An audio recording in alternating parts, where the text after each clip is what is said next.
you can get on this side as much as possible, guys. That way, try to keep you guys on one side as much as possible.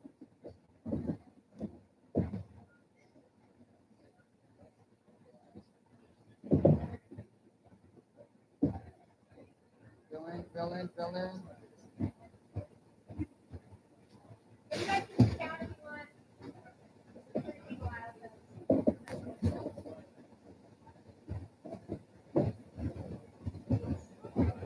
Cut kicks, no spinning back fist or kicks. I've seen plenty of people accidentally as soon as they spin for a kick. I've watched a couple people try to duck, dip, and get hit. Hey guys, especially with the spinning back fist, I've seen someone actually get concussion. No spinning back fist, spinning back kicks. Okay, someone actually tries to slip or duck that shot and get hit. Okay, yes. Well, you can. This is fun. No up kick, no T kick. You're kicking to the knee. Okay, nothing where you go knee T kick to the knee. Okay.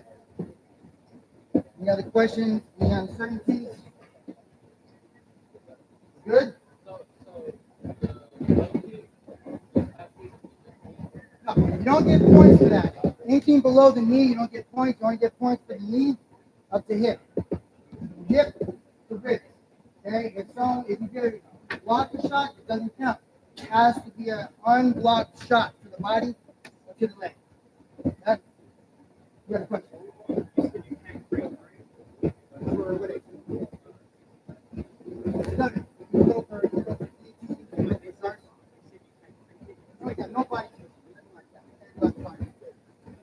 Can openers. Everybody knows what a can opener is, right?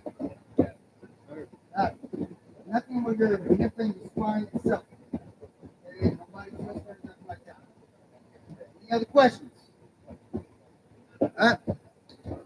So, for the jiu-jitsu aspect, for the grappling, how many people are doing grappling today? So, 3-minute rounds. Okay, guys? Submission only, no points. Making sure for the first 2 rounds, you cannot pull guard. No pulling guard in the first 2 rounds. If after all 3 rounds there's no submission, we're looking for whoever has control during that all 3 rounds, whoever being aggressive, who has more attempts for submission, comes in danger, and they're controlling the whole match. Okay, guys? Now, I'm also in the 3rd round. If you just sit where you start, I just go boom. I'm gonna stand right back up. Hey guys, we're here. I am not a fan of guard pulling. I definitely do not like this sitting. If you're gonna grapple, guys. Okay? You want to do that in training? That's fine. But in the match, I don't want you guys to drop your butt. Stand right back up. Hey guys. Any other questions on the grappling? Whoever's doing grappling, is good, clear up. Remember, this is exhibition matches, guys. The winners were here to get better today. Okay? So we're not trying to win anything. We're trying to get better. Let's have some fun. Okay? All right. See you guys. See you guys in the cage.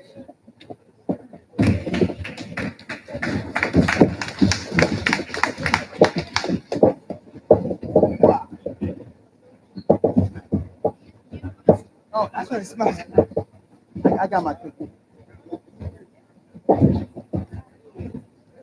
All right. Thing popcorn blowing in my direction.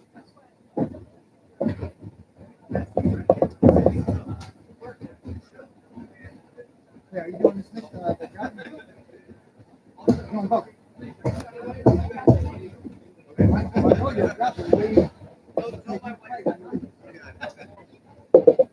I've watched you fight. You have to move it.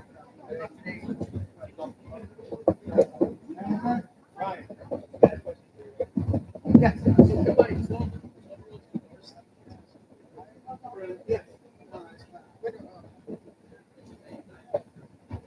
Yeah, just the 890. Make sure, yeah. Obviously, yeah. Make sure. So, yeah.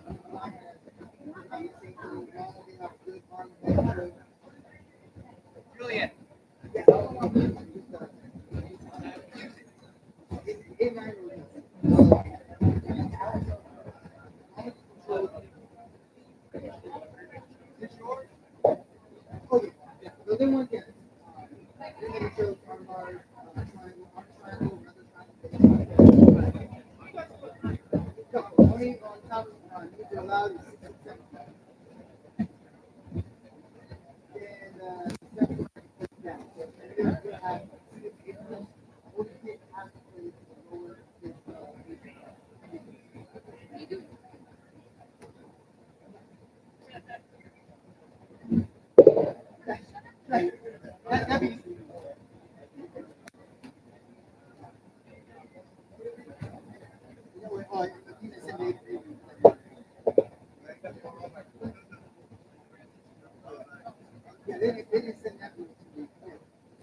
Yeah. Yeah, if I saw that, I would have mentioned it.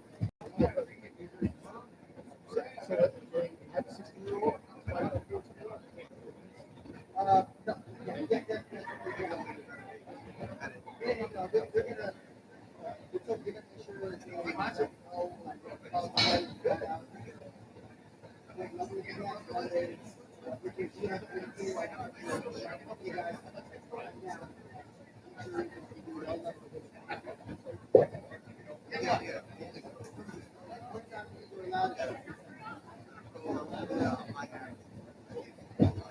we're gonna make sure that they know, the last time I did, one of the kids just nasty. Trey,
Test, test, test. Give me louder.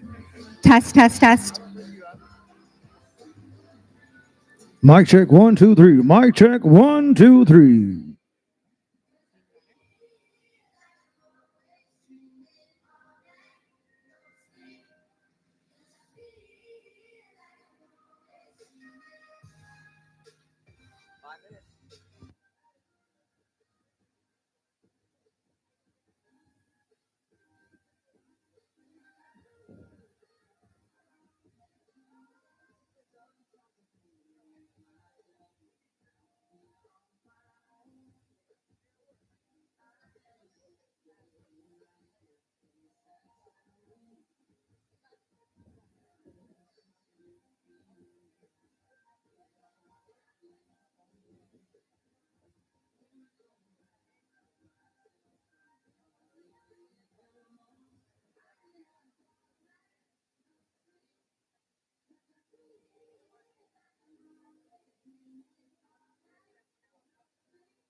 Yes. Oh, you want them on now? We're about to start. Okay. I'm like,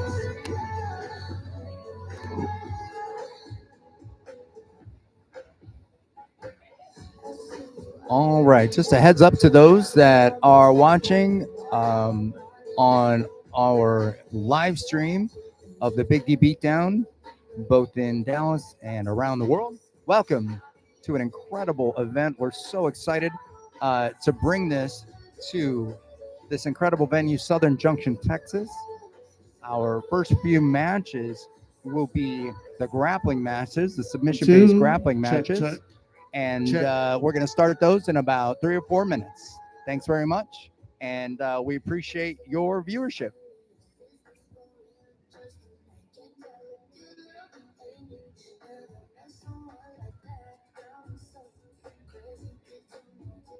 Check.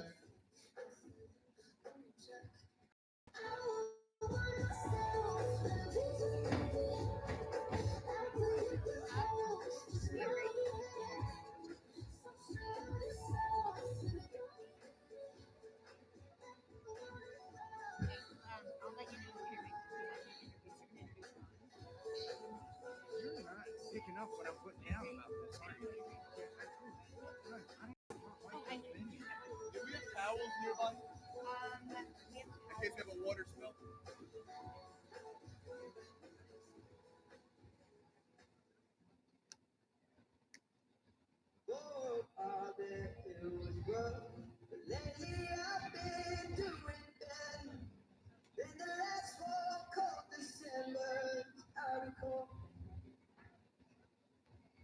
I see my family every month. I found a girl my parents like. So come and stay. It may create feedback. I don't know. Think I might have it all. I don't know. Oh, if you turn the volume off. Yeah. Pretty good picture, right? Yeah, it's great. I mean, it's from right there. Yeah. Yeah, because there's a lot of new 4K camera for it. So, yeah. And it's up there down too. So cool. The DJ's all over. Yeah. He said, because you have to understand, like, we need a house mic where you can talk here, but like we've said many times now, I can't commentate that way. So. Test, test, test. It's like a 7-second delay. Okay. That's good to know. Okay.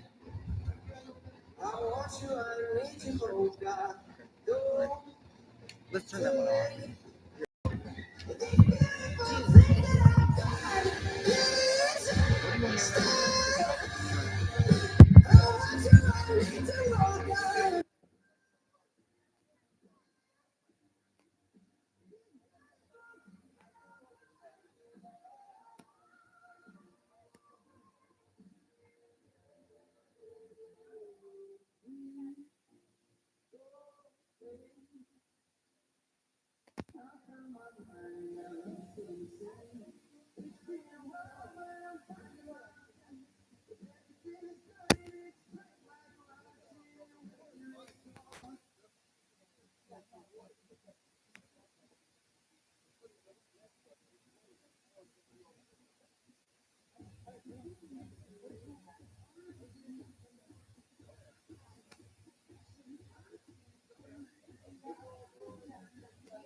All right, for those in attendance, we would ask you to please rise for the national anthem. Please rise for the national anthem. Thank you.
Test, test. All right. We are going to introduce for you Ronald Anderson, the USFL National Youth Director. Please give him a round of applause. Thanks very much. Good. Trying to get up in the cage.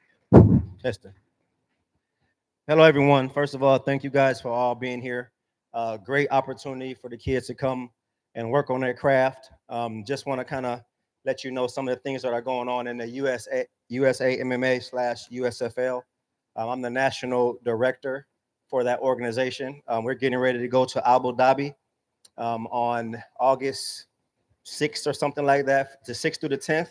I'm taking 60 kids from across the nation to Abu Dhabi to fight, to compete against the best competitors in the world, right? The best youth competitors in the world. So what we're doing here in Texas now is we're officially a youth developmental pancreation organization, all right? So we're here to develop your kids so that they can make it to the top level as far as where we're going. So we're going to have evaluators here. When your kid gets out of the cage, he's going to walk over to either the blue evaluator or the red evaluator, and he's going to be evaluated, kind of telling them what they need to work on, what they need to get better at, and just give them the blueprint to make it to the highest level, right? So that's what we're doing here in Texas. I'm looking at every one of these kids. I'm trying to make sure that I take the best kids with me to Worlds, and this is part of that evaluation. So we know that your kids put so much effort training all year round, right? And we want to give them an opportunity to come out here and just show their skills, right? Show their skills, develop their skills, and be what they love to be. So we will, while we're in here, we will not officially raise anyone's hand or announce any winners, right? They're going to get their information directly from the evaluator, right? I want you guys to know how important that is. The fact that they're in here, everybody's already winners, right? You step in that cage, you're a winner. So when you see Ryan over here, he's going to be doing what he have to do. He's going to go through. The kids are going to compete.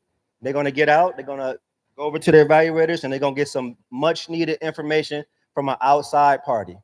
Right? I just want to let you guys know about that. If you guys have any questions of me, any information about Pan Ams or Worlds or other opportunities for your child, please come stop me, and I'm an open book, and I'll give you all the information I have. Thank you guys for your time.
All right, ladies and gentlemen, welcome to the Big D Beatdown 4, brought to you by Warrior Martial Arts Academy here in Southern Junction, Irving, Texas. This is an exhibition event showcasing MMA and Brazilian Jiu-Jitsu. Our sponsors for today are Combat USA, OPB Cattle Ranch, and Southern Junction. And now, ladies and gentlemen, it's time to throw down.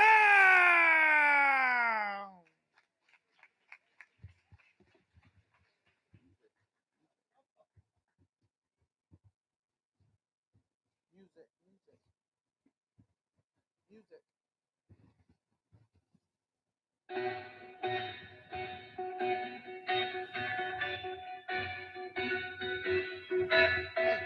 gonna hand you this.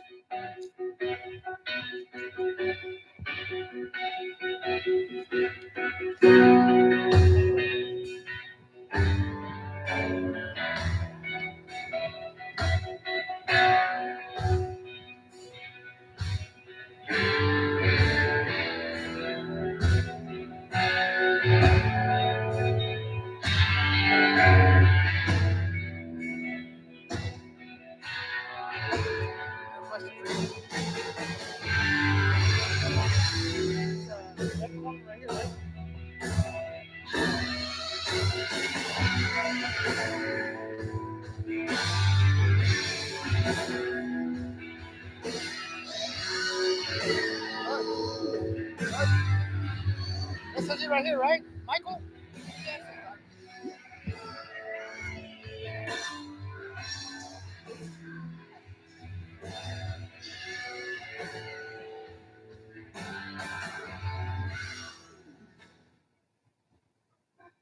Esta es la última vez que verán a un tipo tan malo como este. Romo, abran paso para el malo. Hay un tipo malo por aquí, así que mejor fuera de su camino. Si la saco le jalo, soy el niño malo. Me fumo la verga a los cagapalos.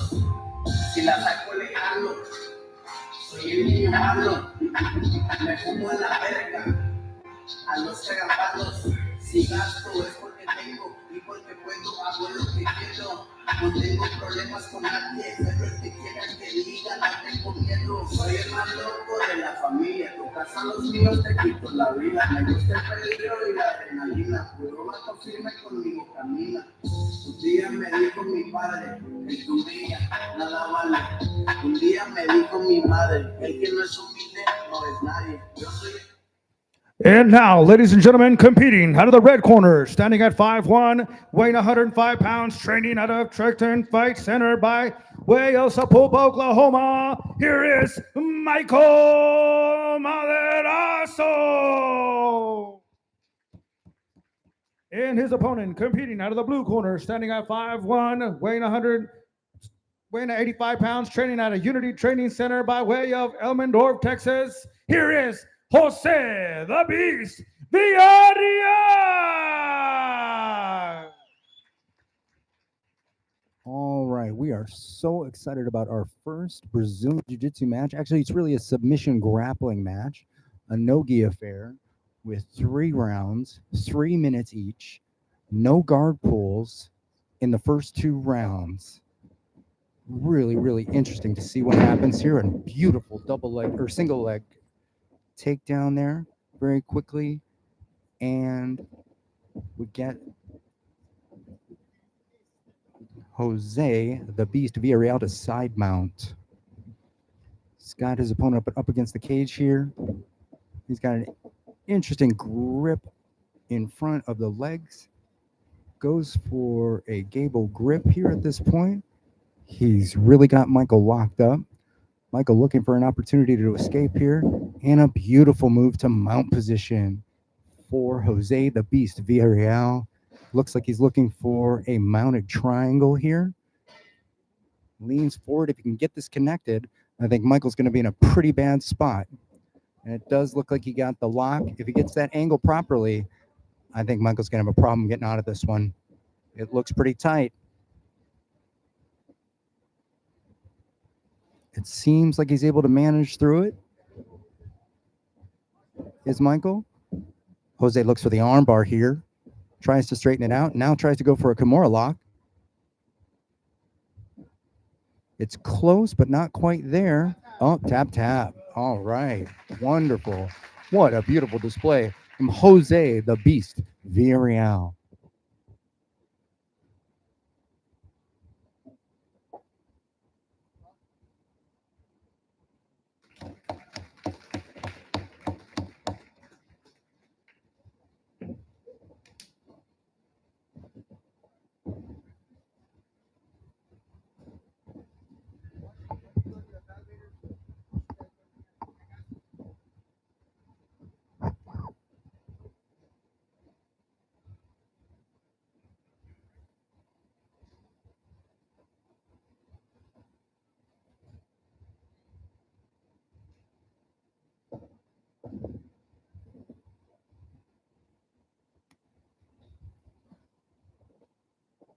So a phenomenal display from Jose the Beast Viale.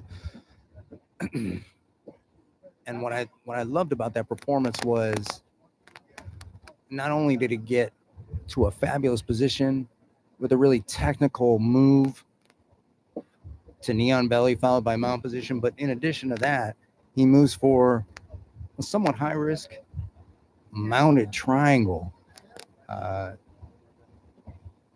If the opportunity presents itself in that situation, that's amazing.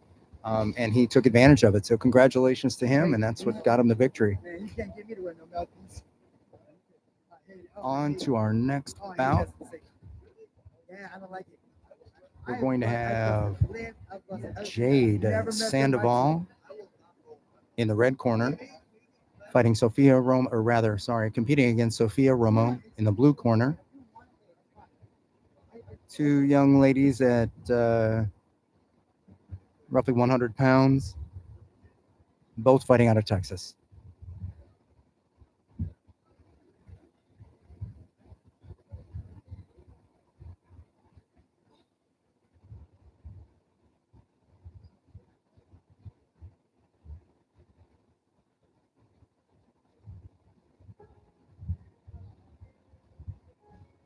And here comes Jade Sandoval out of Lubbock, Texas.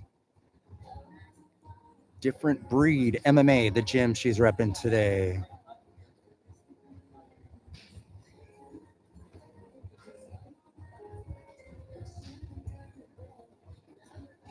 Hey yo. Y va de nuevo mi torre. La cámara como la santa carnal. Y dale beats. Oye, y ya yo me en los scratches. Desde ya mi perra. Está viniendo los hijos. Not tripping, not tripping. No es mi bandera. Yo la levanto por donde quiera. De la corro hasta que muera. Y lo prendido ya de afuera. El mexicano está en mi bandera. Yo la levanto por donde quiera. Desde la corro hasta que muera. Y lo prendido ya de afuera. Me voy empinando mi bote, un poco mareado por la bebida y el borlote, me tiene hasta la rieta la gente con su mitote, pero me despreocupo, me pelan todo el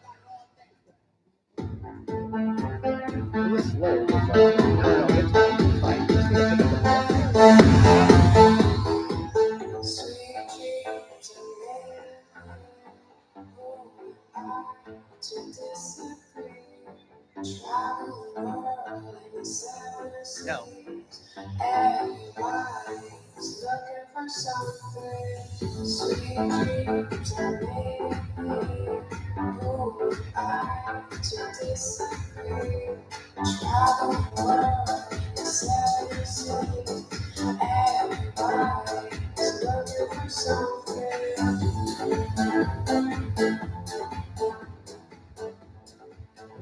And now, ladies and gentlemen, competing out of the red corner, standing at 4'11", weighing at 101 pounds, training at a different breed MMA by way of Lubbock, Texas. Here is Jay Sandoval. And her opponent, competing out of the blue corner, standing at 5'3", weighing 100 pounds, training at a Warrior Martial Arts Academy by way of Frisco, Texas. Here is Sophia Romo.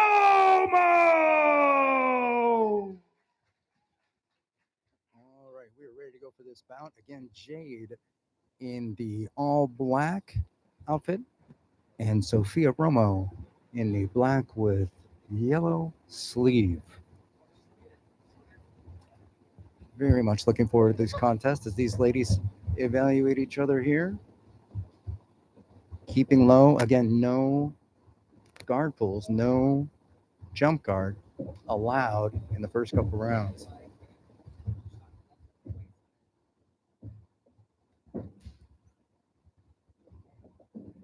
Some clinching and head movement here as Jade shows a ton of strength, spinning Sophia around. And we have her look for the, Jade looks for the guillotine, not there. And back to the clinch they go.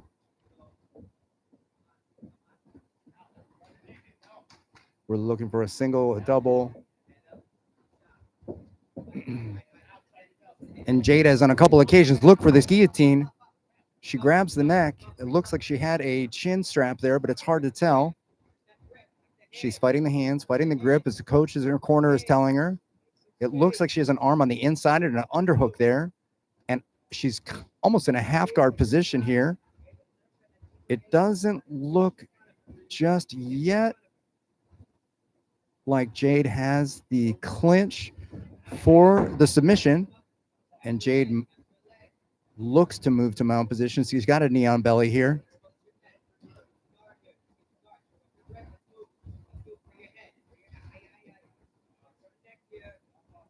Boy, Jade is looking for this this guillotine submission. She's doing an excellent job controlling Sophia.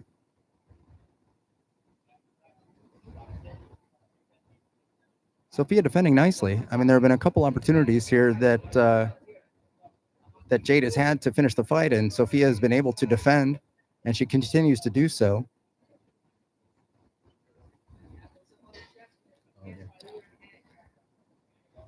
All right. It'll be you and me. So, you can do it. Still looking for this guillotine. Remember, we have a long fight here, okay? So we have, and there's the past, moves to mount, or moves to knee on belly here. She did not get mount. Sophia is able to keep her from getting a completely dominant position, and Sophia comes out. And here we go. The threat of the choke is no longer there, at least in the near term, although Jade looks for it again. This is clearly a go-to move, and she's excellent at it. There's no question about that. Trying to manipulate the legs of Sophia as she hits it again. We have 10 seconds called from the side here. Can Sophia make it? 10 seconds. 10 seconds here. Time. Wow. What a fantastic round with some excellent defense shown by Sophia Romo and some excellent attacks by Jade Sandoval. Wonderful, wonderful match so far.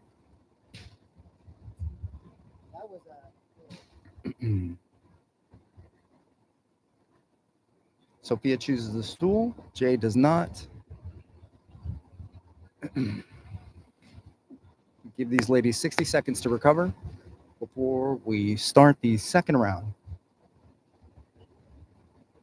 Second round, again, a reminder, no guard pulling allowed, no jumping guard allowed in the second round.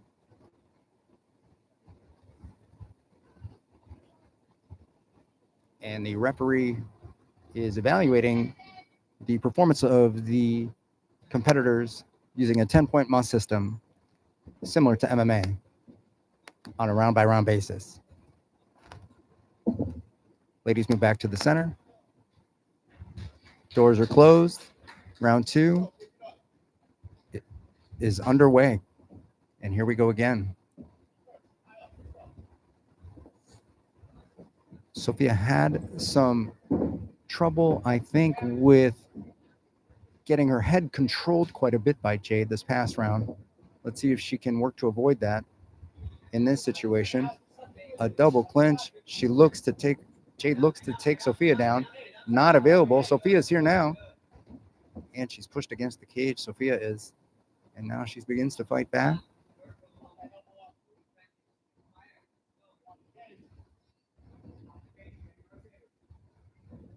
Sophia may be looking for a snap down, takedown here in some form or another. She pushes her against the cage. Has the underhook on the left side. It's an opportunity for a trip there, certainly. Sophia controlling her against the cage now at this point. Oh, and a beautiful neck or headlock throw here.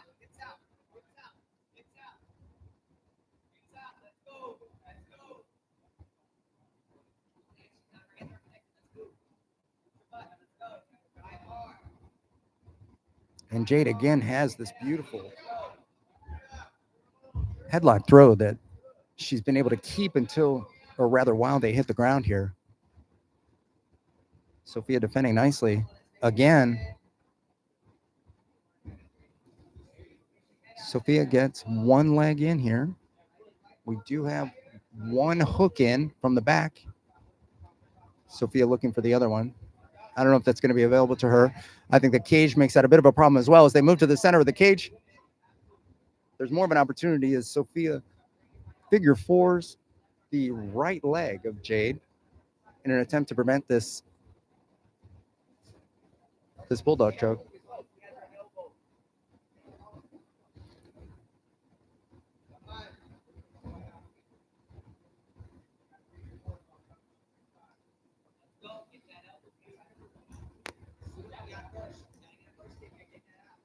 Jade's coach looking for Jade to push on that knee to escape from the triangle choke, and Sophia Romo potentially looking for an opportunity here to try and get the back, but the neck is held so tightly by Jade. She's doing an excellent job of controlling the situation. Sophia wants that back, you can tell. And if she gets her head out, we're probably in a very different conversation about this position. We'll see.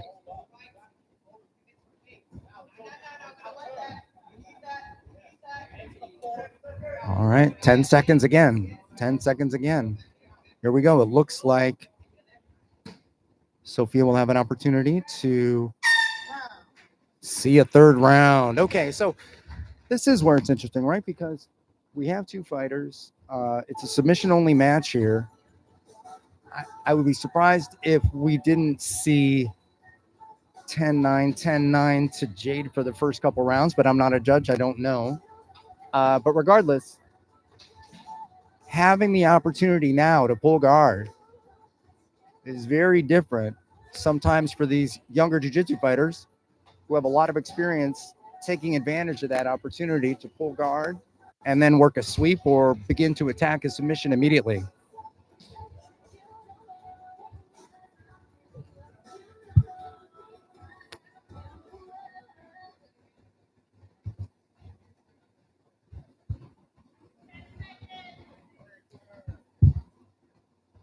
Ten seconds, last round, third round. This is amazing watching this. Unbelievable watching this. Third round. These ladies have fought hard. Minute number 7, we're entering into this Brazilian Jiu-Jitsu, or rather submission grappling match. And here we go. Now we have the opportunity to pull guard if they want to. Yeah, that's fine. Yeah, that's okay. Now we can take a look and see if Sophia is going to have a different path to potential victory using a guard pull. Jade doing an excellent job attempting to pass the guard. She did not get it. Tried the knee slice through there, and it didn't quite work. Jade has shown an incredible ability to control the neck and the head and the top portion of her opponent throughout the match, and it has paid dividends. That's certainly exhausting, and it puts your opponent continually in defense mode.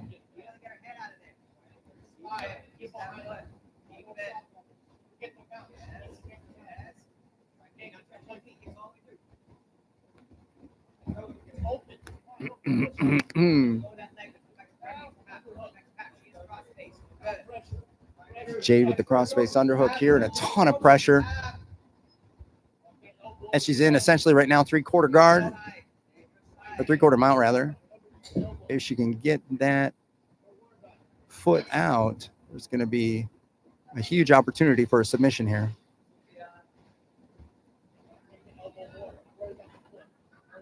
Still nothing there yet, though. Sophia defending nicely. Getting to an offensive position, though, has been a challenge.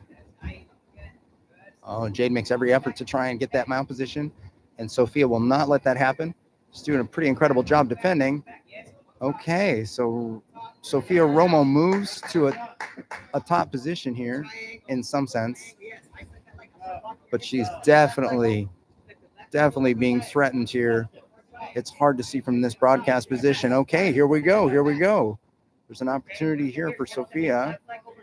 Now probably the best opportunity of the match to pass the guard here. We've got an open guard. Sophia very low, looking. Oh, interesting. Almost. Okay. Jade is looking to. We have a north-south Kimura there, and it looks like she's looking for the armbar here. Sophia defending. Jade has first leg over the face. Sophia has a grip. Here we go. 10 seconds. Can she finish the fight with no submission? Is it going to happen? Here we go. And we're done. What a match. Unbelievable display by both these ladies. Incredible technique, incredible skill, incredible heart. What a pleasure to watch that. That was unbelievable. What a fabulous match.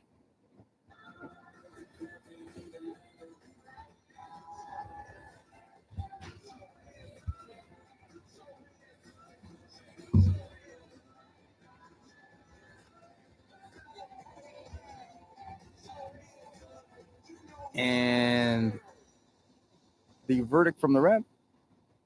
Winner, Jade Sandoval. Jade Sandoval.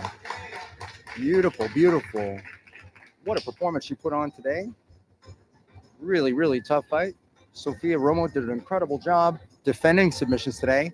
And probably not as offensive as she'd like to have been, but did an incredible job and lasted the distance.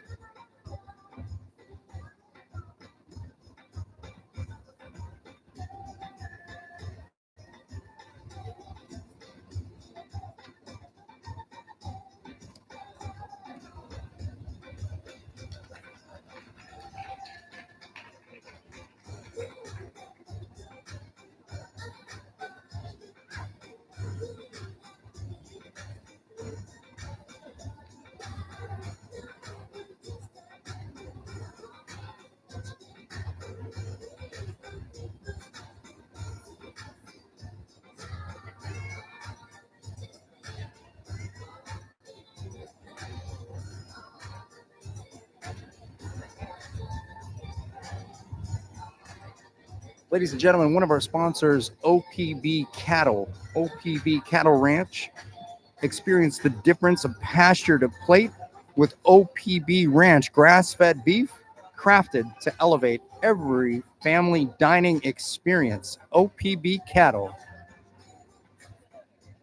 Also a vendor, OPB Cattle is here at the event in Irving, Texas.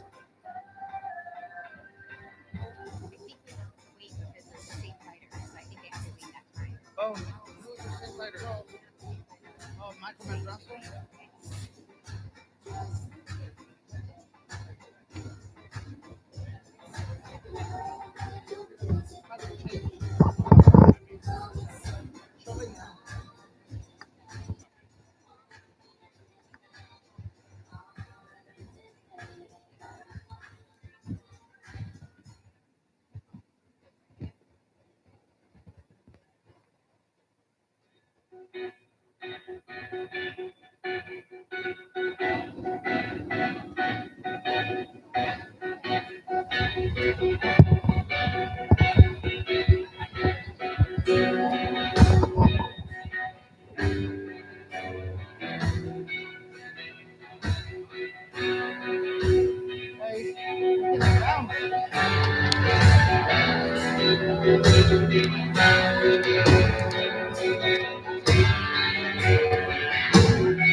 And now, ladies and gentlemen, competing out of the red corner, standing at 5 feet, weighing 105 pounds, training at a Triton Fight Club by way of Sapulpa, Oklahoma, here is Matazo.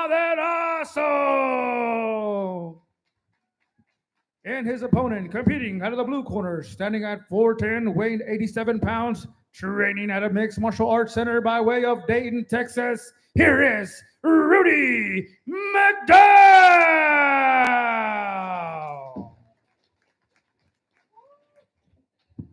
All right. A backflip from Rudy McDowell. Rudy McDowell in the black and yellow with Michael Matarazzo in all black. Looks like a great match. Remember, folks, no guard pulls in the first 2 rounds. Competitors are scored based upon predominantly effective technique. That's what we're looking for. As Rudy went for a shot, Michael's not having it, and they both get back to their feet. And we have another opportunity to witness a takedown.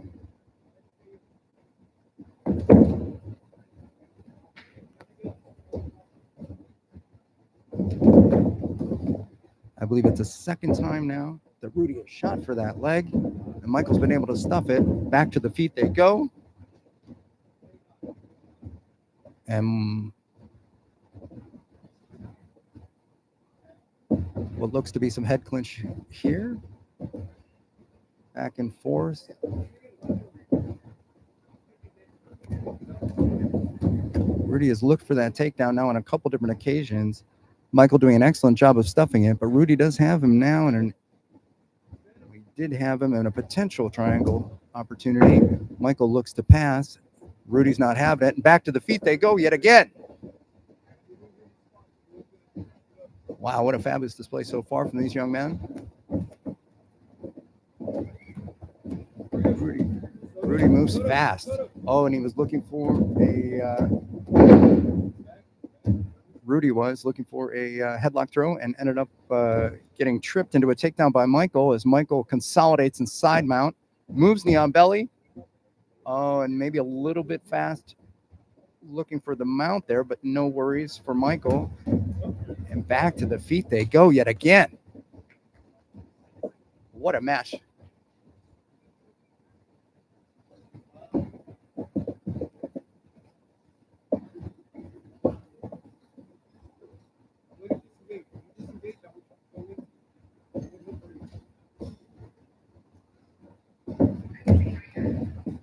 He has that attack. He does like to run in like that in a very aggressive fashion, which we certainly like to see. He shoots for the leg again.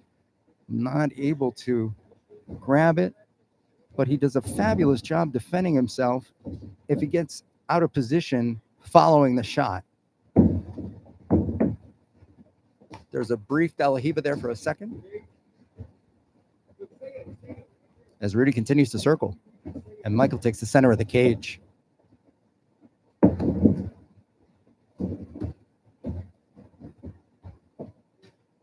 Both the athletes clinching up yet again. Boy, Michael's got a lot of strength. You can tell he's a strong kid as he looks to perform a snap down style takedown and break. Wow, just as there was a potential threat for Rudy to be guillotined. Michael did an incredible job there, attacking and being offensive in this reporter's opinion.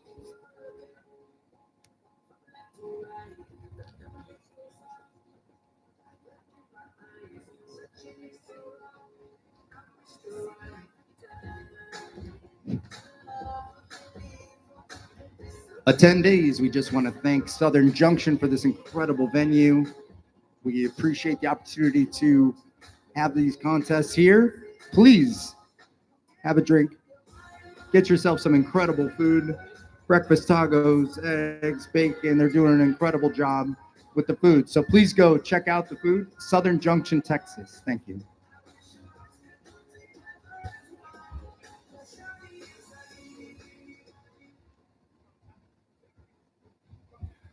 All right, here we go again. Just a reminder, Rudy in the black and yellow, Michael all black. Rudy looked for a couple different takedowns that didn't really materialize in the first round. We'll see if he changes his strategy. And he does look for it, and oh man, he had that leg there for a second. Michael was able to scoot his leg back in such a way to eliminate the grip of Rudy, and now lands in a high sort of side mount here and looked for the knee on belly. It wasn't available, as Rudy does an excellent job defending. Michael moves to north-south here. A potential opportunity for a north-south Kimura. Uh-oh. Oh, and Rudy saw it and got out of the way, and Rudy attempted a submission at that point. Fabulous job.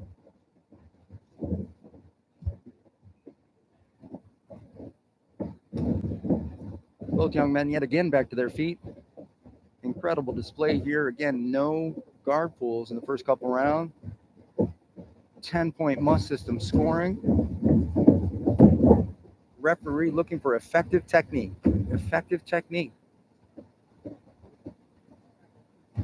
And Michael is able to drag Rudy to the mat and wind up in an open guard here. Rudy quickly looks for a guillotine. Looks as though he might have been thinking about a sweep there. Michael able to defend himself nicely and try to move to side mount, and does. And consolidates side mount here with a crossface underhook and a ton of pressure as the boys are here against the cage right at our broadcast position. Knee on belly is there for Michael. Looking for the arm bar, probably going the other direction, and he is. And he's got the leg over the face there. Rudy's going to attempt to defend this by stepping over. The appropriate approach, but tap out in the second round. What a fabulous submission for Michael Matazo. I hope I'm pronouncing that correctly, from the Triton Fight Club.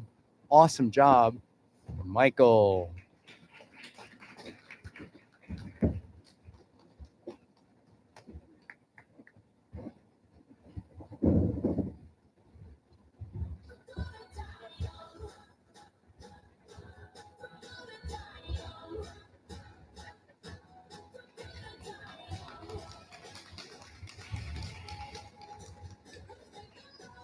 Boy, what fun to watch these submission grappling matches in this style of a multi-round cage style competition. We didn't even get to see a situation in the third round where guard pulling would have been okay, as Michael was able to finish the fight. And you see him here presented with his plaque for the victory. What a talented young man.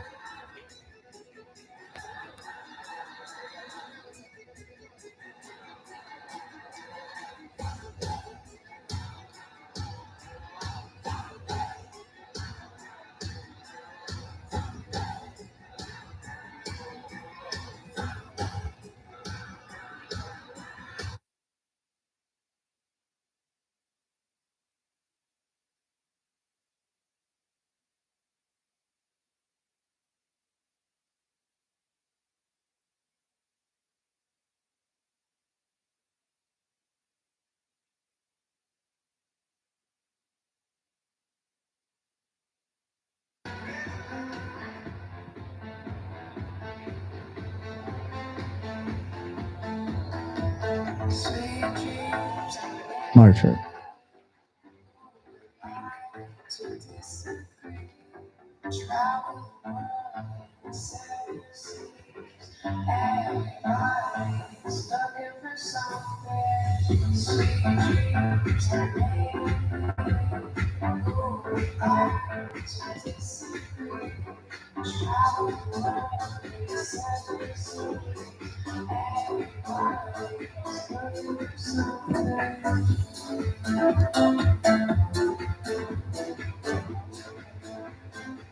And now, ladies and gentlemen, competing out of the red corner, standing at 5 feet, weighing 95 pounds, training at a Trident Fight Center by way of Sapulpa, Oklahoma, here is Sophie Matazo. And her opponent, competing out of the blue corner, standing at 5'3", weighing 100 pounds, training at a Warrior Martial Arts Academy by way of Frisco, Texas. Here is Sophia Romo. And what a contest we have here. We have two young ladies, both about 100 pounds. Sophie in the all black, Sophia, which will be fun for me to talk through, Sophia Romo in the black with yellow sleeve. Remember, these ladies cannot pull guard the first couple rounds, and they move to a clinch in the center of the cage.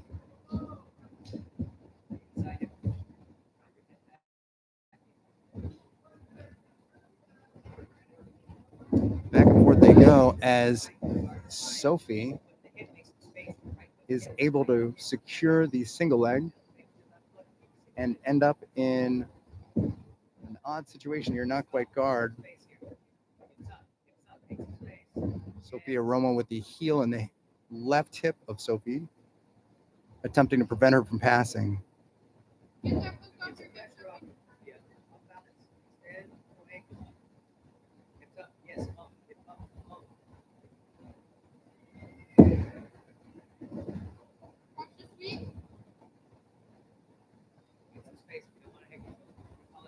Now, based on what we saw for Sophia's last bout, she's very comfortable off her back as a jiu-jitsu fighter.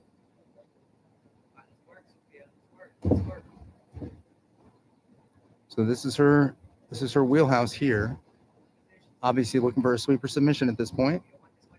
Not one presenting itself. She's pushing on the hips to try and create a better opportunity.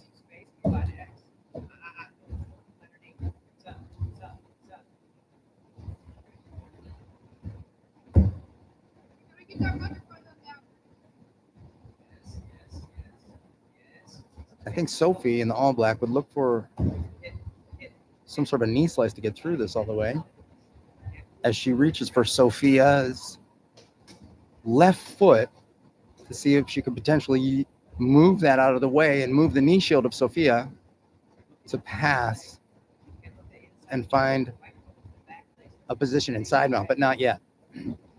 Sophia doing an incredible job with the knee shield here, fighting off strong pressure. Sophie moves her left knee to the hip of Sophia Romo.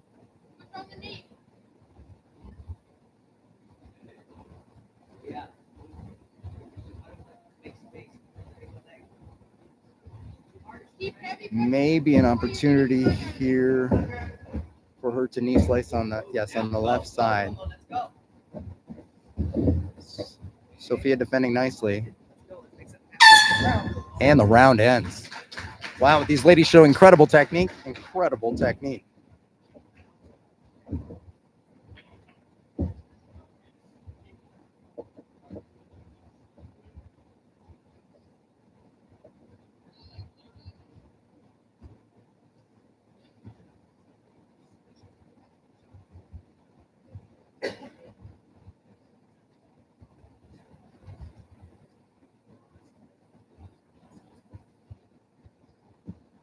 Recall that Sophia Romo did go the distance in her first bout. And boy, that's a long 9 minutes as she sits on the stool and prepares to get to the second round.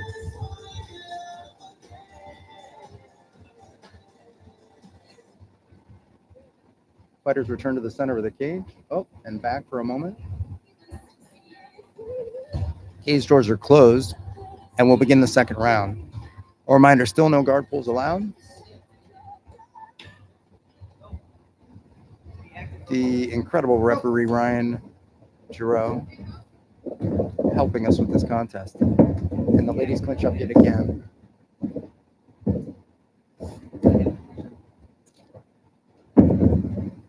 Sophie was able to secure a takedown with that move to the lead leg, and she looks for it again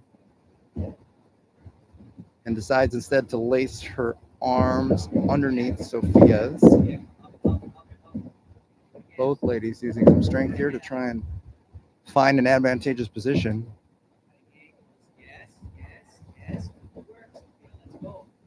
As Sophia pushes Sophie against the cage, potentially creating an opportunity here if she can capitalize on it.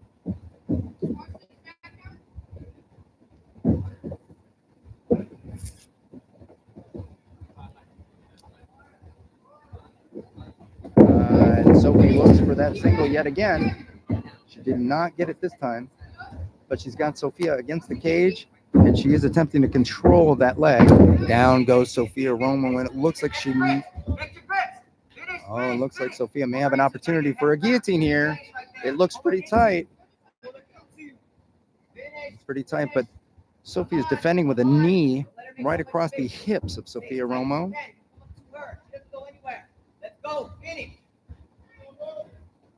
The ladies right here at our broadcast position.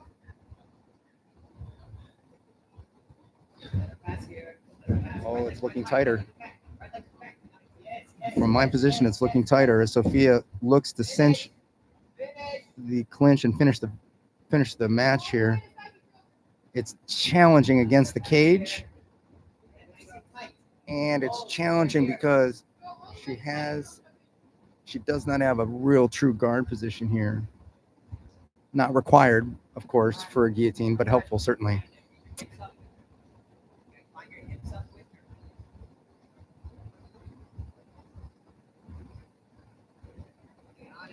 What Sophia Romo will not want to do is burn her arms out attempting the submission if it doesn't work, but it does look pretty tight. That's a very strong attempt right here. And break. They have another third round that we're going to get to with an incredible attempt for a submission victory by Sophia Romo.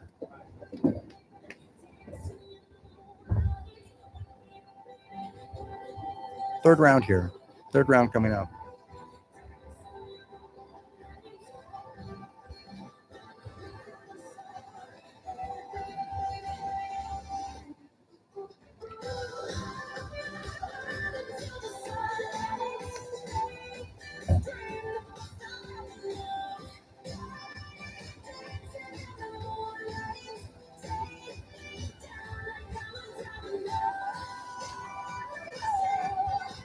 It's round 3.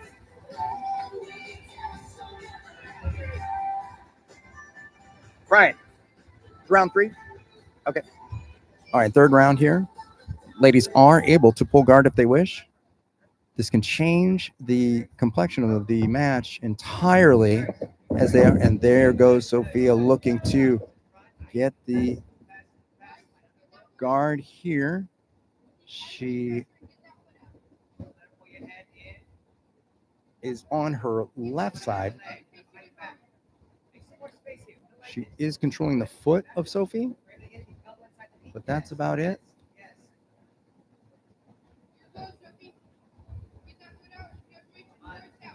Sophie doing a great job with that sort of knee shields and using her knees not only to defend, but also to create opportunities for freeing herself and for finding a submission. Again, third round. Start elevating her right leg. Start elevating her leg. Like you have control. Yes. You're off balance with this. Head connected. No. Yes. Elevate. Sophia Romo's coach looking for her to elevate the right leg of Sophie as we're almost seeing a sweep here. Start moving off balance. Let's go. Stay on your side. Face the leg or away from the leg. Yes. Pull that outside leg. Tough competitor here in Sophie Matazo. Unbelievable technique from Triton Fight Center. Doing an incredible job here controlling Sophia.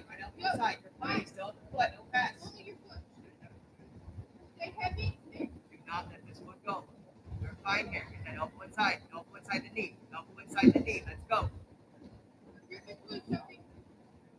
Watch your top arm.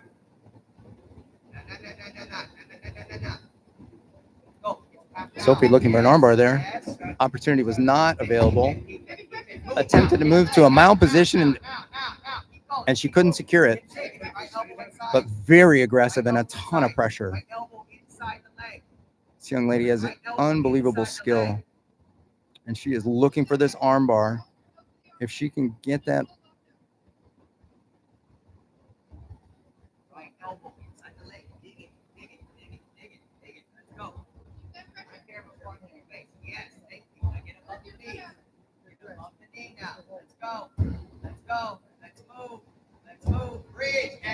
Sophia doing an incredible job of staying on top here. I think Sophia probably having a tough time, literally in her 6th round at this point fighting. And she looked for a sweep there. Oh, that was a great opportunity that she created for herself, but she wasn't able to capitalize on it. And Sophie remains in a dominant position, not necessarily a full mount or side.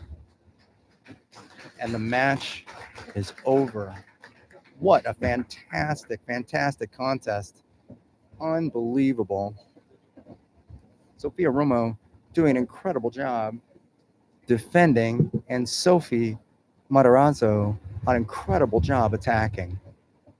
Unbelievable performance for both ladies. Unbelievable.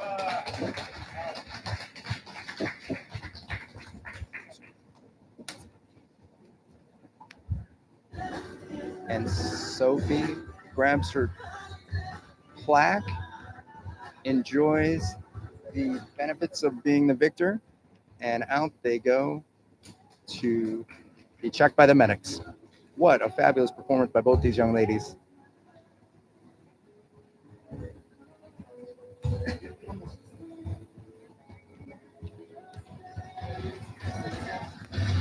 Line.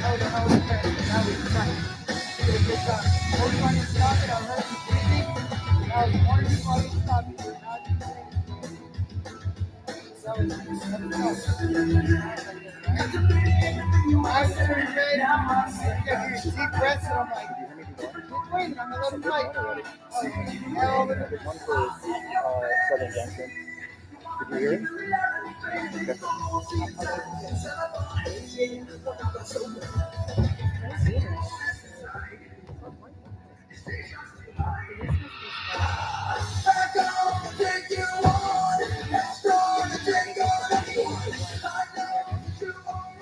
Exactly.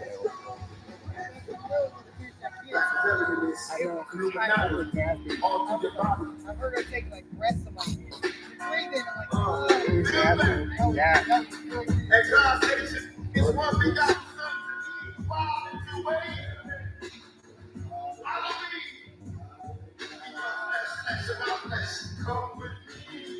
Hell, better.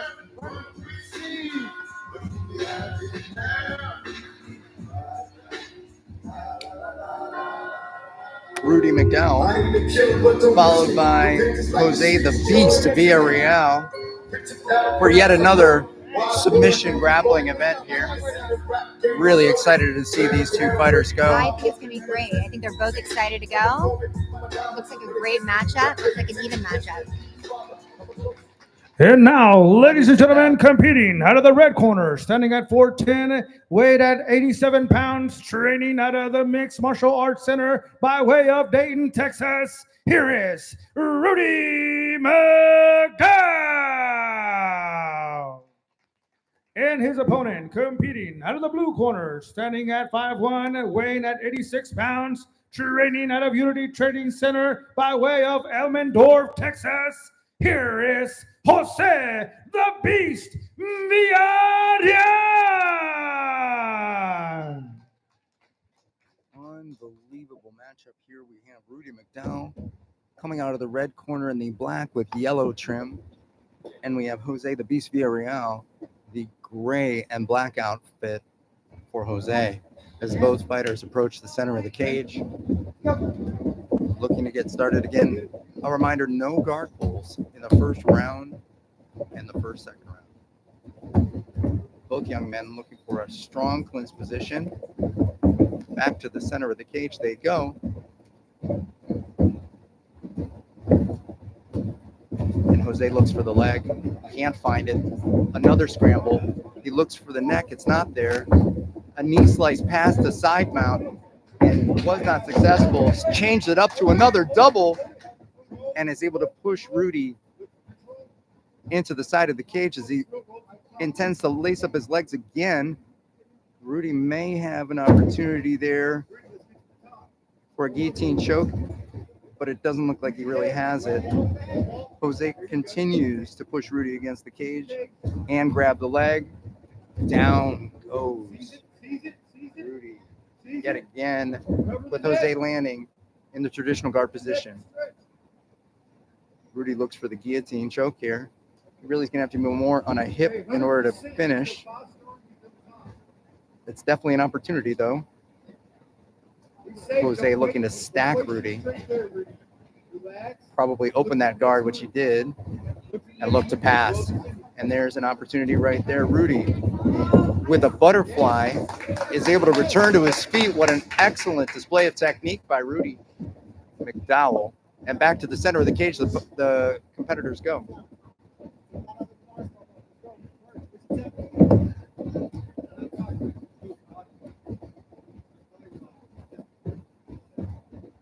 So, Pamela, what do you think about this new style?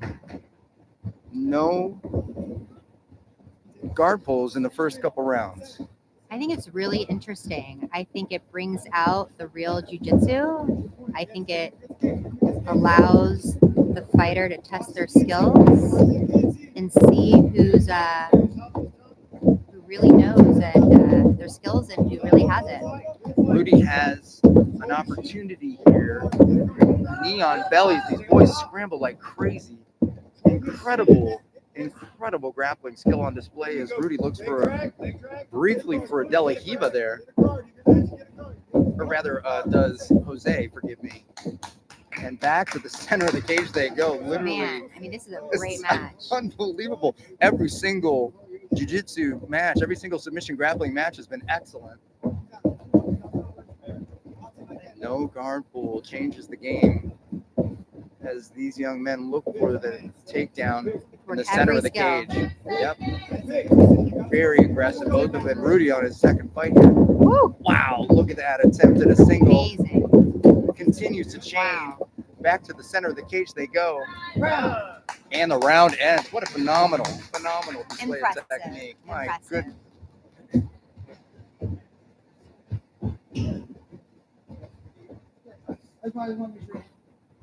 Just talking.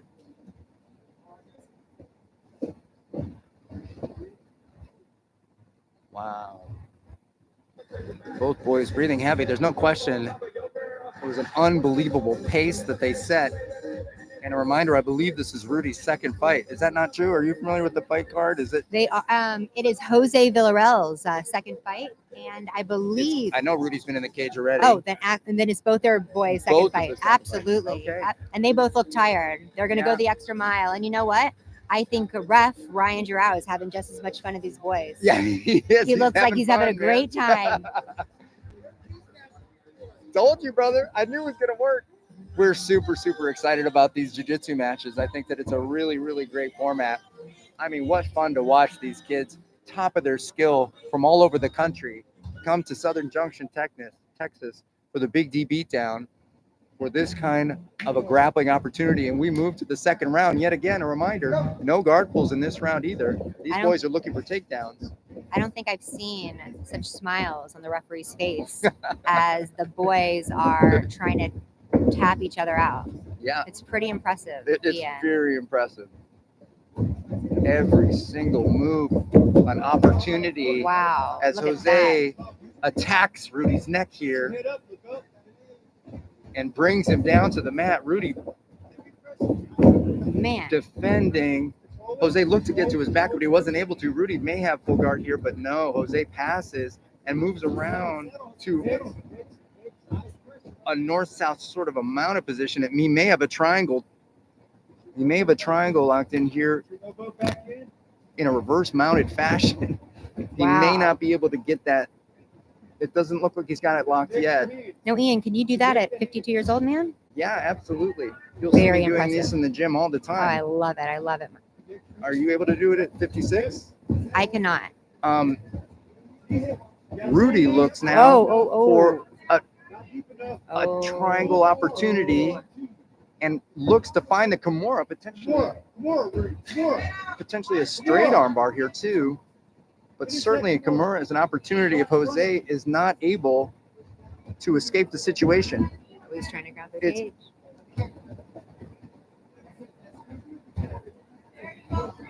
Okay, so the triangle is not locked anymore. Boys are in a really tied up position here. I think he might. Yeah, there's an opportunity for a triangle, though. Rudy decides to abandon and get up and see if he lets Jose up or if he's going to keep him down. And Jose returns to the center of the cage. What a scramble. What a scramble. Unbelievable grappling on display today at the Big D Beatdown. In Irving, Texas at Southern Junction. Head over to Southern Junction, by the way, for some amazing food. They had an awesome concert here last night, by the way. It was great. With a national act. But the barbecue's incredible. The drinks are flowing. It's all wonderful here at Southern Junction, Texas. As the boys move to the center of the cage again, looking for a next takedown opportunity.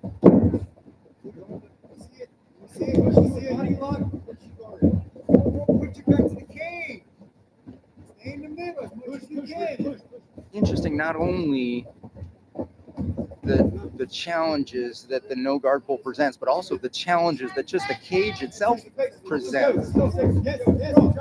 Sometimes makes it more challenging to finish a submission. And time for our second round. Finished up. These boys are doing an incredible job today. Back to the corner they go for their final round. Round number 3. Again, a guard pull is allowed, but I have to say these boys are so aggressive and they move forward so consistently. I don't know if guard pull is going to be their strategy going into this third round, but it is an opportunity, but something they wish to do.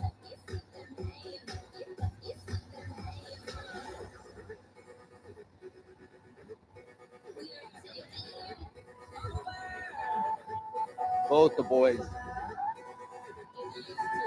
visibly breathing heavy. I wouldn't say they're exhausted. I don't think that's the case. Both look extremely well conditioned and ready to fight again. But there's no question that this style, 3 3-minute rounds, can take its toll on a fighter. And here we go. Round number 3. Round number 3. An opportunity now for guard pulls if they'd like.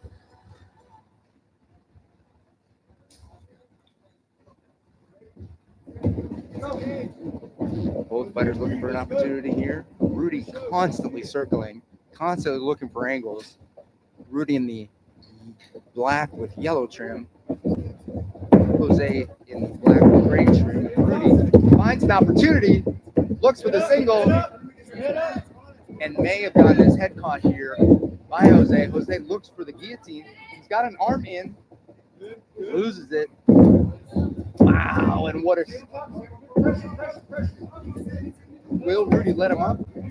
He will not. He looks to continue to pass, and it looked like a potential knee slice there. Jose turtles up for a brief moment here, and let's see if Rudy can take advantage, and he does look to take the back there. Yeah,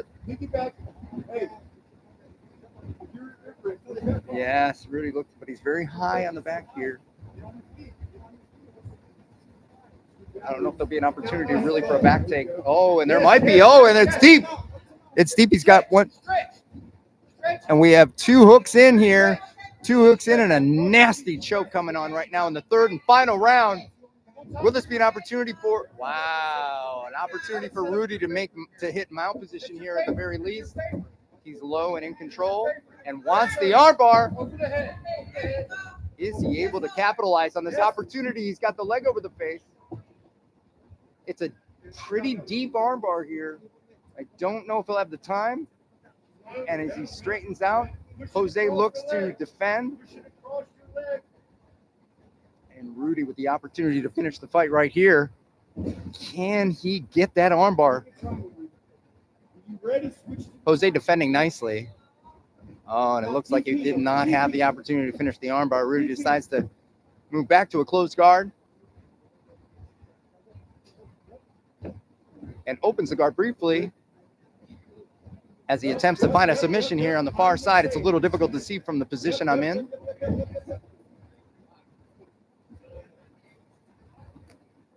Controlling the posture is Rudy. Controlling the posture of Jose's head at this point. Looked like Jose was trying to almost walk through that guard there, and he looks for the opportunity to put another armbar here. Still with some time in the round. And he steps over, does Jose, to defend the armbar.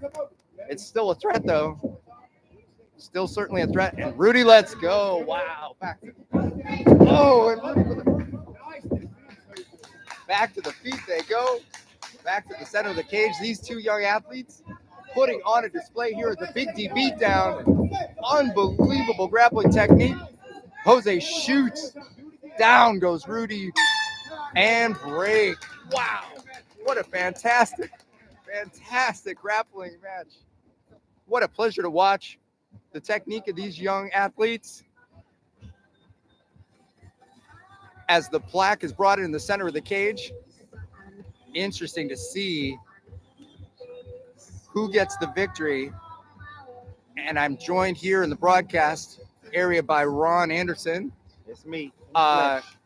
Head of MMA, and Rudy gets the victory with an incredible display. You have to hold it down. Yep, that's good. All right. Wow. So Ian, you know, you are a developer of what we did here, what you just did as far as this rule set, right? Tell me, what you think about it? Like, you think it's some potential with this? I think there's potential with it, Ron. It's a great question. It's something that we have been putting together to try and make Brazilian Jiu-Jitsu, you know, as exciting as we possibly can, to try and showcase the technique of these young athletes in a fresh and new environment. And boy, did they put on a display. Wow. These kids had to be in shape for that. I mean, you know, the 3-minute rounds, 3 of those, you know, it's pretty good push right there. Boy, I can't agree with you more. And also the fact that some of these kids have done 2 of these fights now. Yeah. So we're talking and within 10 minutes, some of them, right? Yeah. And that's you know, so that's what, 6 rounds at 3 minutes each. I think we got one more, right? 2 girls. Yeah. So right. Yeah. So bout number. No, I think we're moving to MMA now. Okay. No. That was it. That was your showcase of submission grappling. I think this is a success, brother. You think it's here to stay? I spoke to some of the kids came out of the cage. They loved it, man. Okay. I think especially the fact that it made them stand up for 2 rounds. Yep. And really get at it. Yep. And also, people don't really understand the dynamics of grappling in a cage, right? Like, you know, when you get Totally on a cage, it's an advantage to taking people down, right? And the wall work that you have to consider when you're training for a situation. The opportunity to finish maybe just a really nice, clean arm. Huge challenge when you have the cage in your way, certainly. Exactly. Awesome. I'm looking forward to continuing this rule set. I'm glad to hear it, Ron. I'm glad to hear it. That's really good news. All right, now, so we got our first event. Yeah, here we go. Our first penetration. First to the MMA competition. What's his kid's name? Okay, so we have Colson Steen. Steen. Coming into the cage first out of Wichita Jiu-Jitsu Club, all the way from Kansas. Wow, these guys are coming from Kansas. Man, that's a big deal. Yeah, Wichita Jiu-Jitsu Club. So you can imagine that he'll be looking for a ground opportunity, although not necessarily. Right. Yes, he does a couple rounds. And he looks ready to go. Okay. Man, looks ready. Yeah. Man, you know, we don't really understand as parents how kids feel when they get in here and how they're going to respond to the lights. But man, this is preparing them for whatever they get ready for in the future, right? Boy, I tell you what, man, this is the greatest proving ground here at the Big D Beatdown in Dallas, Texas. It's the greatest proving ground. The MMA, youth MMA scene here is vibrant, Ron, and exciting. And it's so awesome to be able to really sort of showcase these young athletes and help them to grow their own sport. Oh, Riker. Hey, this is one of your guys, right? Riker, the striker. Yeah. So familiar with Riker, certainly out of Warrior Martial Arts Academy. A this young athlete, a Muay Thai fighter, a wrestler, and a Brazilian Jiu-Jitsu fighter. He's got Man, I've been watching him, following on his Instagram and seeing what he's doing. He's definitely an up and coming and a well-rounded athlete. Like a lot of these kids don't have all the skill sets that he have at this age. absolutely. And that's what we're going to nowadays. Absolutely, and the fact that he's doubling down on wrestling, right? Collegiate style wrestling and that kind of thing makes a huge difference. Yeah, I'm looking forward to how he looks today. Yeah, I think it's going to be awesome. And now, ladies and gentlemen, competing out of the red corner, standing at 4'9", weighing 79 pounds, training at a Wichita Jiu-Jitsu Club by way of Wichita, Kansas. Here is Colson Steen! And his opponent, competing out of the blue corner, standing at 4'9", weighing at 82 pounds, training at a Warrior Martial Arts Academy by way of Flower Mound, Texas. Here is Riker the Striker Picard! Man, I don't think you could have got a better announcer than we got today, man. He's on fire. He's amazing. He's amazing. We're lucky to have him. Yeah. All right, both fighters approach the center of the cage. Colson in the black with red and blue trim, and Riker in the white top with black shorts. Here we go. Okay, right. They both took the middle. Oh, Yep. oh, Look at that. heavy shot. Riker Sharp, with sharp, beautiful hook Sharp. punches right here. sharp. Wow, Sharp fabulous. Okay, he's coming back. Oh, there we go, Okay. right to the body. It looked like he was looking for the liver there. Oh, they're waking up. Oh, Beautiful they're waking. Good sprawl. takedown attempt, but a Good sprawl, nice good takedown. sprawl by Colson as he looks for the back of Riker here, and Oh, Riker defends and then gets hooks in, or looks like he has one. Looks like he has both hooks in. Mhm. Maybe Riker's not. safe. Maybe Riker's one. safe right Yeah, now. Riker's safe now. Looks like he moved to a top position. good job. I don't know. It looks like his neck is not in jeopardy any longer at all, and Riker's in a great spot now. Mhm. Wow, that was a fiery start right there. It was. And I don't have to Fiery remind start. you that, Ron, that ground striking is allowed. Yes, Is allowed at this Oh, event, which I let think him makes up. a huge difference. And both fighters return to their feet in the center of the cage, and Riker begins with a teep kick. Hey, this looks like a pretty even match so far. You know, it's really good matchmaking It here. really is. Boy, what a fabulous job. I don't know who's handling that, but excellent. Both of these young fighters, or young athletes rather, doing an incredible job. Riker not Oh, just good. throwing one strike at a Oh, time, but good body. mixing it up, and it looks like he On may the have gotten cage, on the caught. cage. Okay, Riker. Protecting his neck. Oh, you might be able to get his Colson. hands connected. If he gets his hands connected, he might be able to take him down. He never did. Excuse me, you're absolutely Oh, right. Good He takedown, did right look for an opportunity there, had Riker against the cage, and Riker is able to capitalize on it. Hips are high here, and now he moves to a little bit lower. He may find Good a Costa job. Gatame. Good job. Certainly he's past guard and to mount, almost Oh. to mount position. Almost. Colson did an excellent job of using his knees to defend against that potential mount. That's one thing I noticed with the younger generation. The younger kids, they really don't know how to stabilize when they're on top, right? That's something we Yes. really got to develop them. Once they get there, don't worry about stabilize. Right? Yes. Good And job. the round ends. Good Fabulous. job. Fabulous. What a round. Hey, I like that. What an incredible initial round. Both fighters showing incredible technique. Man, you see these coaches, man. I see the glow in their eyes, man. These coaches get an opportunity to come out here and showcase what they've been working on with their kids, you know. And they really after this, they go back to the drawing board and say, "Hey, I need to change some things." Right? I noticed a lot of coaches do that, and they have to come out and move around to see what's going on. Right, they have to stand in front of somebody they've never stood in front of before, Ron. I couldn't agree more. And they have to have, I call it a game on Sunday, right?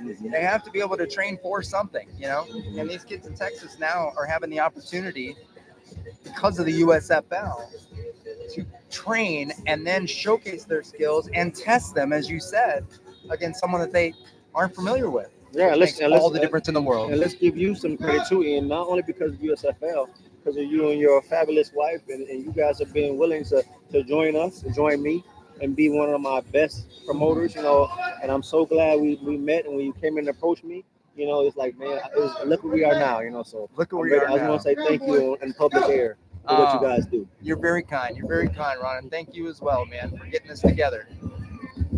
All right. Oh, Boy, nice footwork. Riker is really mixing up the strikes and loves those hook punches. And Riker really is. utilizing a lot of his Muay Thai training today. I can see it. I think you're right, and he's really looking for that. Yeah, Cut see, he angles. wants that liver. Oh, He wants that liver. Oh. Oh, wow, a nasty leg kick. good. A nasty leg kick, and I think Oh. Colton is hurt Check from that. it. Yeah, he felt it. I don't he's think he can coming take back, much though. more of that. He He's got coming hit. back. Elbows tight now. Man, he is He's keeping those elbows ripping tight those now. shots. Beautiful technique. Showed by Riker here as Colton looks he's to get coming back. offensive, He's but coming it back. doesn't seem to be an opportunity.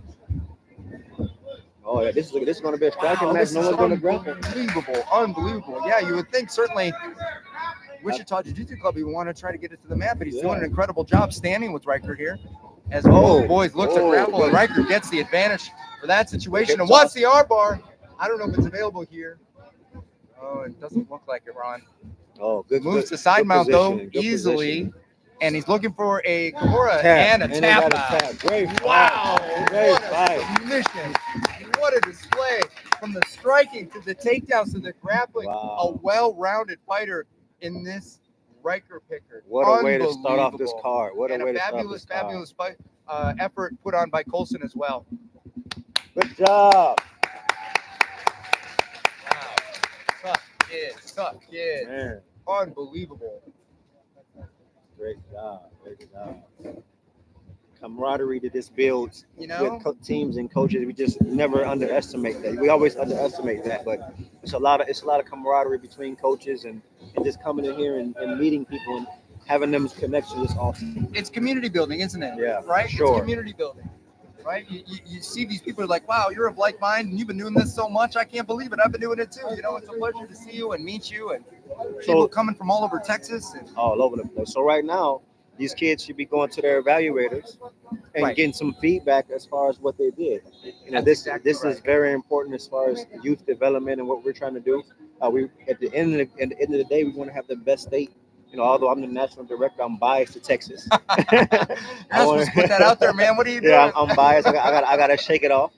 But you know, I want Texas to be the best state, of course, and I'm gonna do everything I can to help push that. That's a pleasure. Pleasure to see it happen, man. It's bigger every time. I love it. And it's a pleasure, frankly, to have, you know, representatives from the TDLR here, right? You know, kind of making sure everything's going smoothly as well. I think they're doing a great job, and it's nice to be able to partner with them, right, in a really positive fashion with an event like this. Yes, it's big. It's big. It's a big step, right? I mean, it really is. It's a big step, and it's nice to see. Ian, I'm gonna come back and join you. I gotta make some rounds or something. I'll be back, okay? Oh, great. That sounds good. Thanks, Ron.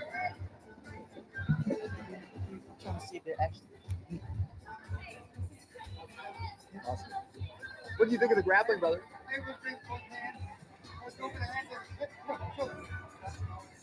Perfect. You did a perfect job. I think I'll grab the gloves and I'll grab them and then I'll do. Yes, you can touch gloves, sure. My hands want to grab the gloves, so I'm gonna throw them, turn to each other. Yeah, that's fine. That works, man. All good. You're doing a great job.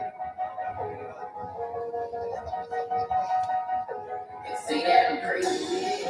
And sometimes I feel like I'm crazy. I'm not crazy. All right, Combat Sports fans. Up next, we have. Let me see here.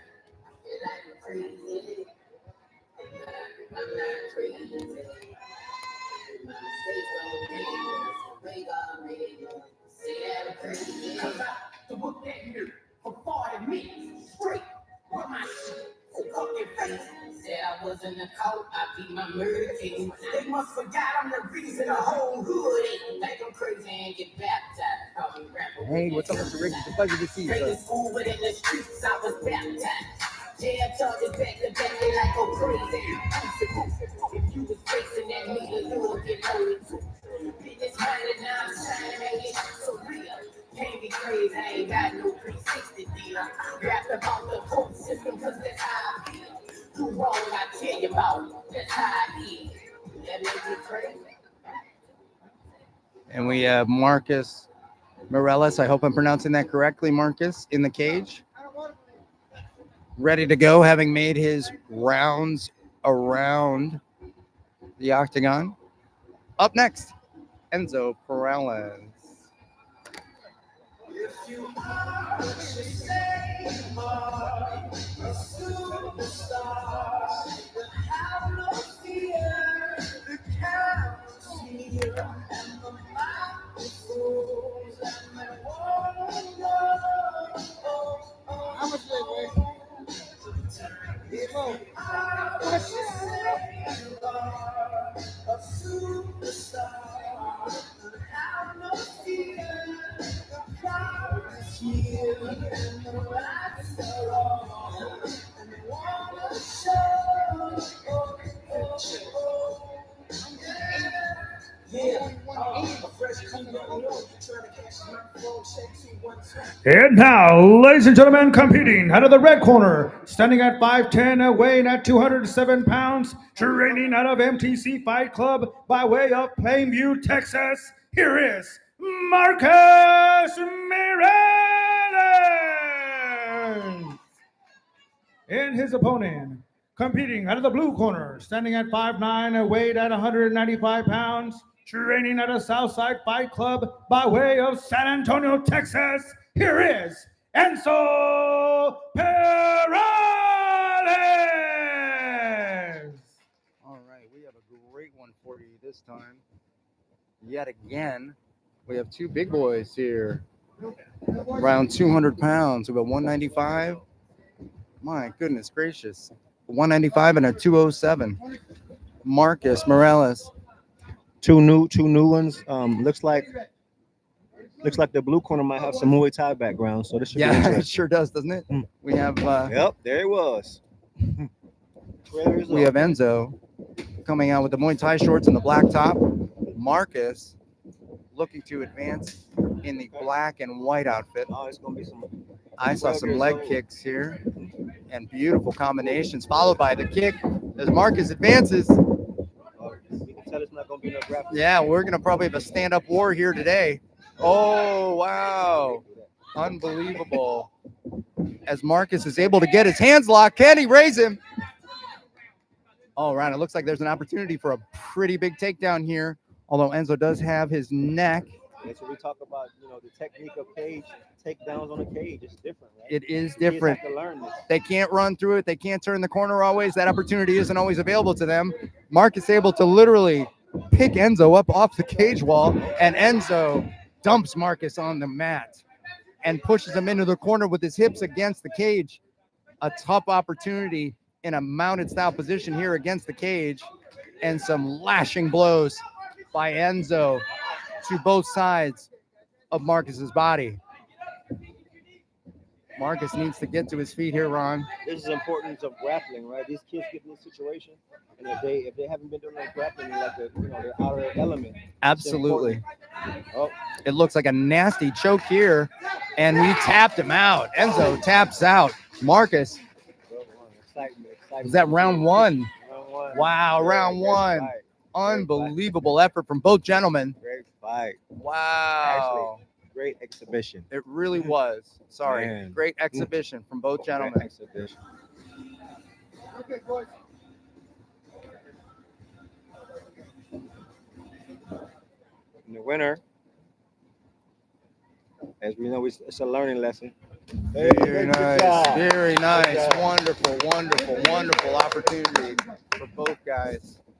Sure did a fine job.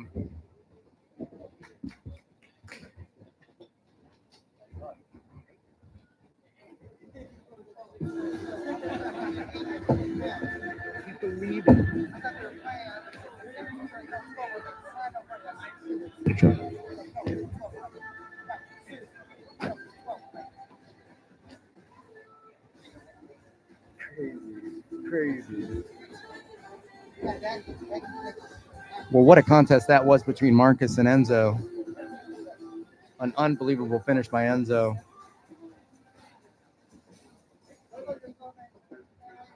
As we move to our next contest,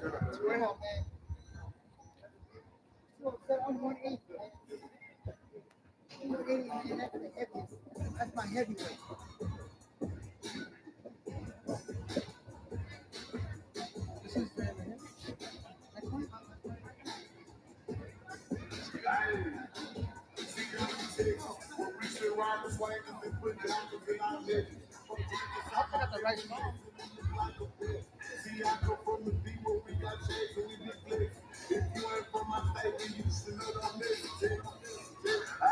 We always say we keep our weapons. My mama from the age, she slowed it down to me at 10. Used to think Pepsi was the guy. You don't have a song? Went to heaven.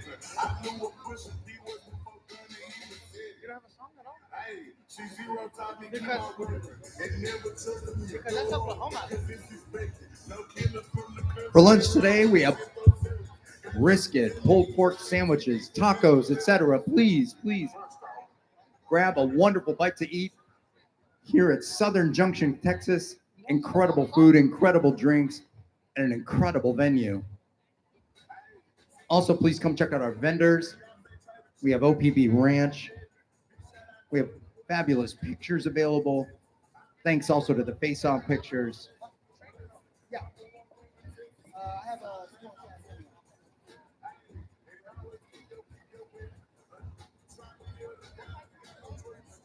Also, what I think are super cool, the Big D Beatdown t-shirts. Go grab one of those from one of our vendors as well. 6 years of Muay Thai. Amazing partners in youth combat sports. That was good up there. With purple. That was a good sound. You guys are looking at the man, he'll look like this. You ain't from my state, you should know don't listen to. Hey, we always say we keep our weapons. My mama from the age, she slowed it down to me at 7. Used to think Pepsi was the guy before he went to heaven. I knew what pushing D was before Gunna even said it. Hey, she zero taught me keep my weapon and never touch the door because this is big. No killers from the country, they ride horses in those cells. Got you 10 niggas ride ATV for Mac 11. First off, You're stupid. Jesus Christ. 15? don't miss the test. Hey, see, I'm the drink. We got Beyonce trying to choose and we can't get dead. Big shout out to the boys and I can't forget that we did. I've been feeling like it's that out. Wow. 15 better. He's only going to keep getting all of it. That's what I ever had to ask. I've never had to ask Avery before. This is the first day I've had a sculpture that big.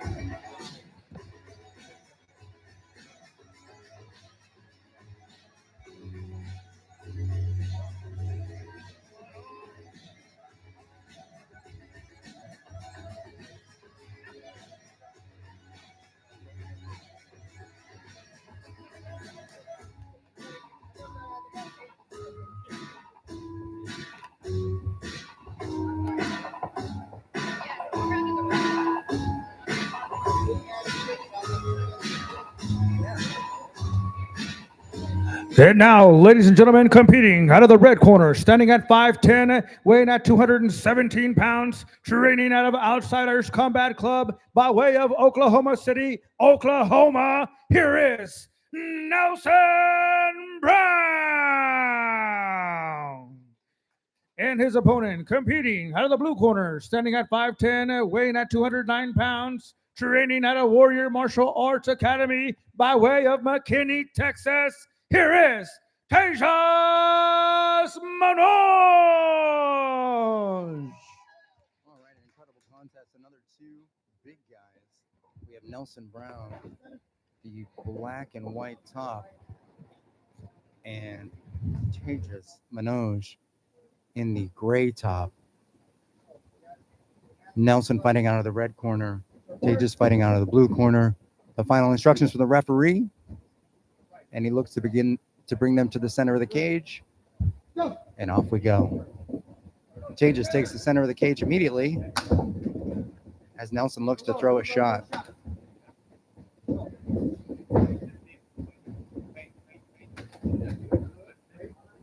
Back and forth they go. Striking some excellent leg kicks.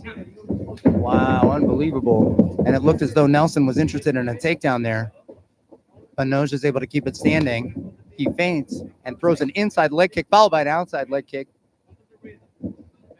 An interesting combination. Wow, some nice punching here. Teep kick from Manoj followed by a couple of body shots from Nelson. And they go back and forth. Manoj grabs the leg, an opportunity for a takedown. And back to the center they go. Manoj looking strong here, as is Nelson. Some wonderful kicking and Muay Thai on display here. Wow, gotten taken down. Nelson gets taken down. Manoj able to get back up, has an underhook, throws him to the mat. Into the cage he goes. Manoj controlling Nelson. Nelson utilizing that underhook opportunity to escape the situation and go back to the center of the cage. And we continue the contest. Manoj throwing yet again and advancing is Manoj. Feint. Both looking for opportunities to throw some leg kicks, you can tell. Both with strong Muay Thai backgrounds. Both big men showing incredible combinations. Wow, punch here. All right, Manoj gets to land another shot from a leg kick. Wow, beautiful kicks. And break first round in the books here with these large fighters. Again, Nelson at 217. Tejas weighing in 209.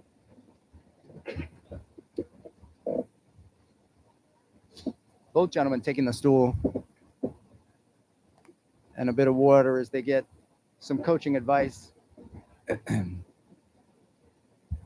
Interesting round. Definitely stand-up skills for these young men. But I know that Tejas, as an example, I know has a traditional wrestling background as well. Not sure if Nelson has the same, but it looked like he was comfortable catching kicks, and Nelson was willing to grapple when necessary. As we move to our second round.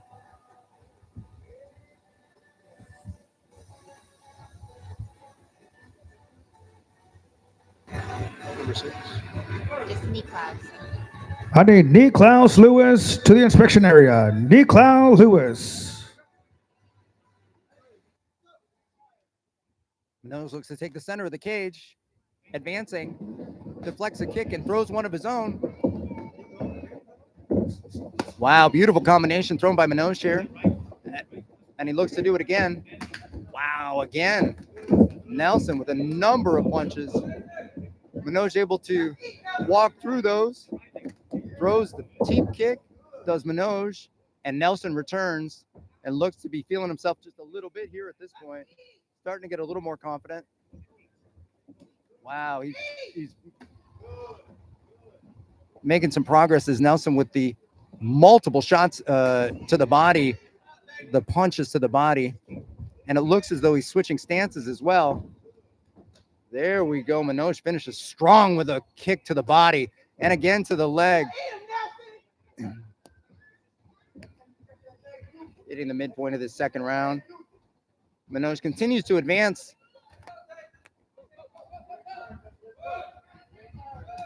Interesting to see these big guys manage their cardio throughout a 3-round contest like this. Nelson throwing a beautiful kick to the body. Manoj following up here with some punches to the body as well and advancing and continues to advance. Manoj a bit off of his feet as a result of a leg kick by Nelson. Manoj returns. Looks to take his back. No, there's a couple opportunities Nelson's had to catch the kick and maybe create a takedown situation for himself. Has not materialized, though. Has not materialized as yet as Manoj advances again and gets him to the cage here. Wow, beautiful job. Shot to the body. Manoj. Oh, and I wonder if Nelson maybe. There we go. Just a flurry of punches followed by a kick. Manoj walks through it here, but certainly. All right, here we go. Another round in the books. Fantastic striking affair from both fighters.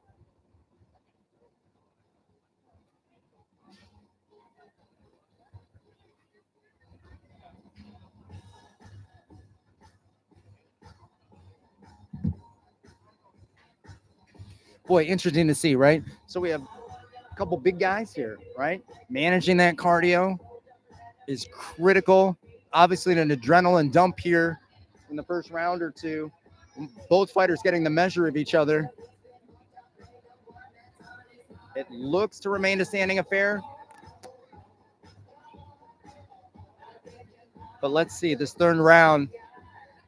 And I wonder, in a scored contest, which this is not a scored contest, but in a scored contest, I wonder if maybe this third round would be the determining round for the fight entirely. Both young men answer the bell.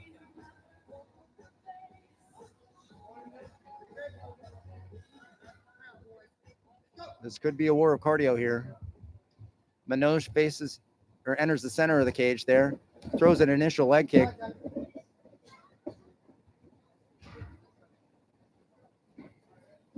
And a point has been taken. 1 point awarded. Okay, point awarded. Point awarded.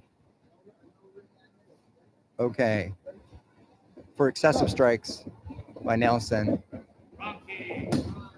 And Manoj finds a leg kick. Wow, and faces a leg kick with a beautiful job. Manoj, hey, Manoj look for a takedown, almost had it. Strong kick to the body from Nelson. There, strong kick from the body to the leg from Manoj. Hey, there's another good kick to the body from Manoj. Nelson working, looking. Manoj looks for the takedown. He may have an opportunity.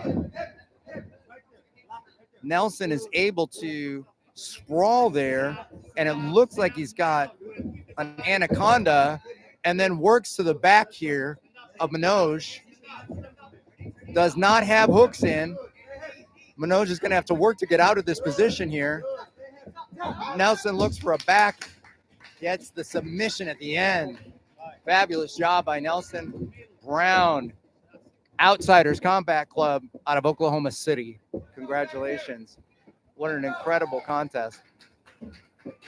No winners or losers in this exhibition, but it's certainly amazing to see a tapped out. Wonderful fight from both fighters, or wonderful contest, from both competitors.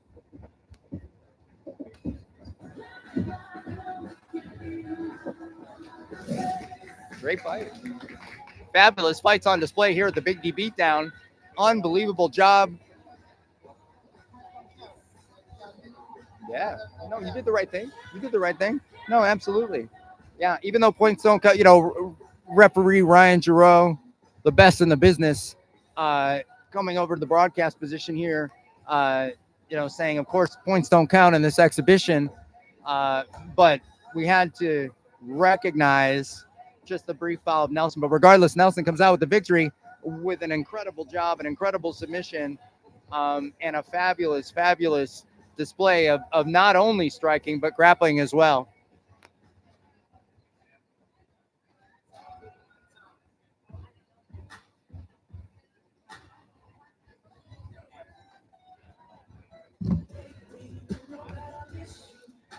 Best part is we have a ton of great contests coming up still here at the Big D Beatdown.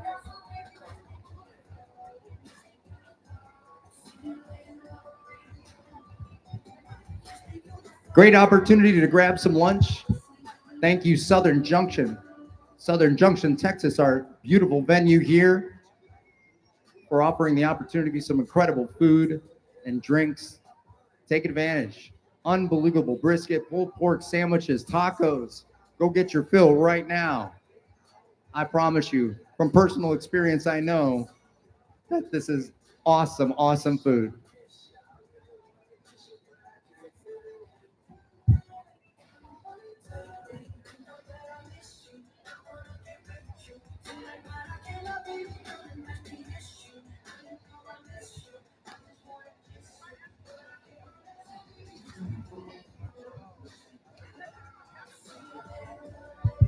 We have Julian Cohen here in the broadcast booth, an incredible, accomplished grappler. We are.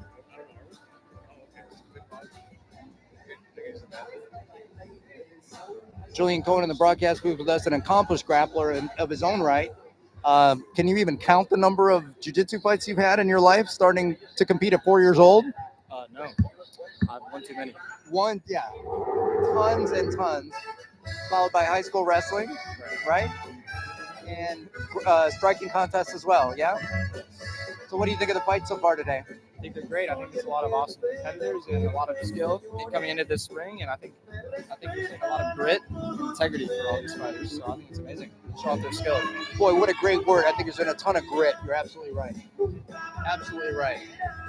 Look at these guys. We go from the big ones to the little ones here. Look at this. What an entrance. Unbelievable. Unbelievable. We have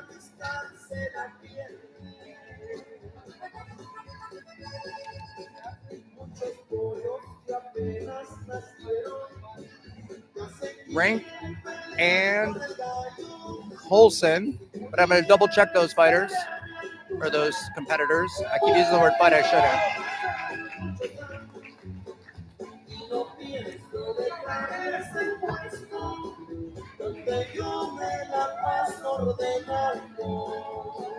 Rank the Tank enters the ring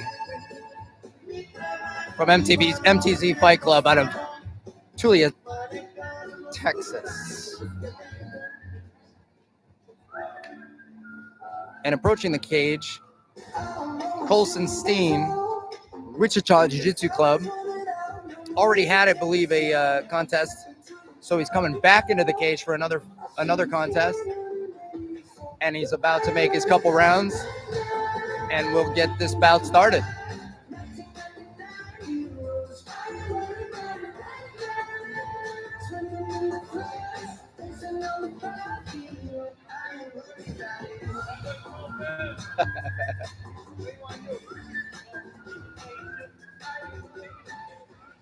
And now, ladies and gentlemen, competing out of the red corner, standing at 4'1", weighing at 89 pounds, training out of MTZ Fight Club by way of Tulia, Texas, here is Rank the Tank Frosto!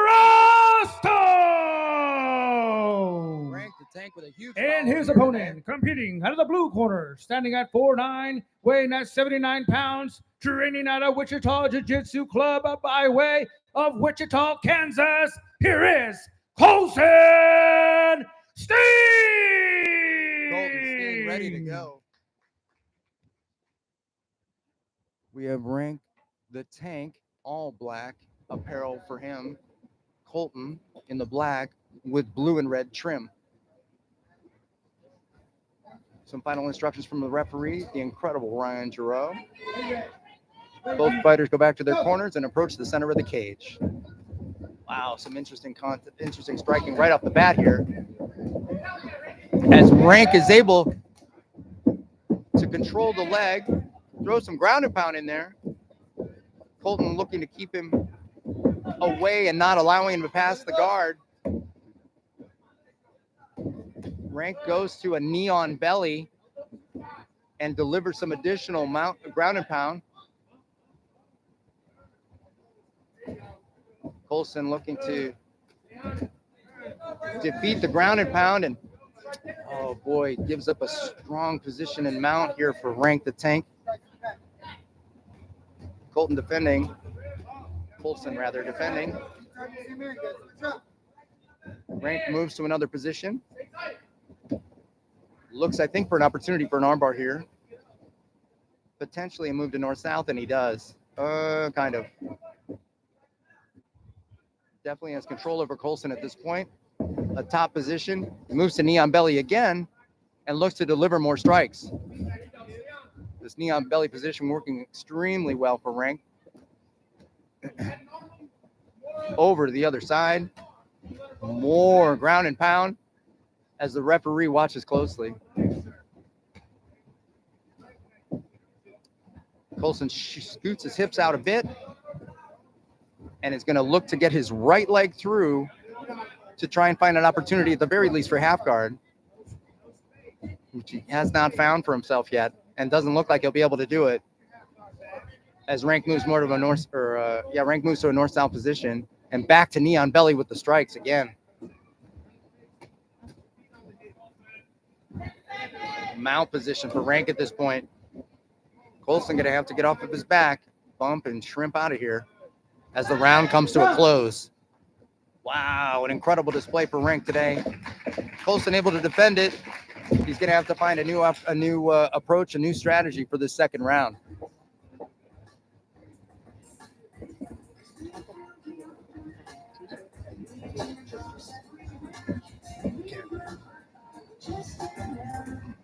Ultimate Team Products is what? The posters and pictures. Test. A big thank you to Ultimate Team Products. Ultimate Team Products, one of our vendors here today, supporting the Big D Beatdown and youth mixed martial arts in the state of Texas. Get your posters from Ultimate Team Products with our vendor row in the back. Thank you very much.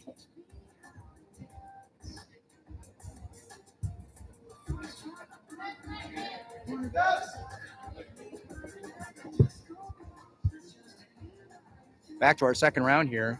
Rank the Tank showing an incredible display of both striking and grappling, in my opinion. Colson's going to have to come up with a different strategy, I think, to try and take an advantage in this second round. Both fighters approach the center of the cage. Wow. Rank again looks for the takedown and gets it.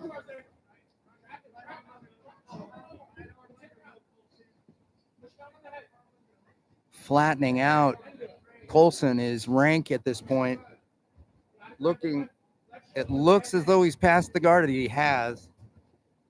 And moves to the, I know he's going to move to that knee on belly position again and look for strikes yet again. Oh, and might have been a bit of what some professors might call a greedy mount there. Tried to take a big step for the mount position and wasn't able to secure it. But Rank still able to control the situation as Colson tries to find an opportunity to get back to his feet or get into a dominant position here. Rank has got Colson against the fence here with some aggressive ground and pound and a fantastic display of a knee on belly technique to control your opponent, especially in these cage side situations.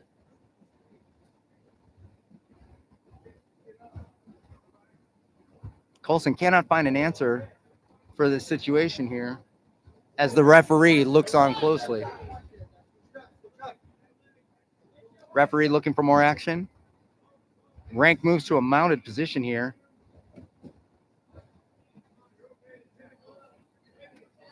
And looks for more ground and pound. Colson has got to find a way out of here. He's on his right hip now. There may be an opportunity. Tap, tap, tap. Oh, there's the tap out. There's the tap out. Wow, Rank is quite the buzzsaw in this weight class. My goodness, what a fabulous display. Both fighters showing incredible technique today. What a fantastic contest.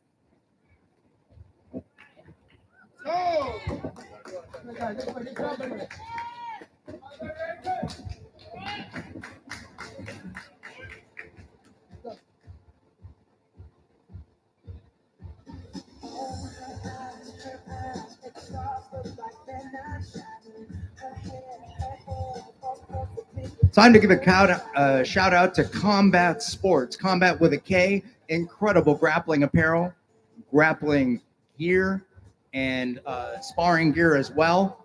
A phenomenal organization that certainly supports the Big D Beatdown and youth mixed martial arts.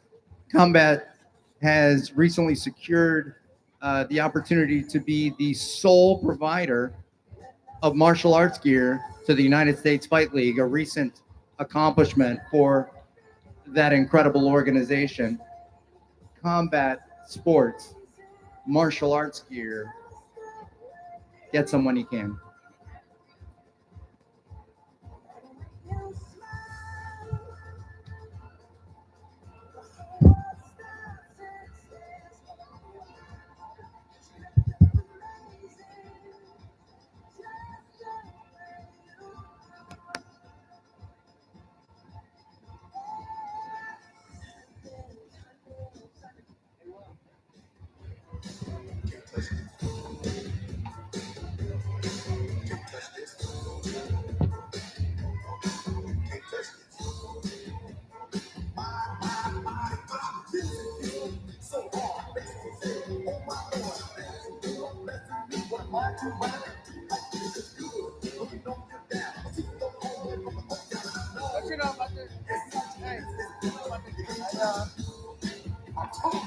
boy. Can't touch this.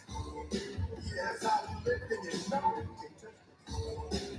Look at my eyes. Can't touch this. Yo, let me bust my whole lyrics.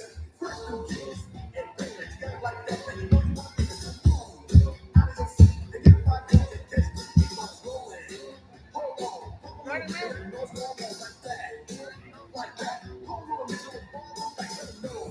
But you're too much. Can't touch. Yo, can't touch it. Why you scared of me?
And now, ladies and gentlemen, competing out of the red corner, standing at 5'10", weighed at 217 pounds, training out of Outside Combat Club by way of Oklahoma City, Oklahoma. Here is Nelson Brown.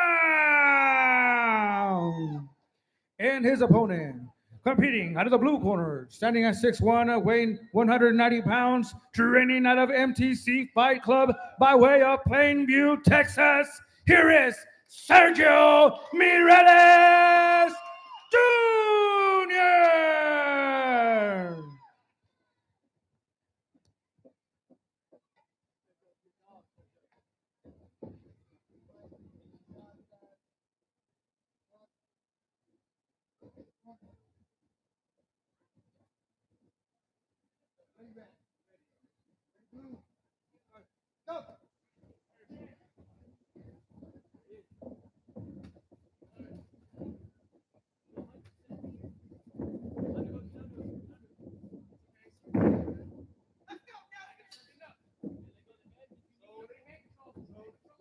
Stay heavy right there. Good. Stay heavy right there. You got plenty of time. Stay heavy. Take your time. Take your time and stay heavy. I like that. Right hands on the cage. Right hands on the cage. Control. Control. Right elbow inside. Your hands. Your hands. Left elbow inside. Left elbow inside. Heavy, heavy, heavy. Relax your body.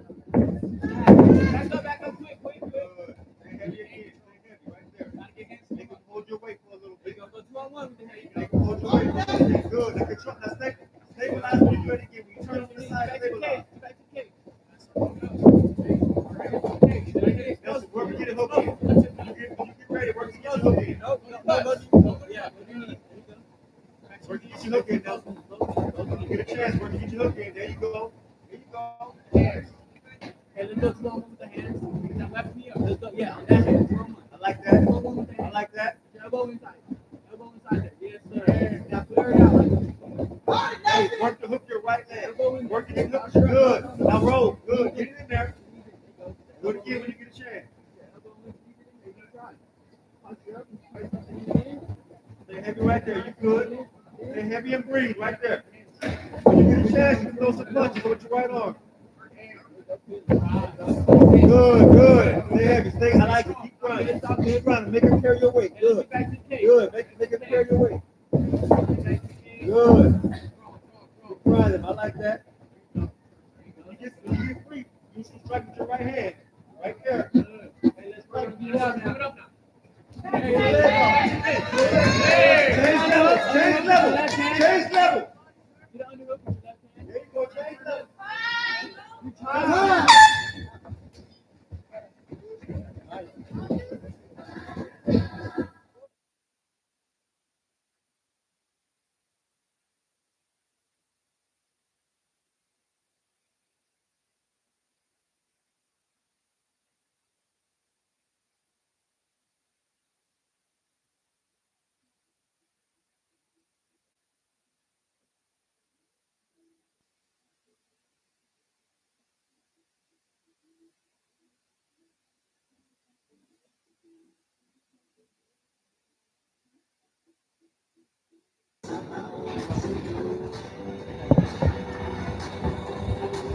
All right, combat sports fans.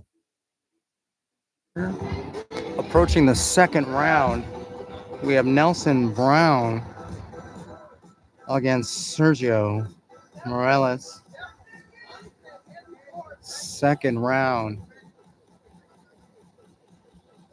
Nelson in the black and white top with Sergio blue with white trim.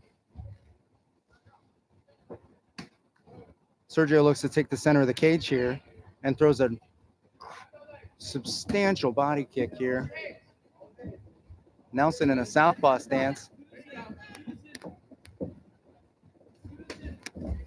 Nelson looks for the takedown and isn't able to find it.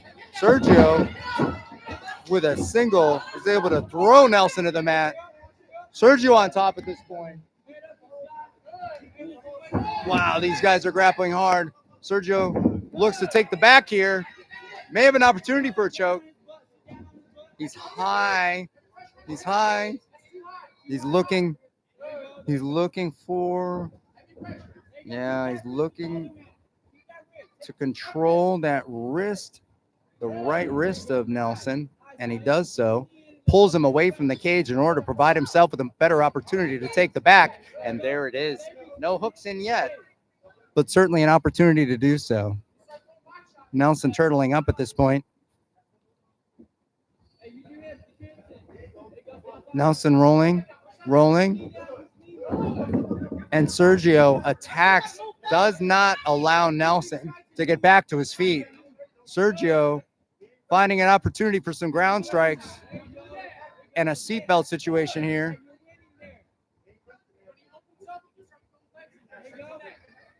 More ground strikes here as Sergio controls Nelson and collects that wrist on the far side yet again. Sergio looking for one hook and gets it. Nelson may be starting to fade just a tiny bit in the cardio and is able to make it through the round. And he's a bit slow to get back to his feet. Back to the corner, both fighters go.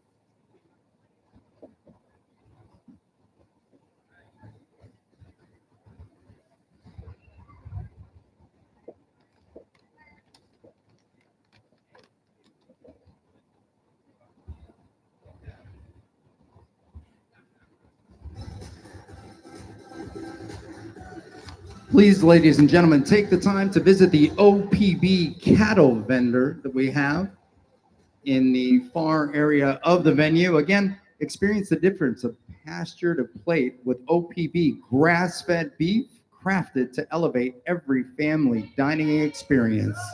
OPB cattle.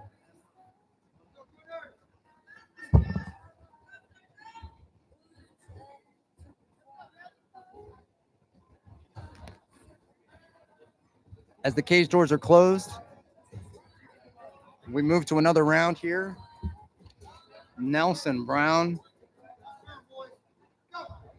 versus Sergio Morales. We find our third round here. Sergio looks for the center of the cage and attacks with a double leg. Can he connect his hands? It doesn't appear that he can. Controls Nelson, though, and is able to take him to the mat. And he's looking to pass potentially to mount position, although he's got a good control situation here. Nelson has an underhook. If he's able to, he wasn't able to capitalize on that, unfortunately. Nelson now in danger of being fully mounted as Sergio looks for it, and he gets it. Full mount position at this point with ground and pound. Nelson doing what he needs to do to bump, attempt to shrimp.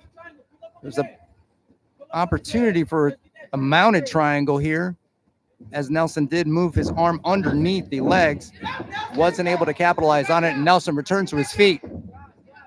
Wow, Sergio with the takedown yet again,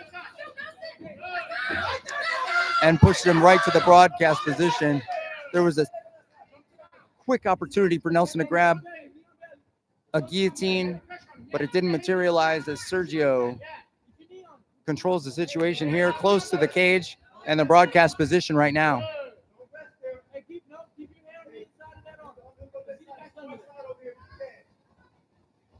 Nelson may need to work with the cage to sort of wall walk to get back to his feet. He's got to find a way to change the current situation. Wow, Sergio, strong move here to mount yet again with ground and pound. As expert referee Ryan Giroux looks on closely. Full mount position yet again for Sergio. And break for the end of the round. Wow. What a final round for both of these young men. What a fantastic contest. An incredible display.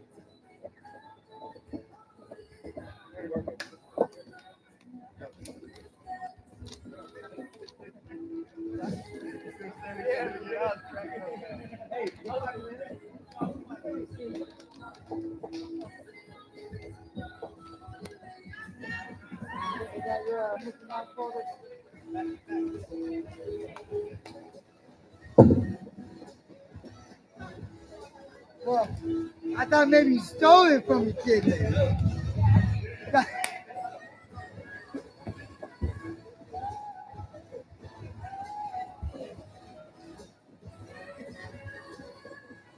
it's okay. I was eating on the way over here. I didn't have no napkins, and I realized I left my son's diaper bag. So I went in there. I was like, okay, diapers or the wipes? We're going with the wet wipes. I was like, hell yeah, get the baby wipes. I was like, let me use these baby wipes real quick. I just happened to accidentally leave his bag in there, which means that if his mom goes somewhere, I had to take it back now. Oh, hell no. We don't do snacks in the car no more. The DJ had to walk to stay awake.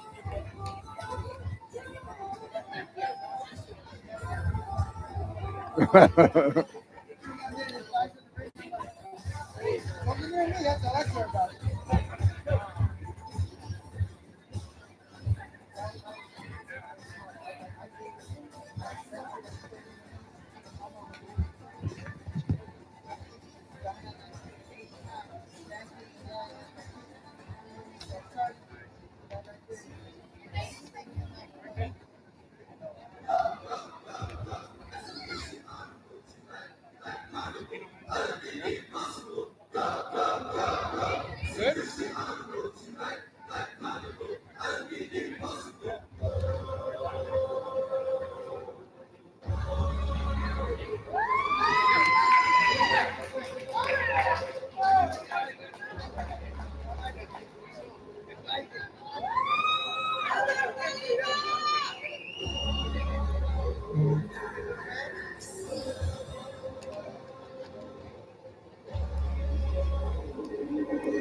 Way too rich to drive a road. Made a million out of stove.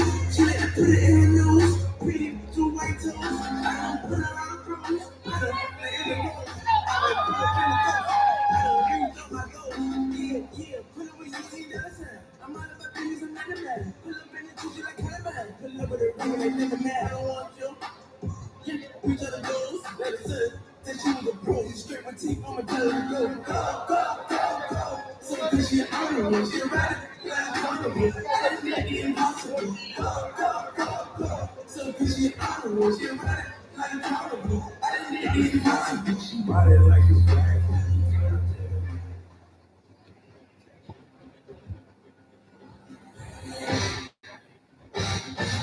Can't go wrong.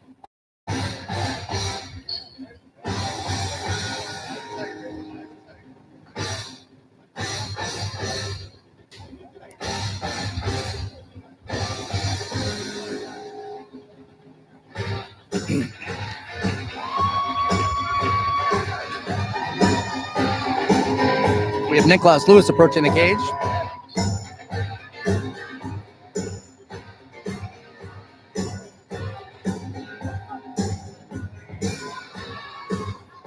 And this is pretty awesome.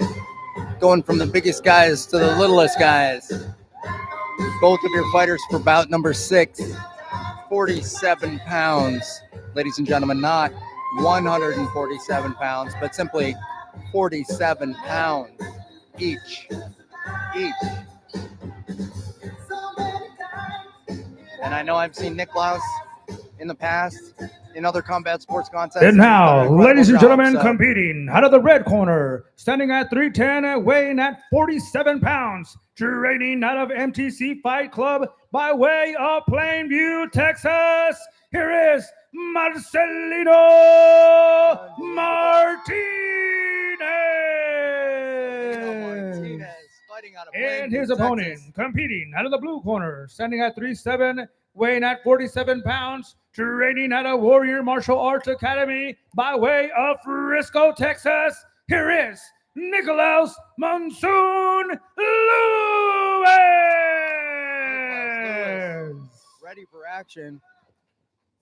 We have Marcelino in the black top, white trim, and purple and red trunks. We have Niklaus in the all black attire for this afternoon's contest.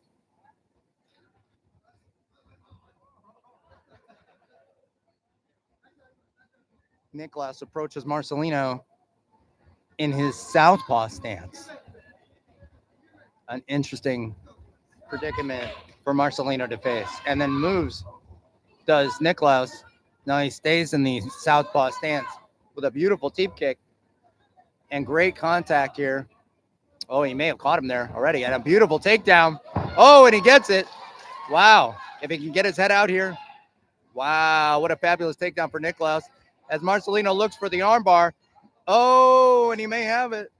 Niklaus moves, is trying to find an opportunity to get out of there. And he does get out of there. Unbelievable submission defense as he looks for another one. Does Marcelino for another armbar here. Can Niklaus defend it yet again? Unbelievable. And he looks for a third in a row. And Niklaus moves to step over to defend the armbar. And he does so. What incredible submission defense.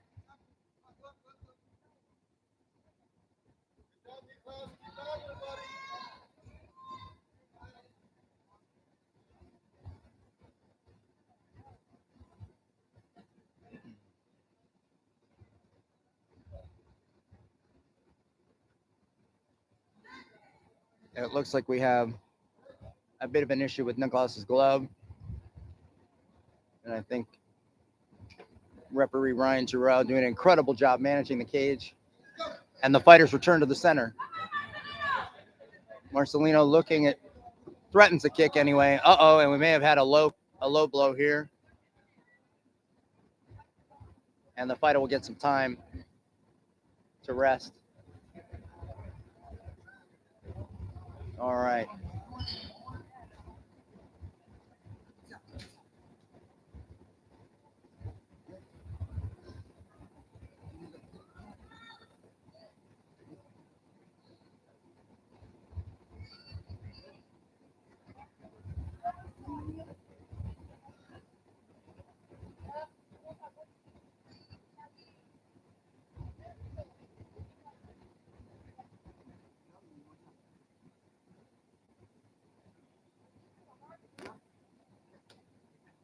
All right, wonderful.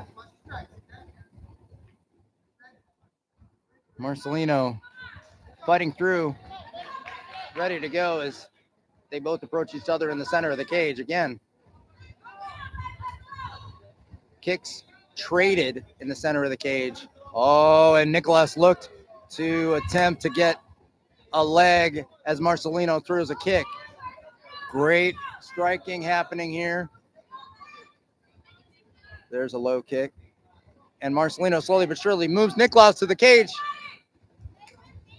Niklaus has to find an opportunity here. Oh, and a takedown. And Marcelino looking for the armbar. Now looking for a triangle. And I wouldn't be surprised if he looks for the armbar again. despite the fact that he has the triangle, while he has the triangle, I don't know. I can't see from this side whether he has that arm. And it looks as though he does not. It looks as though he does not. And that's the end of the round. Wow, what a fabulous display. Incredible contest here. These young men really putting on a show for the Big D Beatdown crowd here in Irving, Texas at Southern Junction, Texas.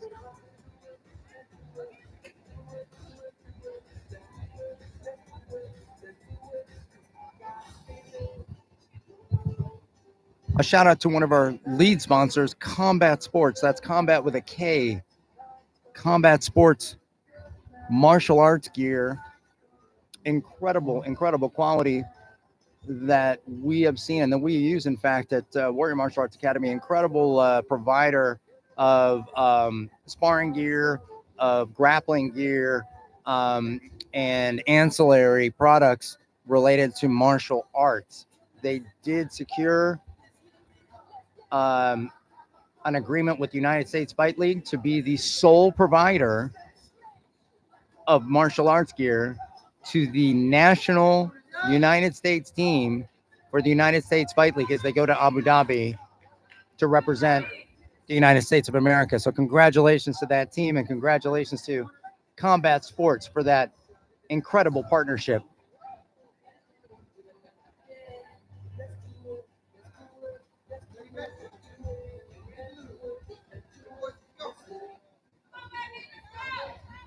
Both fighters approach each other. Marcelino moving forward as Niklaus kicks going backwards. Niklaus very confident in the southpaw stance here. Both gentlemen trading strikes as they move about the cage with some great combinations. That one didn't appear to be low to me, but it looks as though it was.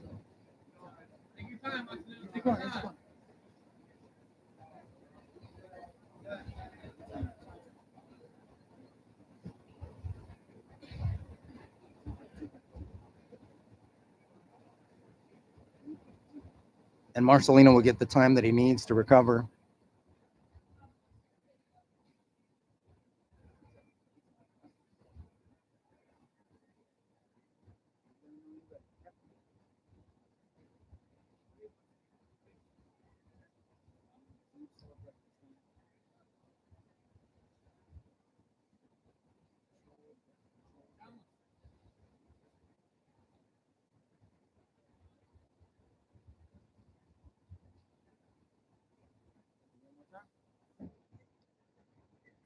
And a pause in the action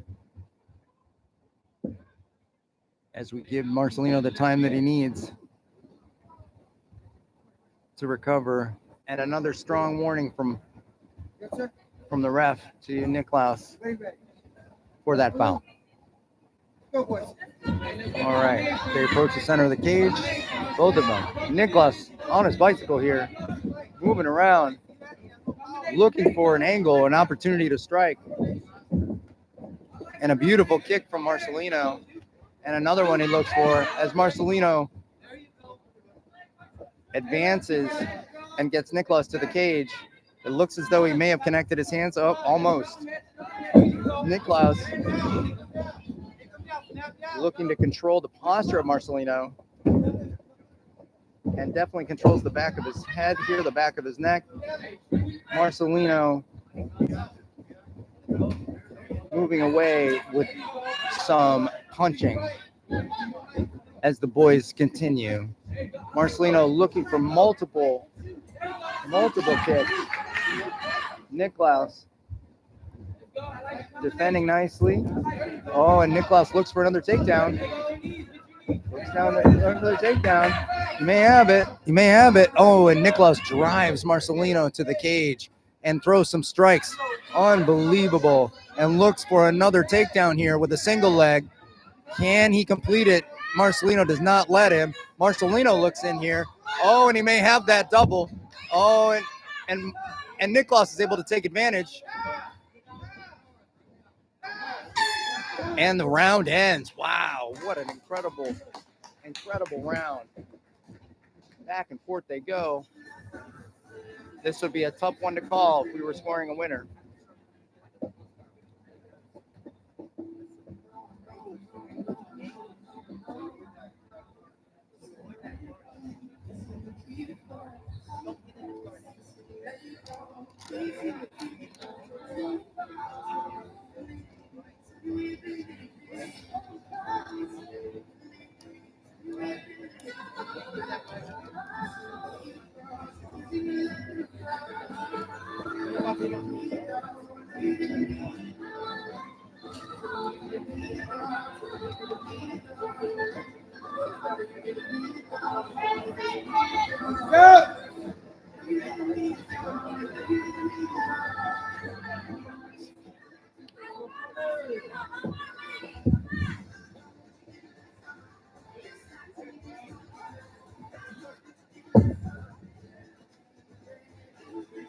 These doors are closed.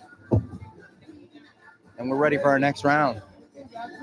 For these two little guys, last round. Both have shown an ability, both have shown an opportunity to win the fight, certainly. Not that we're scoring winners or losers, but wow, what a beautiful, beautiful approach to the takedown. Marcelino defending amazingly. Nicholas in a full mount position here. Full mount position with Marcelino against the cage. Marcelino's going to have to find a way to get out of here. And he does bump and moves to get out of there. Does an incredible job with the scramble. Winds up in Niklaus's guard. Oh, careful, almost a slam there, but it wasn't, thank goodness. And Niklaus, from my position here, looks to be attempting an armbar, but I think that Marcelino's elbow is past the jeopardy position. Now they both look to get up. Niklaus moves to mount position, or moves to a side mount position here.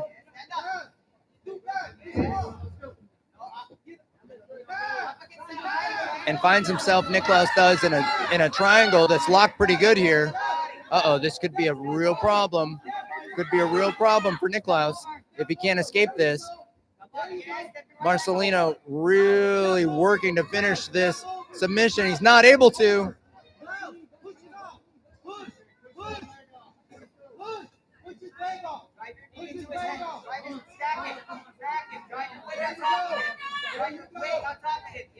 Wow, Marcelino's got this locked pretty good. It's hard to see on the far side whether he's got the arm in jeopardy. I don't. Oh, and Niklaus taps out. Taps out. Does Niklaus to the triangle submission for Marcelino? What an incredible fight from these two. An incredible contest, excuse me, from these two young men. Did a fantastic job.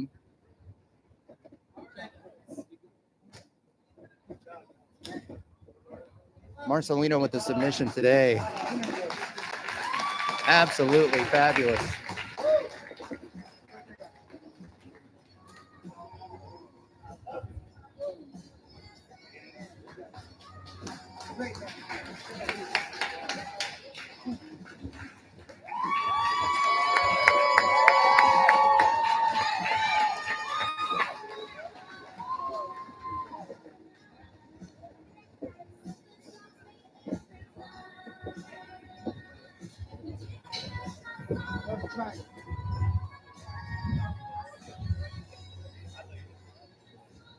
Keep it going, man. Keep it going.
And now, ladies and gentlemen, competing out of the red corner, standing at 6'1", weighing at 190 pounds, training out of MTC Fight Club by way of Plainview, Texas, here is Sergio Mireles Jr.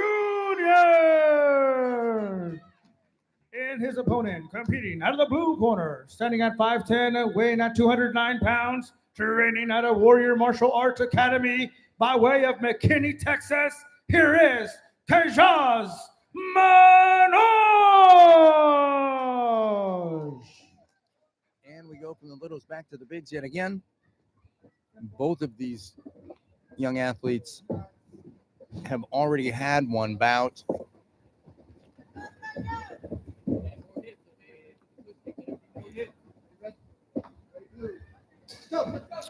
We have Sergio Mireles in the white and blue top, while Tejas approaches in the gray and the maroon Muay Thai shorts. Tejas very aggressive, moving forward, looks to catch that kick from Sergio. Tejas very aggressively moving forward. Wow, beautiful shot to the leg there. And down goes Sergio as Tejas looks and gets the takedown. Can he control the situation? It looks like he's passed. And full mount position here. Full mount position for Tejas with laced hooks. He's doing a grapevine here. He has Sergio flat on his back in the corner of the cage. A really, really vulnerable position. Can Tejas capitalize on this, perhaps with some ground and pound or a submission finish? But regardless, having these two big guys, one on top of the other, is certainly exhausting, if nothing else. Sergio works as hard as he can to try and get Tejas off of him, and it doesn't seem to have the opportunity. He may try to find a way to wall walk on that cage, yes, and push off the cage. Tejas looks for an Americana here, and Sergio is able to bump himself up into a much more advantaged situation and looks to take the back of Tejas. Tejas stands up with the single, dumps him, and the round comes to an end. What a fantastic display of both striking and grappling.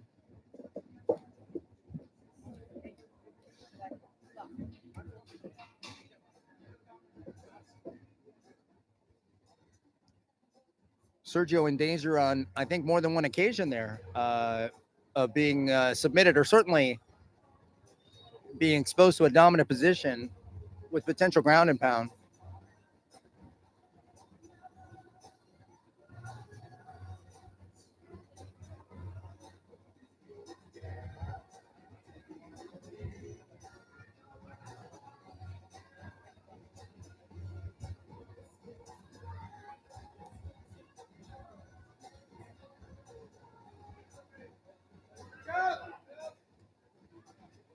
Second round coming up for these two big gentlemen. Boy, throwing some powerful strikes and also working the grappling.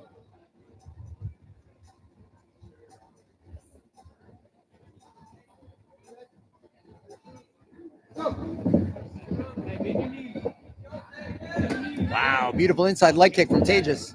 And a miss and a follow-up from Tejas. Wow, and a third one. Nice check from Tejas and another kick. Boy, his striking is looking on point today.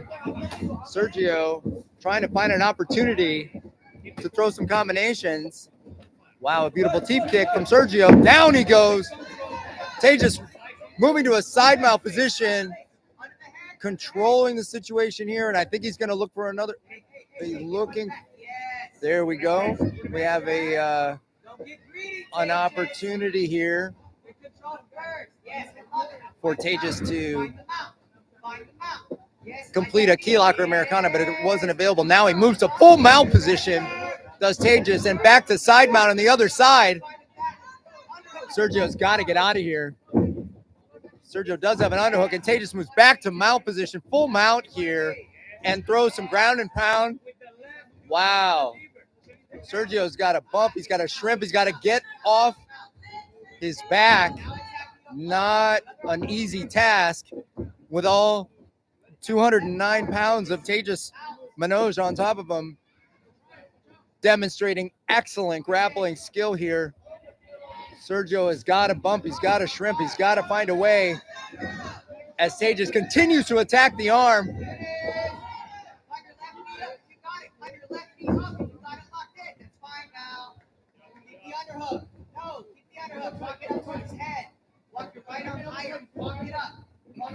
Sergio cannot find the opportunity here to get back to his feet or even to try and build a base. Potentially, he would like to have tried to maybe wall walk up the side of the cage there, and he does try and do almost a sweep from guard position, a challenging move in grappling, and the round comes to a close as we move to our final round of this contest.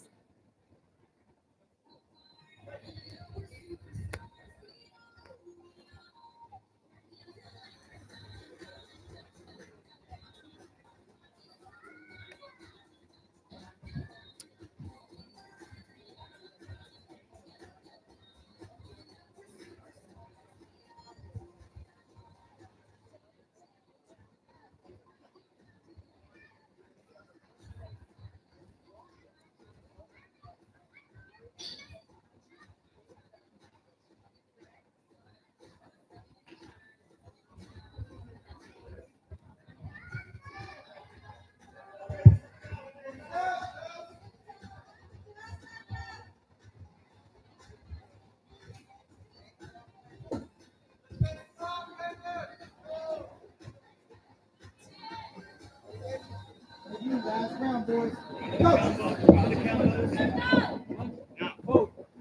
Final round here. Final round here. Tejas looking aggressive, moving forward. Sergio eating some leg kicks here, and Sergio throws a combination of strikes of his own.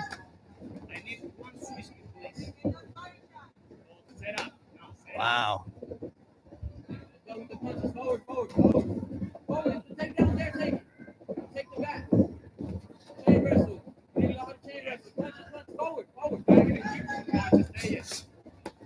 Both gentlemen throwing a barrage of strikes as Sergio looks for the takedown.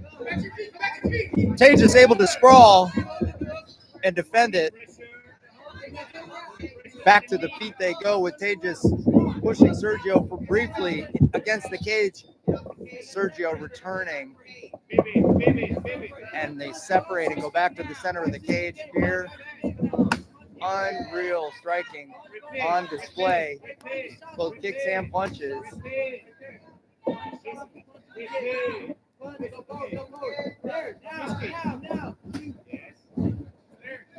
Wow. Both fighters showing a bit of fatigue here.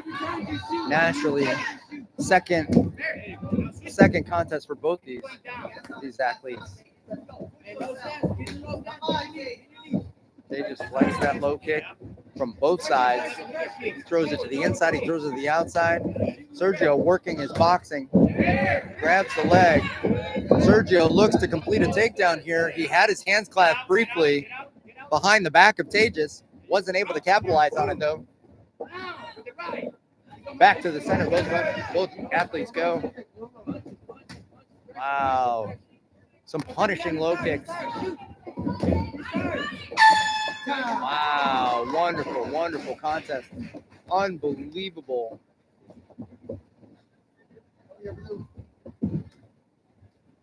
That's the end of this one. Combat sports fans, I think these young men put on a fabulous display. Six.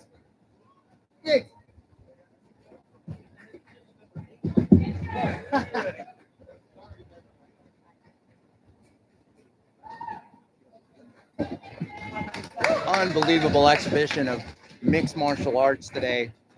Fabulous technique from both fighters. Boy. MTZ Fight Club bringing some amazing athletes to the contest today. as is Warrior Martial Arts Academy. Frankly, both these fighters did a fabulous job.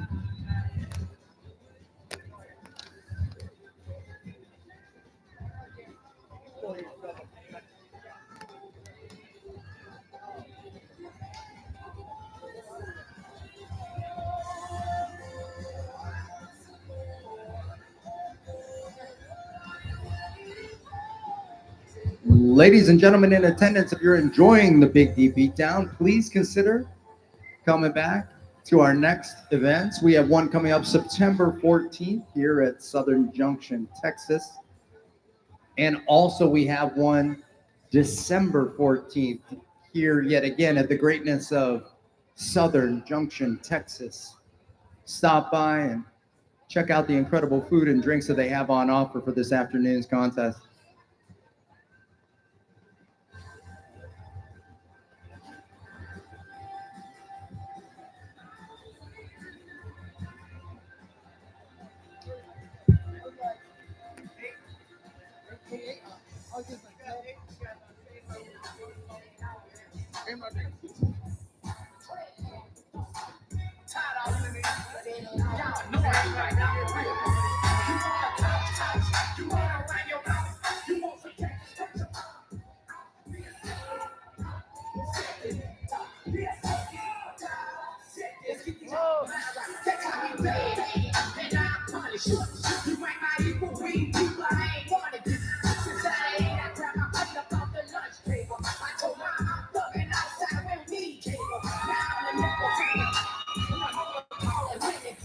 Cain Rodriguez approaching, or rather inside at this point, the cage, coming out with a ton of great attitude, a great style, and looking to show some real personality here in the cage this afternoon. Cain Rodriguez, again, MTZ Fight Club.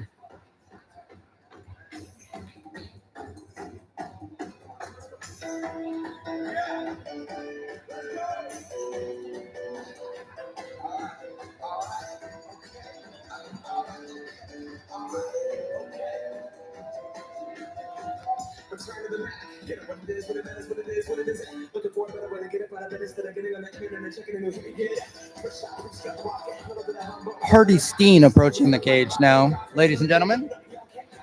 Hardy Steen out of Wichita, Kansas, the Wichita Jiu-Jitsu Club. Hardy enters the cage.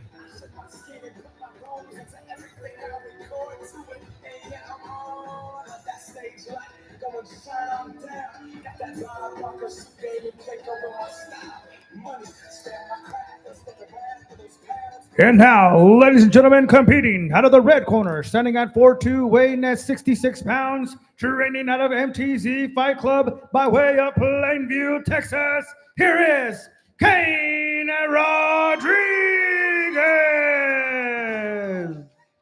And his opponent, competing out of the blue corner, standing at 4'7", weighing at 68 pounds, training out of Wichita Jiu-Jitsu Club by way of Wichita, Kansas, here is Hardy Steen. Hardy Steen raising his hand here. Wichita, Kansas, Wichita Jiu-Jitsu Club fighting out of the blue corner. Cain out of the red corner. Cain wearing the blue top and black shorts. Hardy in the red top and black shorts. Some final comments from the rep. And I think we're ready to go. Cain throwing with abandon. Both gentlemen very aggressive from the start as Hardy looks to find an opportunity to capitalize on a double leg takedown here. Cain working his underhooks to get out of there and back to the center of the cage. Finishes with a couple leg kicks. Okay. A potential foul there from Cain. Beautiful combinations from Cain. Hardy goes for the takedown again. May have it. He doesn't, but he does get him against the cage. Looks to dump him to the side here, and he does. Oh, Cain looking to wall walk back to his feet. He builds his base and does so. Hardy relentless with this takedown attempt. Looks to get it. He may have the back here. High, he's high. Hardy's high for this opportunity. Does not have two hooks in. He's got one. He's almost at the side here. Looks like he may have slid off. I think he's going to try and identify another opportunity, and he looks for the back again. Hardy controlling the situation here as he looks to dump Kane yet again onto the mat. Almost does so, almost does so. Back to the center of the octagon. Go both competitors. Down goes Kane as a result of Hardy grabbing that foot. Hardy does have the back now. Looks like he's got hooks. Hard to tell from this position. I believe he's got a seatbelt here. If Kane can get his shoulders flat on the mat and turn toward Hardy, he may have an opportunity to get out. Hardy wisely sees that opportunity and moves to a solid mount position. And the round comes to a close. Fantastic round.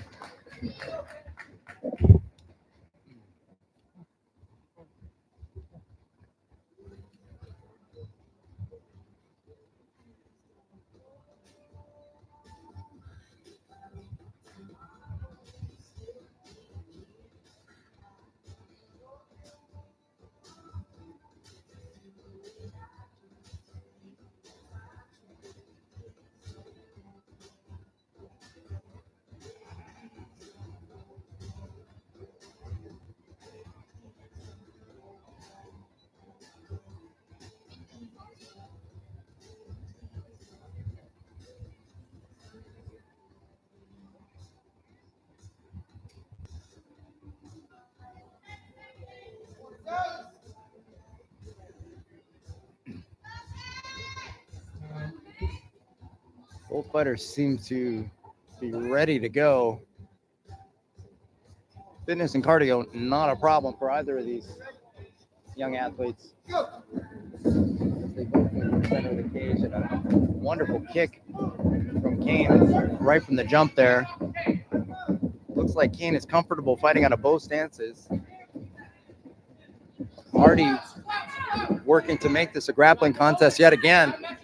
Done a fantastic job of controlling Kane against the cage and looking for this. Again, he's going to look, I think, for this almost kind of a blast double. He turns the corner against the cage. Can't complete the technique this time as Kane pushes forward and may have put his neck in jeopardy. No.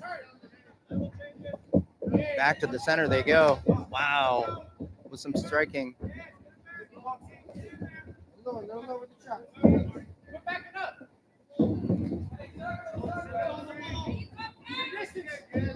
Back and forth they go with the strikes to the body.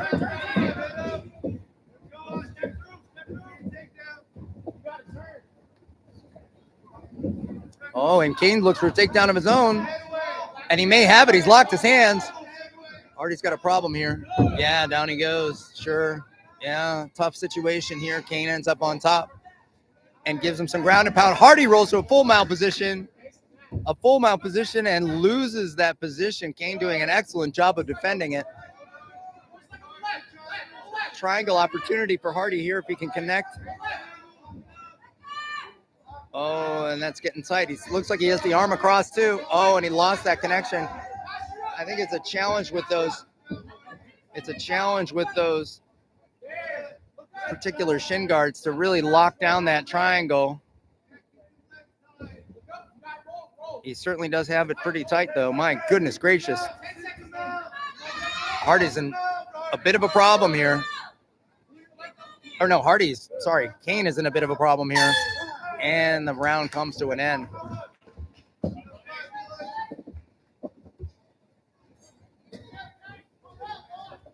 Final round coming up.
Third round coming up here. Kane begins with a strike. Hardy looks to grapple and throws a kick. Kane shoots. Hardy sprawls. Kane pushes Hardy to the cage wall. Hardy capitalizes on an underhook, moves to a solid and deep side mount, and then to mount position. Opportunity here. Oh my goodness. And Kane is able to escape the mount position.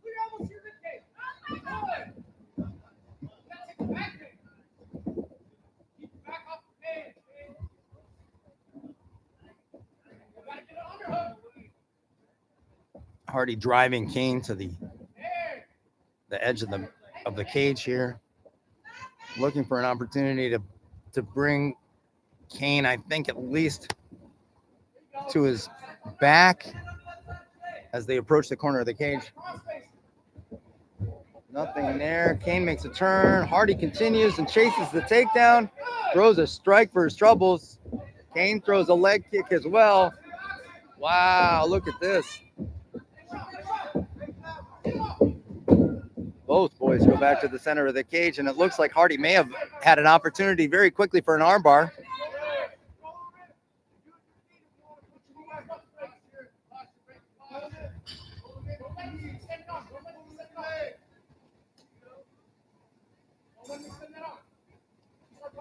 Kane able to posture up here. That's a good start to try and break that guard and back out, unless he wants to throw some ground and pound here. He does seem to want to go ahead and break the guard and back out. Hardy looking for a Kimura briefly.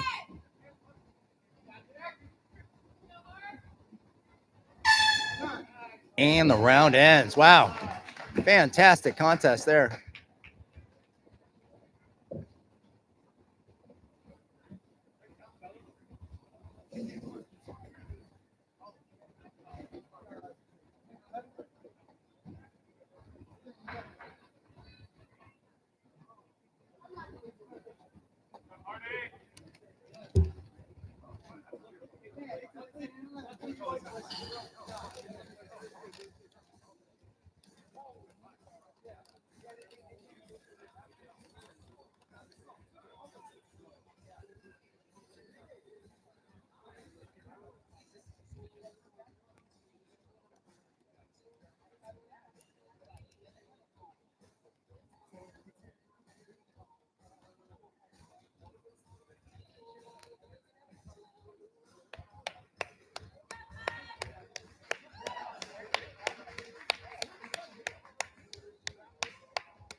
Yeah, trendsetter. Whoa, league of my own, it don't get better.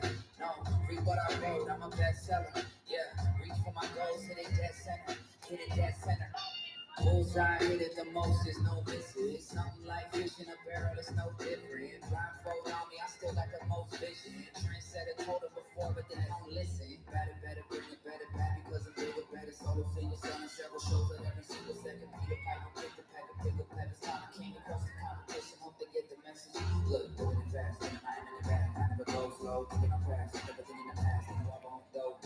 bitch catching me, they gon' need a bigger boat. Eyes on the cloud, world sky, faster than the glow. Always showing up. Last year's song still holding up. See the name now and they know what's up. Price at the top and it's going up. I'm a trendsetter. Whoa, league of my own, it don't get better. Read what I wrote, I'm a bestseller. Yeah, reach for my goals, hit it dead center. Hit it dead center. Yeah, trendsetter. Whoa, league of my own, it don't get better. No, read what I wrote, I'm a bestseller.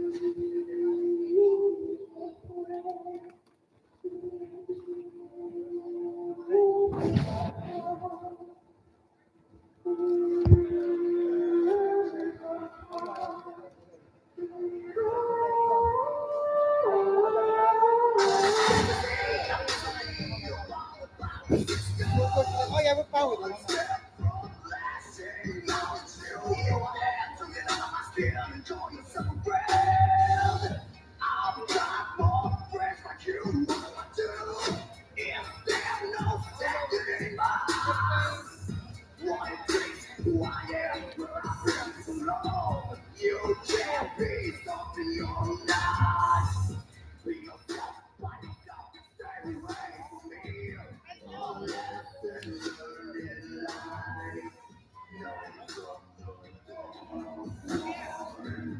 And now, ladies and gentlemen, competing out of the red corner, standing at 5'2", weighing 923 pounds, training out of Outlaw Gym by way of Grand Prairie, Texas. Here is Christopher 20K Stranger! And his opponent, competing out of the blue corner, standing at 5'1", weighing 116 pounds, training out of Solis MMA by way of El Campo, Texas. Here is Logan the Spartan Rodriguez.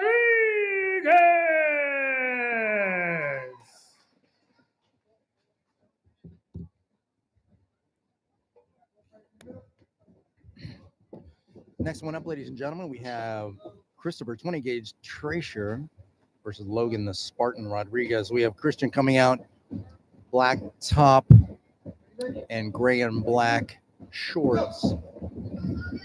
We have Logan with the red black and red trim.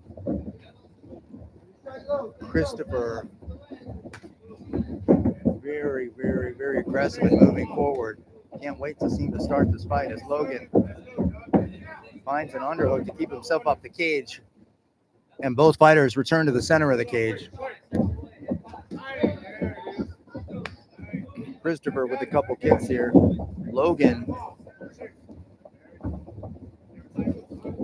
looking for an opportunity to strike, but definitely on the back foot at this point. A very aggressive posture taken by Christian 20 Gauge Tracer. He's doing an excellent job of cutting Logan off the cage here and controlling the center of the octagon. Advancing, tons of pressure. It's going to be exhausting for any fighter. Logan's going to have to find his way to get some respect, I think, from Christopher rather, perhaps with a strong strike or a successful takedown. So far, Christopher does not appear to be faced by Logan in any sort of situation whatsoever. Christian now pushing Logan to the cage. Back and forth they go. Christopher finishes that exchange with a kick to the leg. Logan inside leg kick. Christian a couple boxing strikes to the body. Logan throwing Christian to the cage. Back to the center they go. Again, Christian taking a very aggressive posture with a solid leg kick.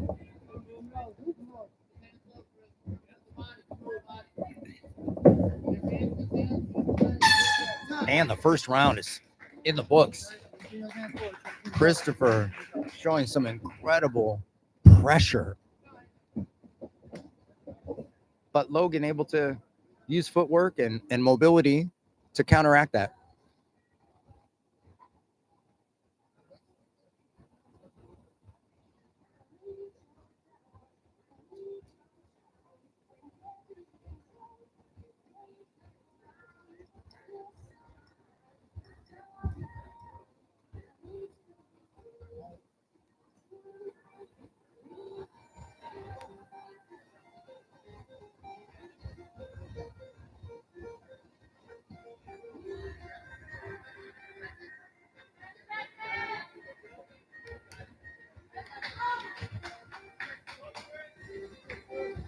I need the name of the teacher.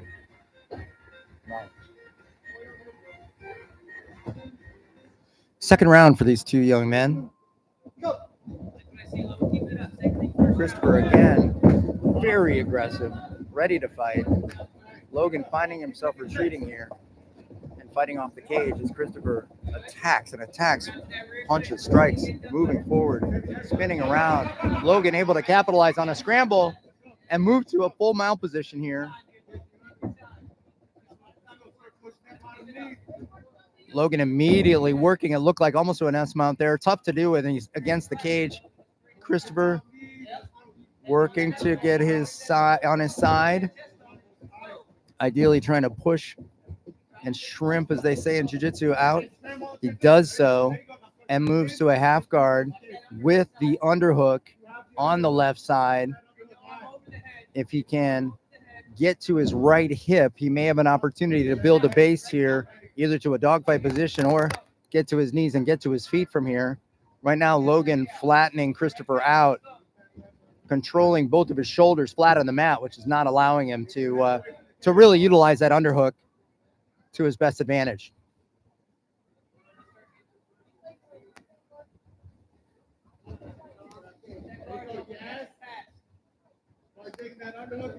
This grappling against the cage is one of the most challenging elements of the youth mixed martial arts sport today, because it's not the most traditional component of martial arts training, especially at a younger age. But still, in these kinds of contests, certainly something that is required.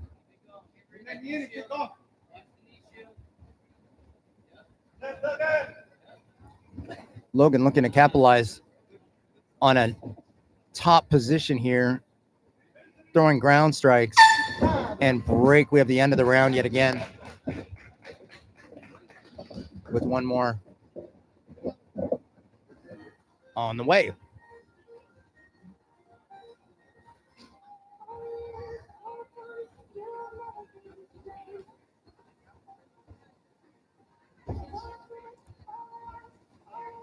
One more time, Combat Sports, combat with a K. Ladies and gentlemen, amazing martial arts gear, either for individuals or for gyms entirely. Very, very high quality gear. And one of the best things about Combat USA, in addition to the quality of the product, they keep inventory in the US, right here in Texas. Right here in Texas. So it's not a matter of ordering and waiting. They have gear available whenever a facility or an individual athlete needs it. Combat Sports, combat with a K. Christopher yet again moving forward and putting Logan on the back foot. Logan hasn't been deterred by that stance, though, in that approach. Oh,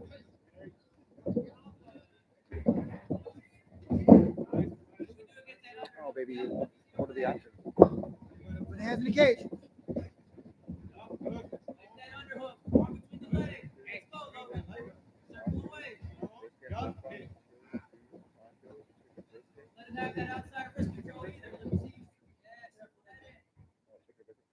I would like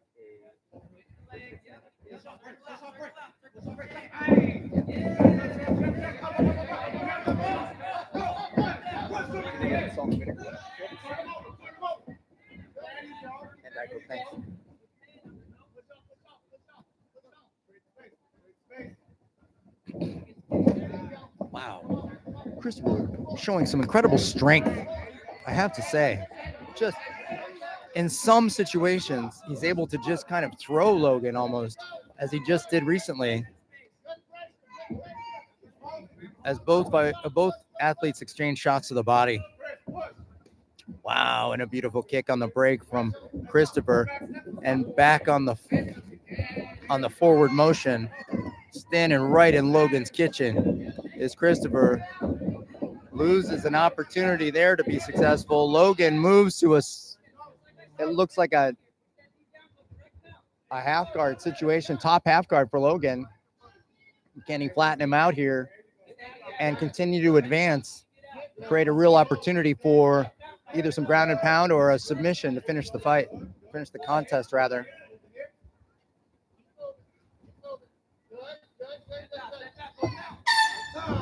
Wow.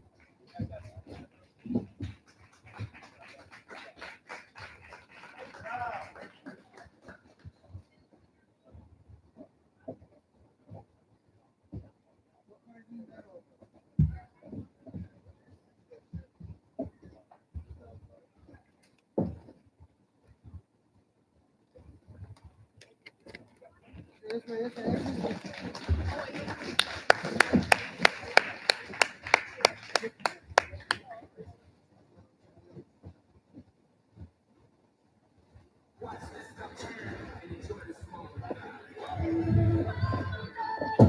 there, dog's coming.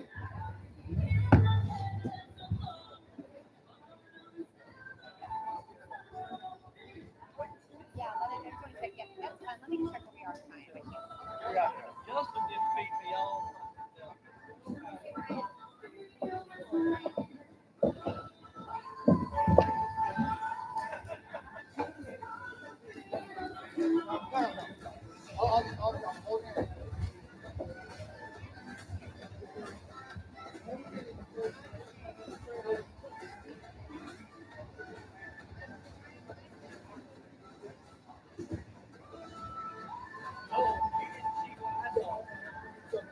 That's what I said. I was like,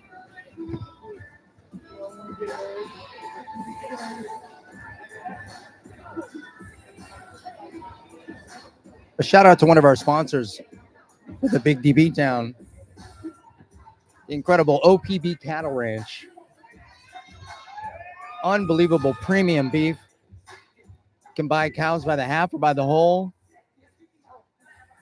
If you reserve now, 10% off your first order. Head over to opbranch.com for more details. That's opbranch.com for more details. Happy cows, locally raised, tasty beef, grass fed from pasture to plate. OPB cattle.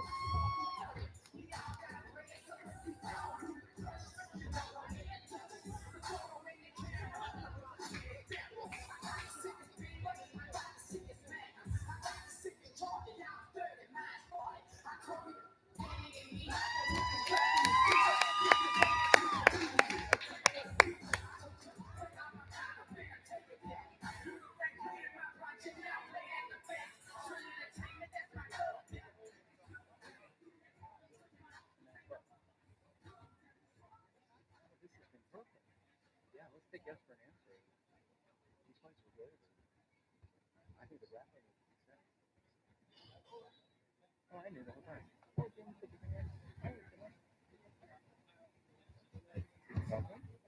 huh?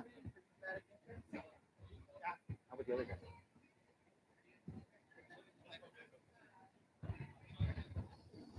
I saw a little speed. Oh, turn it up.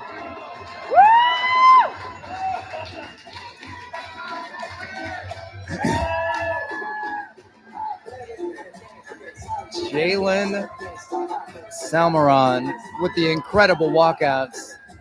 Unbelievable.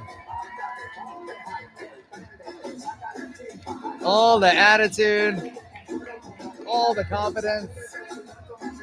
You gotta love a young athlete enjoying herself as much as Jalen is. Fantastic walkout. She really knows how to put on a show. She really knows how to put on a show.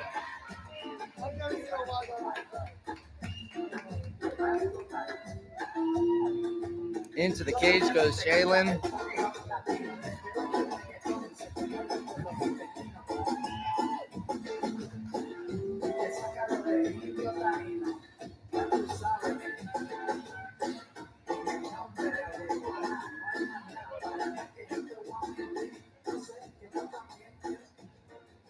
And now, ladies and gentlemen, competing out of the red corner, standing at 4'2", weighing at 66 pounds, training out of MTZ Fight Club by way of Plainview, Texas, here is Cain Rodriguez.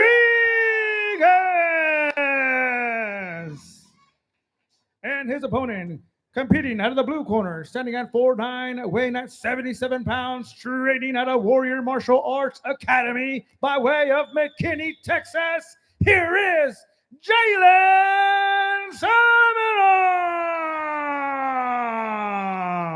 Wonderful, wonderful walkout for both of these young athletes. We have Cain fighting or competing out of the red corner, blue top and black shorts. We have Jalen competing out of the blue corner, black and white top with black shorts. Some final comments from our referee, Ryan Giroux. He's done an incredible job this afternoon, keeping these fighters safe. And we begin the contest. Jalen moving hard to attack Cain, clearly looking for a grappling exchange as she throws the strikes.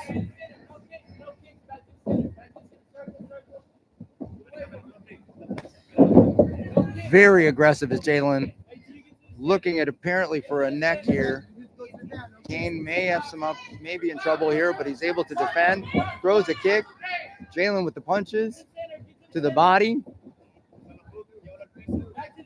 Fighting for the underhooks. Down goes Cain. Into side mount goes Jalen. And Cain moves into mount position. May have an opportunity here to finish this contest.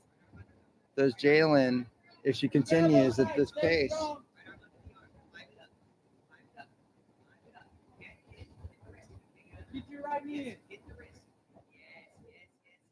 Cain doing a good job defending here. Trying to get an opportunity to get up. Way easier said than done. Jalen moves to a body triangle from the back there. She's got the neck at this point. This may be the tap out. Not yet, though, as Cain continues to defend. Boy, that's a tight body triangle. And Jalen is working for the submission. She does not have it under the chin just yet. Cain is working, defending and he taps out for the victory.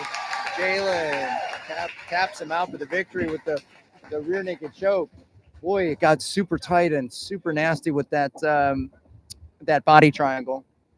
Fabulous job from both athletes.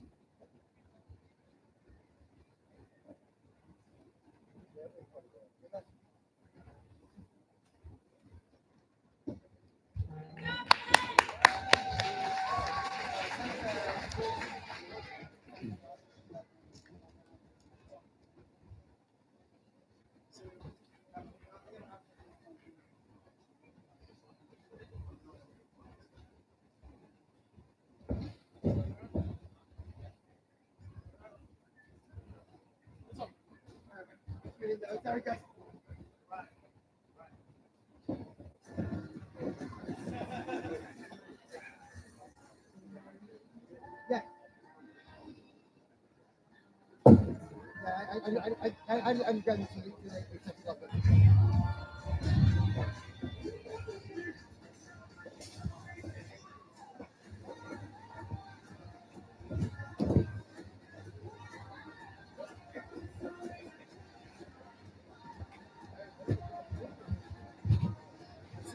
One other time. She didn't do that last time. That was actually last time. She came out, but it was like a walk, but it wasn't the whole thing. Oh, that was good. That was good. That's the entertainment, man.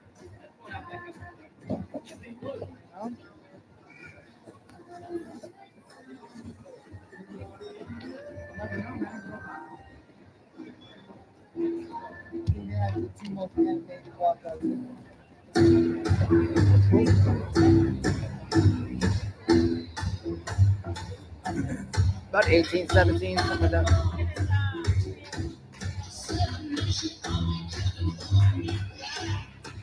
Oh boy.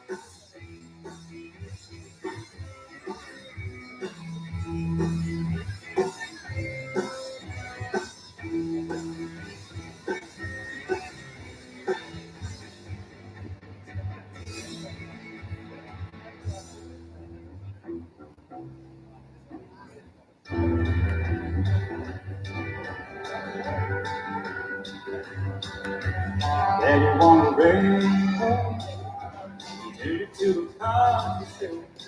I was rocking in the cradle to the crying of the street of the top. Mama used to sing to me, taught me that sweet home. Ask you words, cause she never thought I'd ever really take it this far.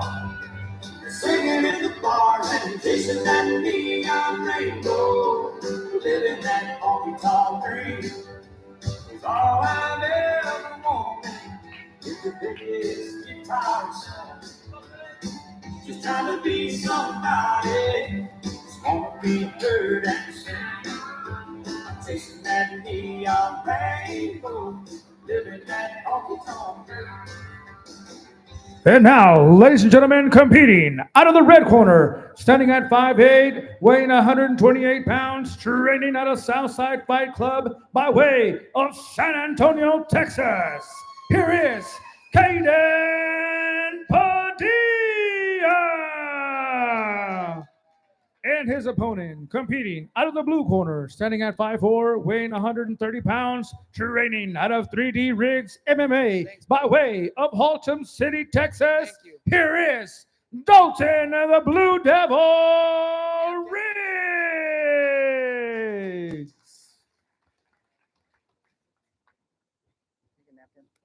Thanks. Dalton Riggs versus Caden Padilla. Dalton Riggs, certainly a veteran of the MMA scene here in Texas. Caden Padilla, all black today. Both fighters all black. Caden with the red tape on his finger. Dalton with the blue. Caden, an incredible job. Oh, before I was able to finish the conversation here, we have an armbar. Dalton Riggs. Armbars. Caden Padilla. Thanks.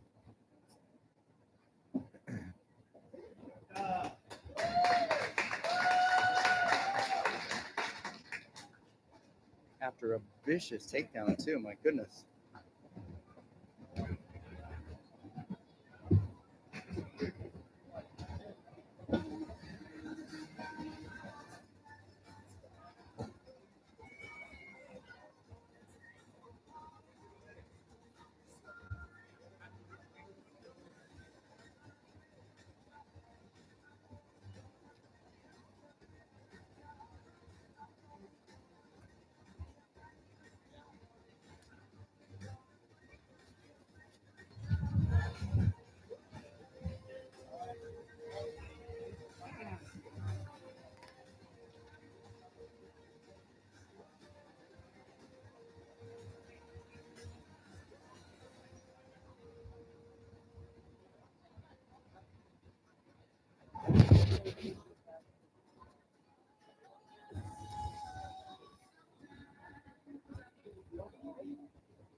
His brother, he got him with a belly down armbar. Him and his brother are very good now. They're one of the kids that are going to Abu Dhabi to fight for the world title. Both things.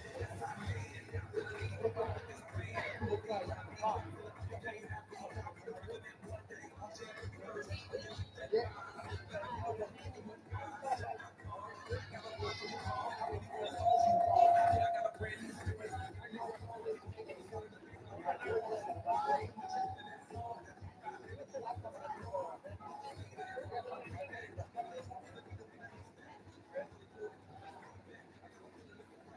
The younger brother's fighting today too. His little brother is like, man, that little kid, like, every time people will look on his face. Like, he'll look at you. Smile, like, I'm like, kid, stop smiling. That's freaky. But he hit like,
Black stripe, yellow paint. I hear they scared, I can put no pros in. As soon as I hit the club, look at the moon face. Hit the pedal once, make the floor shake. Sway inside, my engine roaring. It's the pay for it, you know what I paid for it. And I got the pedal to the metal. Got you burned, check the game, I'm falling out every level. Hear them haters talk, but there's nothing you can tell them. Just made $1 million, got another million on my schedule. And now, ladies and gentlemen, competing out of the red corner, standing at 5'8", weighing 133 pounds, training out of Shaolin Woyi Institute by way of Carrollton, Texas, here is Jeremiah Graham. And his opponent, competing out of the blue corner, standing at 5'10", weighing 132 pounds, training out of Southside Fight Club by way of San Antonio, Texas, here is Edgar Vasquez.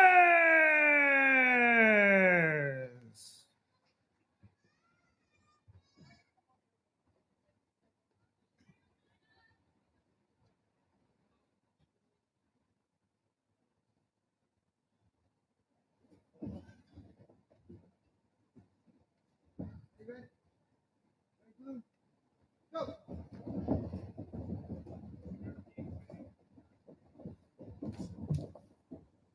Both fighters approach the center of the octagon. Here we have Jeremiah Graham out of Shaolin Woyi Institute in Carrollton, Texas, in the black with red trim. We have Edgar out of the blue corner, Edgar Vasquez, black with blue trim and camo shorts. Both fighters looking to strike to begin the contest, and an inside leg kick thrown by Jeremiah. Edgar returns and throws back.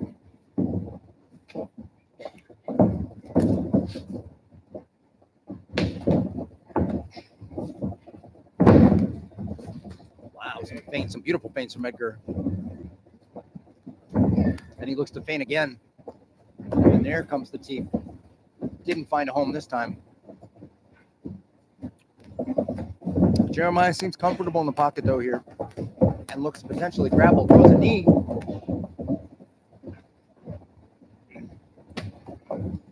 And a leg kick. A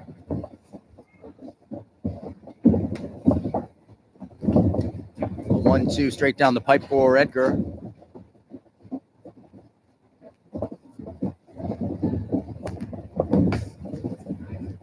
Both fighters circling the center of the cage, doing a great job with sort of ring generalship and control. Wow, some really strong kicks. Uh-oh, looks for a knee. Does Jeremiah. And ends up slipping, unfortunately, but back to his feet as we return to the striking. Again, a nice 1-2 from Edgar. And an inside leg kick.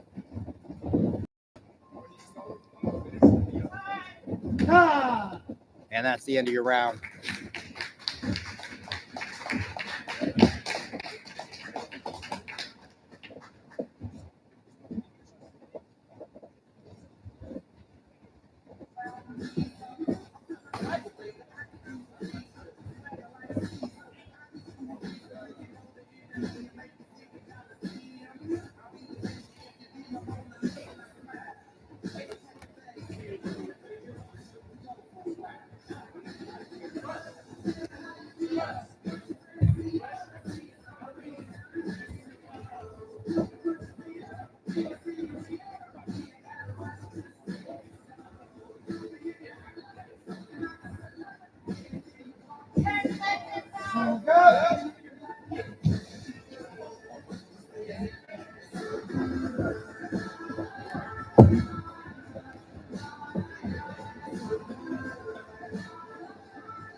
Second round approaches, combat sports fans.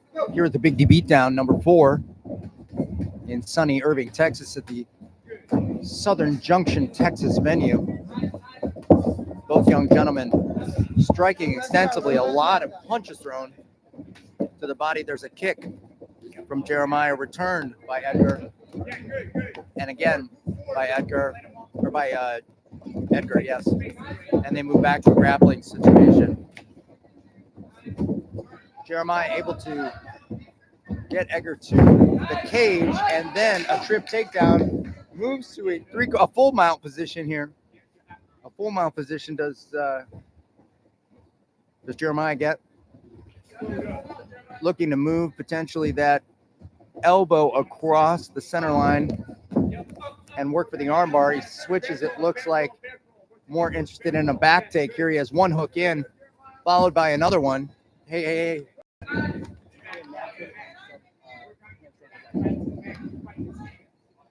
And we have still one hook in, but Edgar's in some trouble. Definitely some strength applied to this choke by Jeremiah. This might be it. It looks nasty. Oh, nope. Doesn't have the opportunity to finish the contest. Tries again. Back to it. Edgar defends well, turns toward him, and has Jeremiah now on the fence and in a strong position.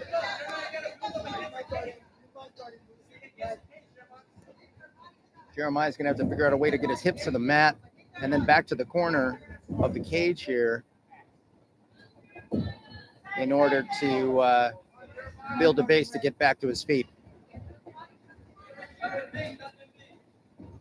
right, thank you. And that's the end of your round, ladies and gentlemen.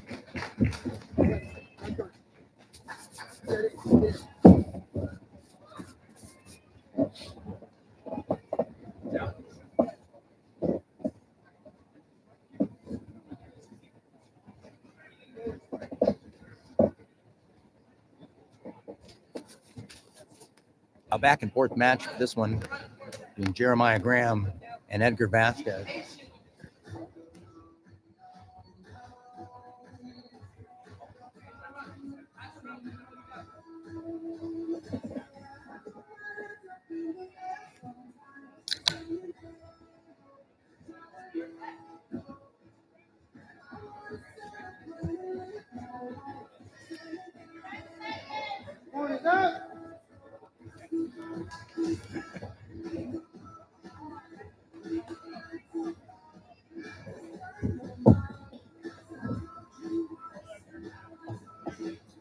Ryan, is this three?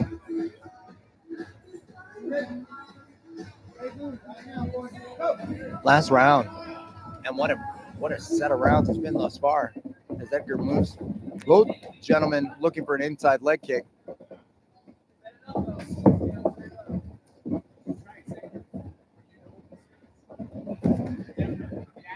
One, two, yet again from Edgar. Down the pipe there. Jeremiah Graham circling. Trying to find an opportunity. It's a leg kick. 1, 2, 1, 2. Oh, and a knee. Oh, and he may have. Yeah, I don't think Jeremiah liked that knee. Edgar moves. Should take him down as we approach the edge of the cage here. And another knee by Edgar, returned by Jeremiah. Jeremiah with the underhook here on the left side. He's going to use that to get off the cage most likely, and certainly to break the grip or the attempted grip of Edgar. And they both return to the center. Edgar with the kick to the body.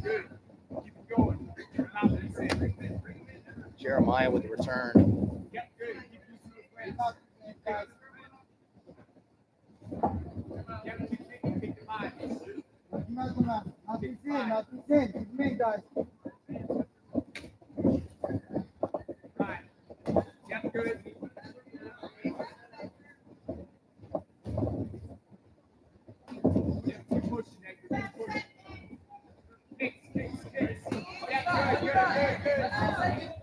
Boy, Jeremiah was waiting for Edgar to take that strike.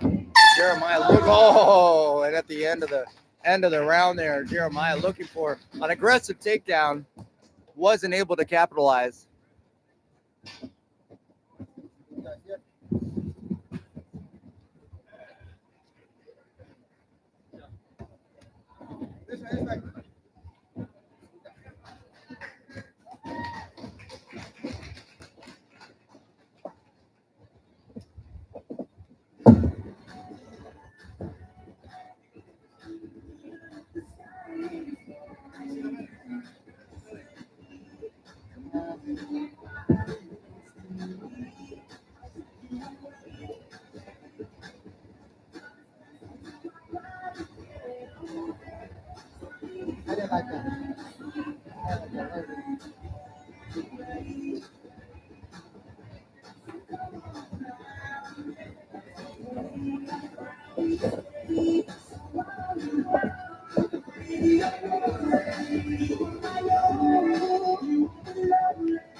And we did it our way.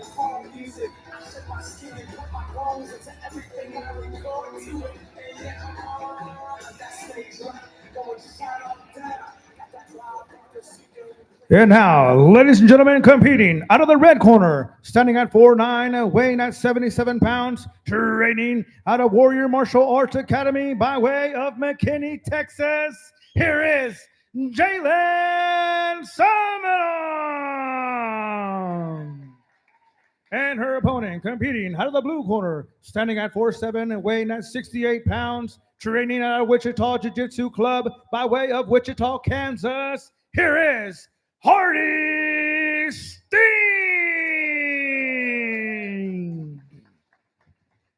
Both these fighters, or these athletes rather, entering their second contest for the afternoon. Jalen in the black with white trim, Hardy in the red with black shorts. Some final comments from our referee, Ryan Giroux. Fighters are back to their corners, and let's get started. Both exchange strikes. Certainly grappling. Jalen snaps the head down, moving quickly. Hardy's in trouble here. Jalen's got a body triangle. It looks like a rear choke.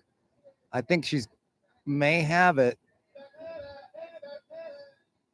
Hardy's going to have to try to somehow defend this choke, get his back to the mat, and that's a tap out.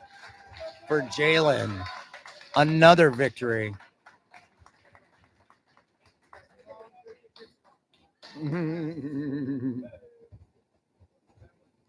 Fantastic contest. Jalen, very aggressive and doing a fantastic job attacking for the finish and for the submission.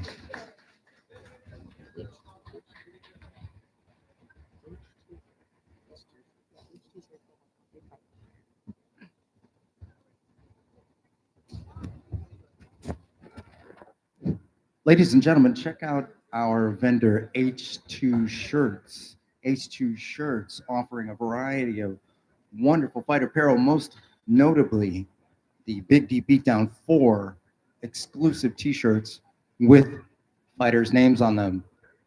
Check the vendor now to see if your size is still available. A wonderful, wonderful piece of apparel from H2 t-shirts.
Say that.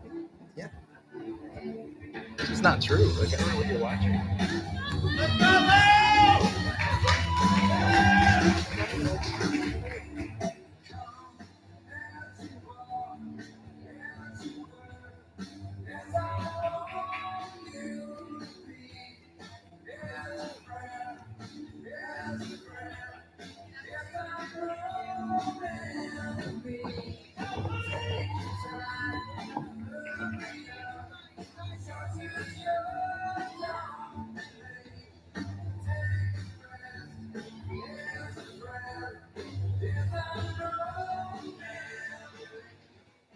And now, ladies and gentlemen, competing out of the red corner, standing at 5'8", weighing 128 pounds, training out of Southside Fight Club by way of San Antonio, Texas, here is Kaiden Padilla.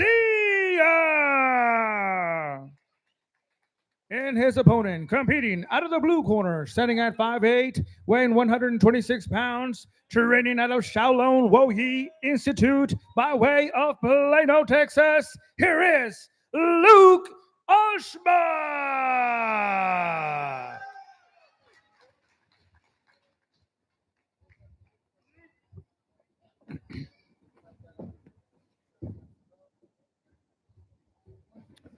All right.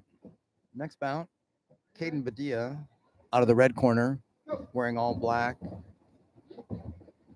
And Luke Alsbach fighting out of the blue corner, black with some red trim.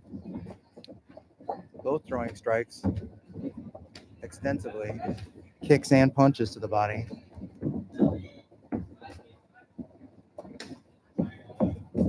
No takedowns initiated thus far.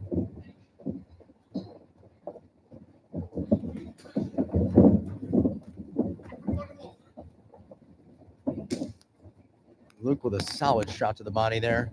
Kaiden follows it up. Little shoulder strike in there.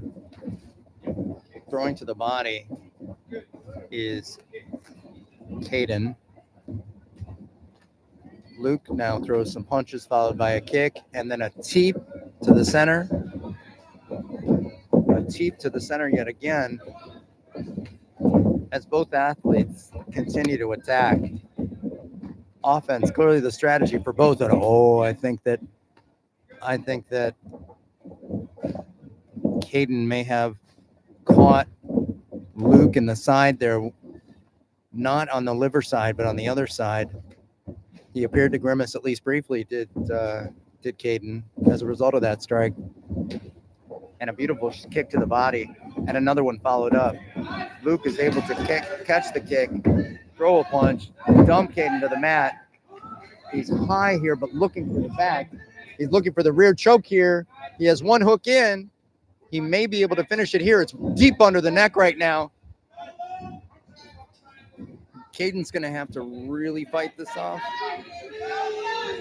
It's very deep.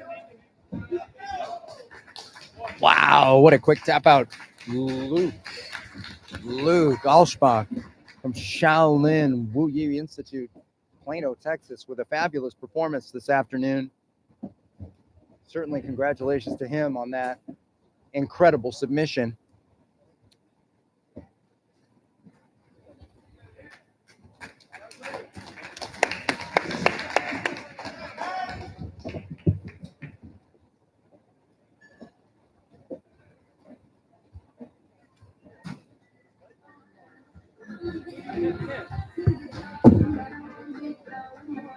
Ultimate Team Products, another fantastic vendor supporting and sponsoring the Big D Beatdown in youth mixed martial arts and combat sports here in the Texas area. Go visit their table there in the back for great posters, awesome pictures, and other creative items. Ultimate Team Products. Check them out in the back.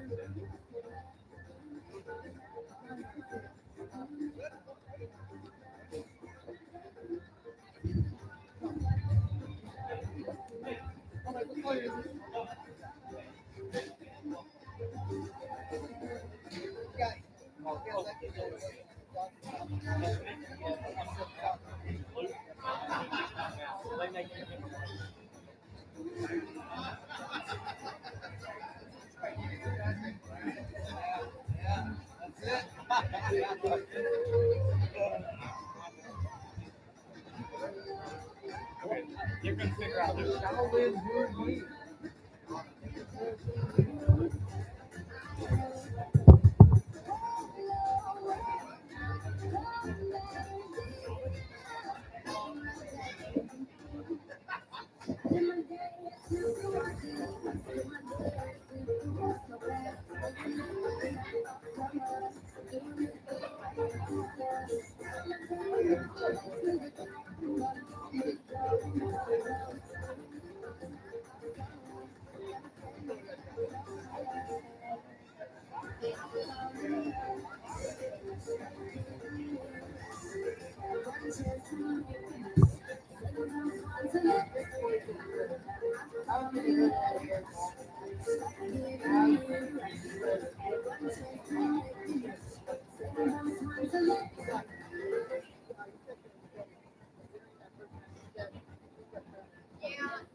Yeah, trendsetter, whoa, league of my own, it don't get better. No, read what I wrote, I'm a bestseller. Yeah, reach for my goals, hit it dead center, hit it dead center. Bullseye, hit it the most, there's no missing. It's something like fish in a barrel, it's no different. Blindfold on me, I still got the most vision. Trendsetter quoted before, but they don't listen. Better, because I'm bigger, better. Solo, single, selling several shows at every single second. Peter Piper, pick the picker. Hope they get the message. Look, in the fast, in the back, I never go slow, you know, fast, in the past, you know, I won't go. Big fish catching me, they don't need a bigger bowl. I ain't finding out the world stops when I spin the globe. I was showing up, last year's song still holding up. See the name now and they know what's up. Ladies and gentlemen, now competing out of the red corner, standing at 5'3", weighing 116 pounds, training out of Wichita Jiu-Jitsu Club by way of Wichita, Kansas. Here is Malcolm Steen. And his opponent competing out of the blue corner, standing at 5'2", weighing 123 pounds, training out of Outlaw Gym by way of Grand Prairie, Texas. Here is Christopher 20 Gauge Trajan.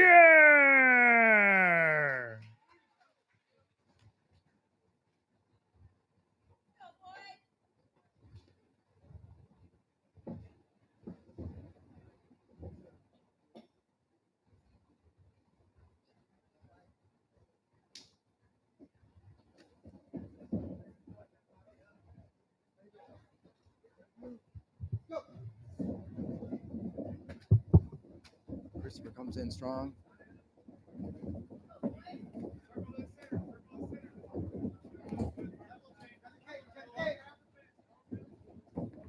Malcolm looking for a grappling exchange here, pushing Christopher against the fence. We'll see if he's able to connect his hands or perhaps try to drag him away from the cage and get a takedown here. So far, Christopher is making it quite a challenge. Doing a great job keeping his balance, keeping a wide base.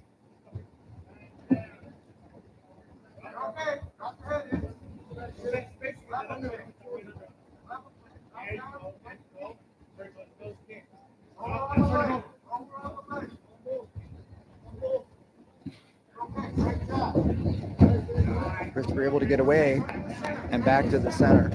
They go. Malcolm looking yet again for a grappling exchange as Christopher tries to attack.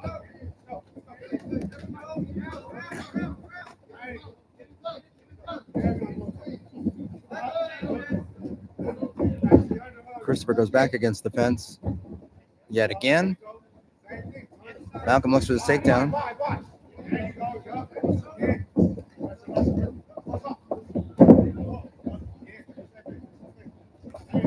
Oh, and Christopher looks for a deep kick that didn't land, but he does come straight at him. Punishing shots to the body by Christopher. Oh, and Malcolm looks briefly for a guillotine. Wasn't really presenting itself though. Boom. And the round ends. Wow, fabulous round for both candidates here. Both competitors rather.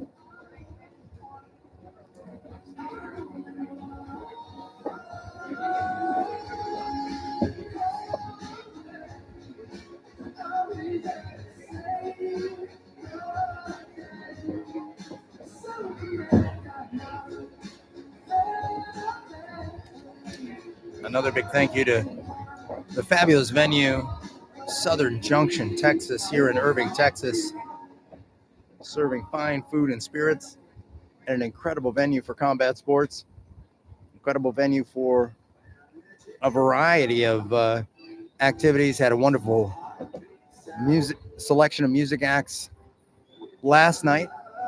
We're lucky to have been able to partner with Southern Junction, Texas, here in Irving, Texas.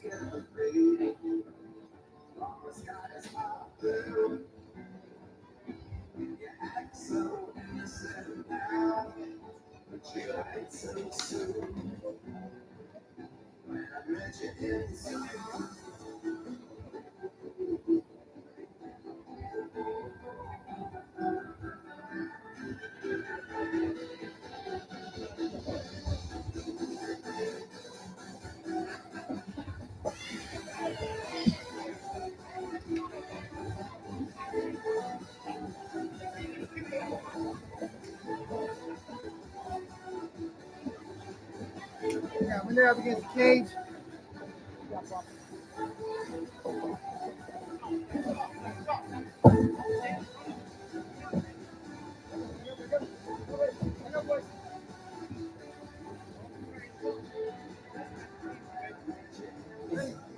All right, ready for the next round of this contest. Fantastic. Both young men going back and forth. Wow, and here they are right at the broadcast position. Malcolm looks to take Christopher down. Christopher able to reverse it yet again. Both fighters end up in the center of the cage here briefly.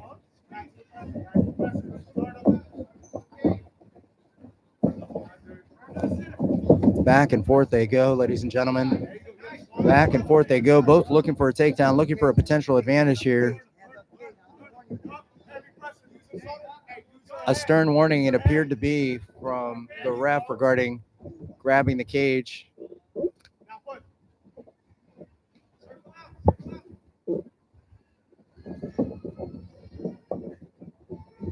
Christopher applying significant pressure, looks to may have clasped his hands, and down goes Malcolm in this instance. Christopher looking for mount right away, may have moved too fast. Knee shield from Malcolm here, able to provide at least a tiny bit of defense here, but Christopher persistent in his approach to getting the mount. It's interesting. There we go, full mount position. Looks for some ground strikes right now. Malcolm in a tough situation here, back up on the floor against the corner of the cage. Really hard to build a base and get up and get out of here, especially when fully mounted, as Christopher considers the armbar. Don't know if he really had it there. Might have been a bit early. He does have the leg over the face here. Might be a better opportunity now as he looks to sit up and sit his posture up. If he's able to keep Malcolm to the mat, which he wasn't, and that's the end of the round.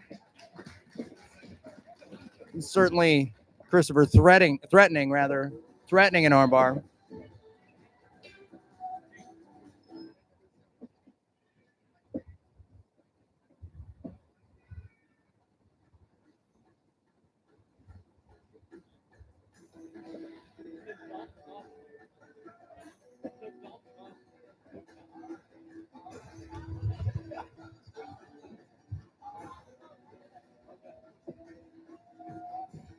Ladies and gentlemen, please consider sampling the incredible food and beverages here at Southern Junction, Texas, our home of the Big D Beatdown.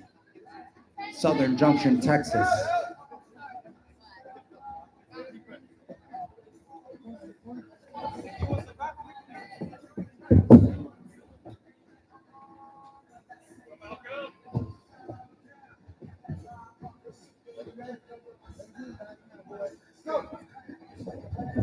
Last round, ladies and gentlemen. Malcolm throws a solid teep kick. Oh boy, Christopher's throwing hard here.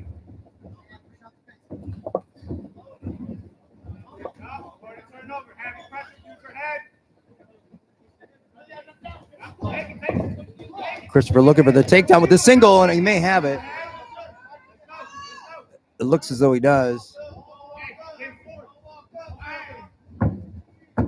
And he looks to control Malcolm in this position here with some solid ground and pound. Malcolm's going to have to find a way to build his base back up. Christopher not allowing that as he looks for the rear choke here. He has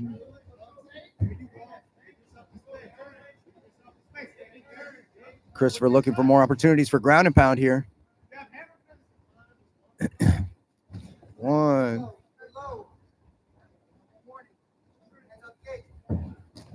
All right. Christopher not giving an inch to Malcolm here. Pressure continuously. Looks like maybe considering an armbar there. Decided against it. Reaches for a potential Americana. Knee on belly. Slides to mount position. We're in full mount here, Christopher is. And he looks to get what seems to be a give trap. It's hard to see from here, but I think that's what he was thinking. I don't know if he still got it. No, he doesn't. And Malcolm is going to have to find a way to build his base back up here. 10 seconds left in this contest.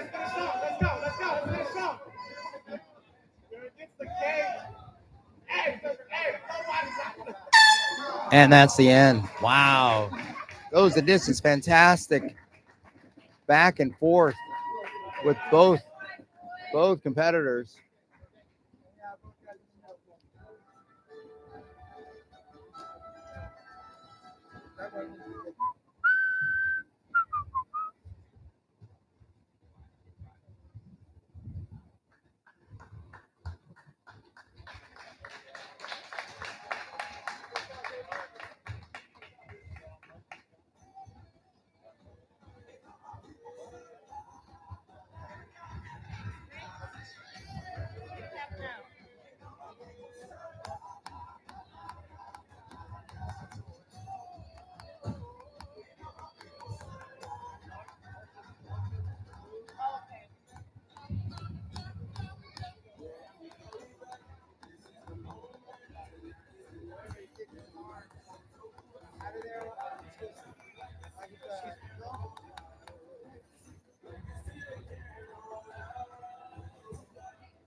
Smokers and boozers, you got loot, and then you got bikers, you got thirsty hitchhikers, and the girls next door dress up like movie stars.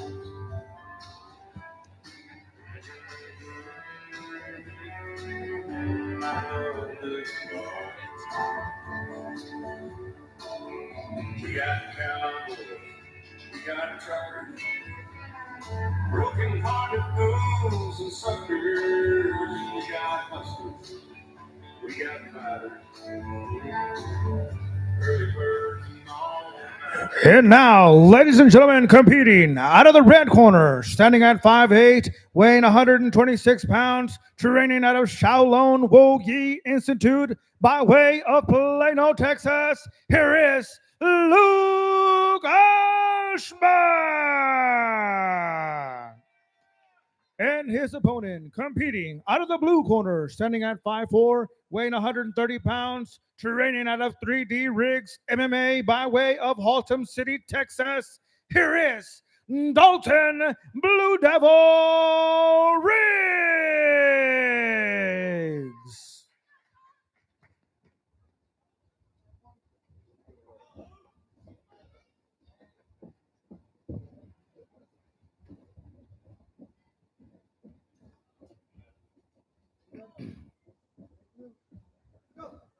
Boy, we have an incredible contest here between Luke and Dalton.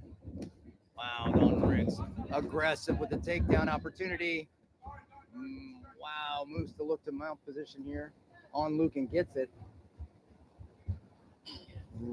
Really high mount here. Luke is going to have trouble trying to find his base and build back up.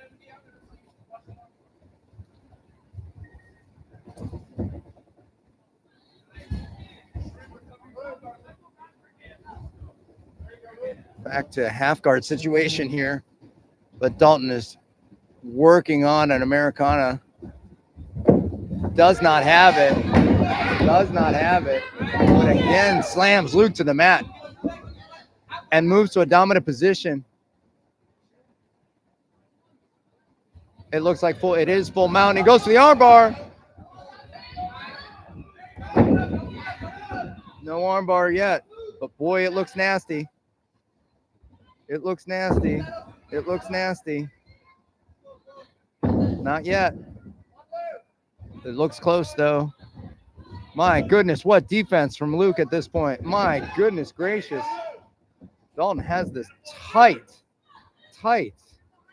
My goodness, they are both working against the cage here, which makes nothing easy. Can Luke get past this? He may have bent his arm if he can get it past that leg. Oh, wow. Dalton switched to a triangle and lost it there. And then he aggressively goes for another takedown, lands it, and moves to, well, looks to be close to side mount here as Luke continues.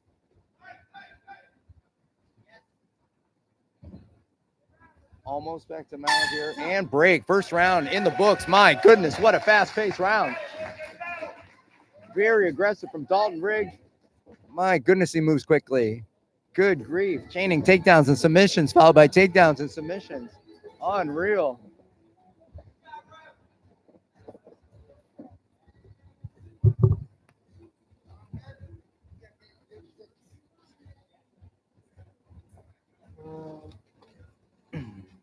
Wow. Amazing ability for Luke to get out of that armbar. It sure looked nasty to this journalist. Here we go.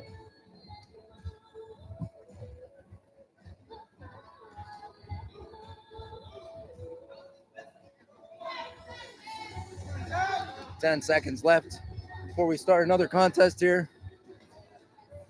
All right.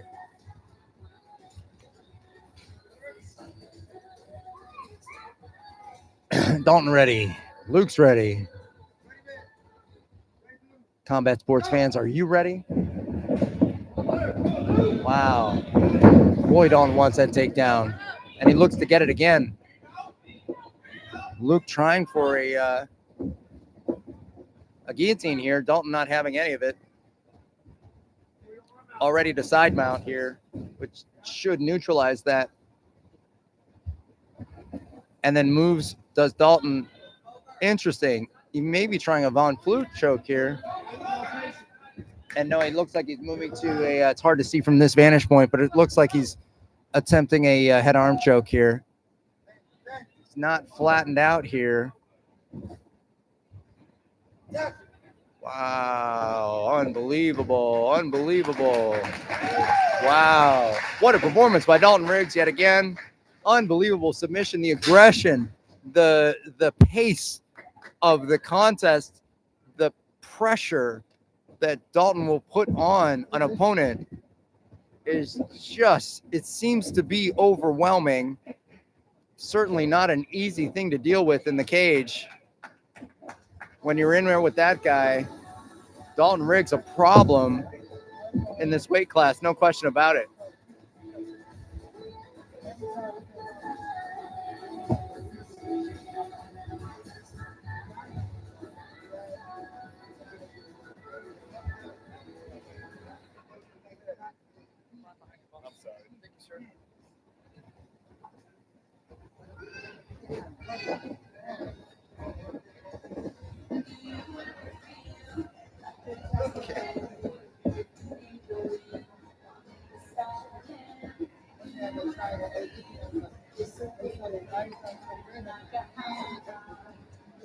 Ladies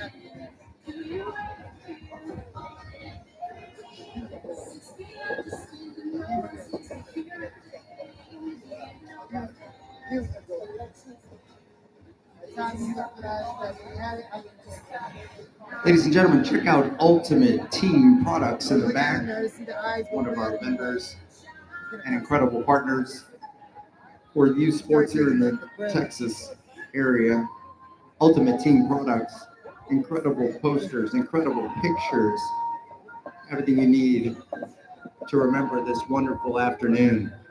Check out Ultimate Team Products in the back. Thanks. Well, the main guy that trained me actually wrestled for the UFC, Bellator, and John Moreno. Thank you. One of the wrestlers was made. So I'm about to rest.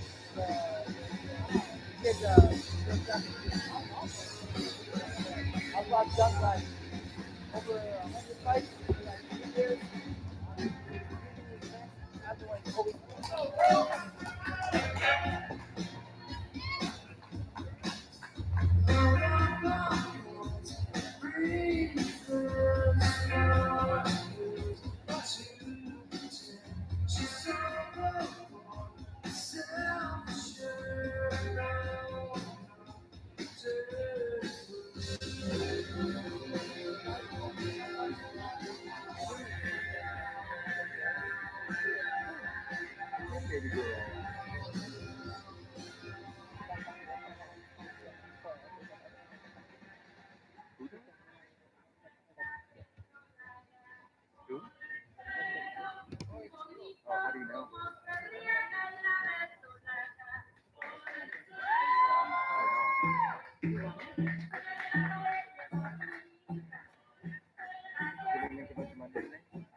And now, ladies and gentlemen, competing out of the red corner, standing at 5'8", weighing 133 pounds, training out of Shaolin Woyi Institute by way of Carrollton, Texas. Here is Jeremiah Graham.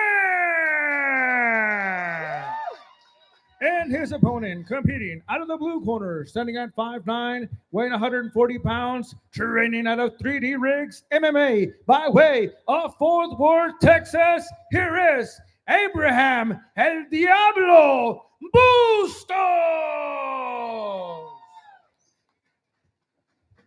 All right, combat sports fans, this looks like it's going to be a great one.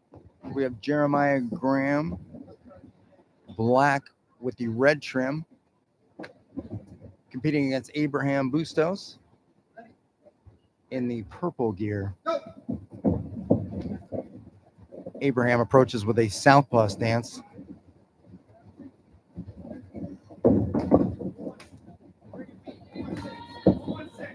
And they both look to find the center of the cage, with Abraham throwing some serious leather. Wow, combinations right into a potential takedown. Abraham looked for it. Jeremiah has double underhooks with a full grip to the back. Takes Abraham down and moves to a full mount position. An incredible scramble by these two young athletes. Finds Abraham in top position in Jeremiah's guard and looking for ground and pound.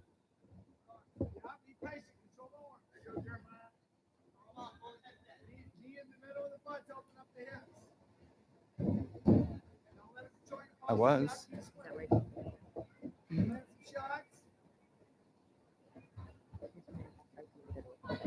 Yeah.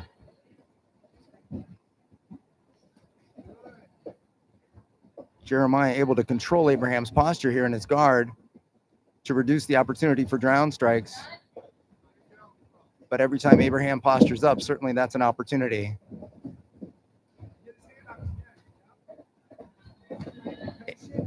Abraham's going to need to rain down with more ground offense here, or back out of that guard and try and attack a different way.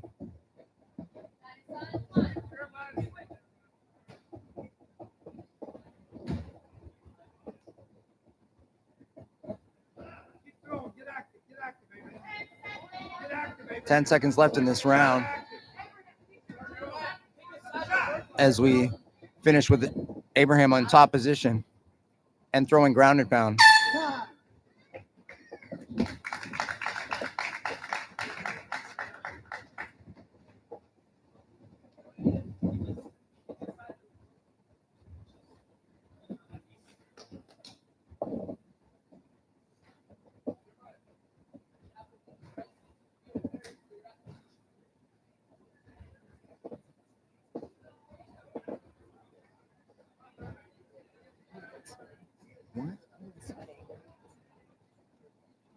I feel great.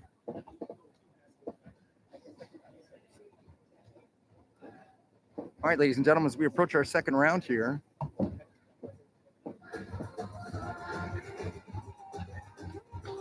both fighters are on their feet. Both competitors are on their feet, excuse me.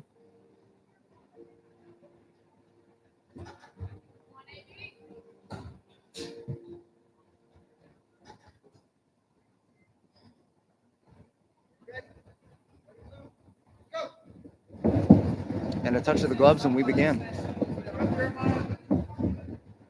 Southpaw versus Orthodox here. Always going to be an opportunity for that southpaw rear kick to the body. Powerful kick. These young men throwing some pretty serious boxing strikes to the midsection. Couple inside leg kicks from Jeremiah. And a hook to the body return for his troubles by Abraham. Knees. We're finding lots of knees here from Jeremiah. Fantastic ability. Wow, what a roll. What an incredible takedown. Absolutely wonderful. Lands not only in side control, but in Kostagatami here. And we're going to look for an armbar here, a non-traditional armbar using the legs here. Not often seen in cage sports like this. And wow, Abraham was able to reverse the situation, and full mount for Abraham. Here we are. If he looks to posture up, he may have an opportunity to throw some ground strikes, although it seems as though he's more interested in Americana here. He's laced his feet grapevine style into the mount position, and he's very high, making it challenging for Jeremiah to build a base and get back up.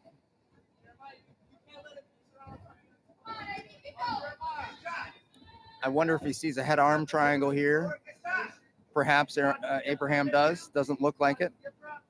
Although he does seem to try to be separating that arm from the body. And when he does, Jeremiah able to reverse the position, find himself on top. The guard is open. Abraham pushes him. They both return to the center of the cage for more action. 1-2-1 there. And it looks as though Abraham has switched to he switched briefly to Orthodox. And time. There's your second round, ladies and gentlemen. A fabulous contest today.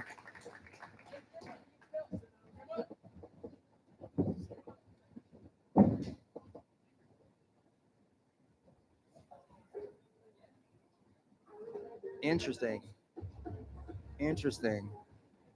If I was scoring, I think I'd have trouble scoring those first two rounds. And I would think that in a judging situation, instead of the exhibition style that we have today, in a judging situation, I think that this fight might be on the table and for the taking in this third round.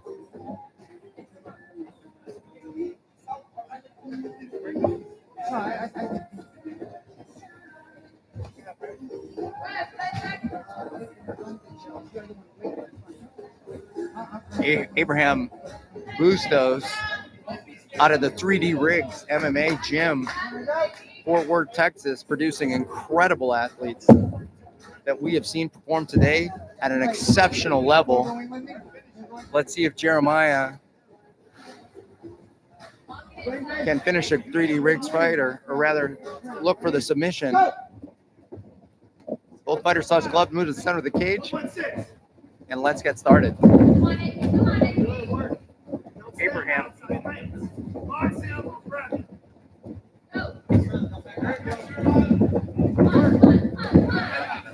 Jeremiah and Abraham exchanging in the center of the cage here. Southpaw orthodox. Wow. And both fighters win. Abraham looked for a trip, takedown, and they both ended a bubble situation. And a knee from Abraham. A knee from Abraham continues to look for that trip takedown and can't find it.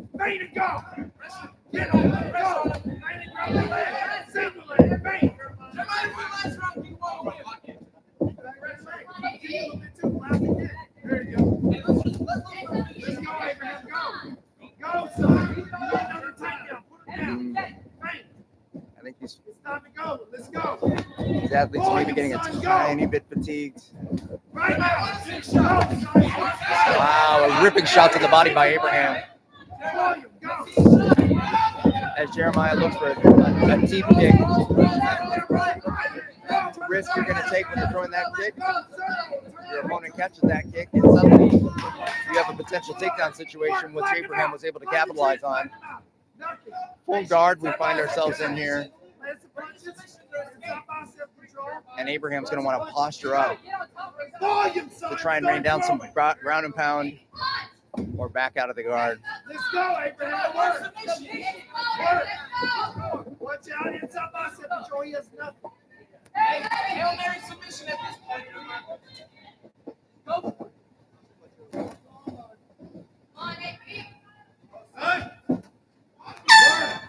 And another round in the books, the third round. What a fabulous contest that was. Are we taking a break? Yeah, maybe 10 minutes. Here, I want to announce it.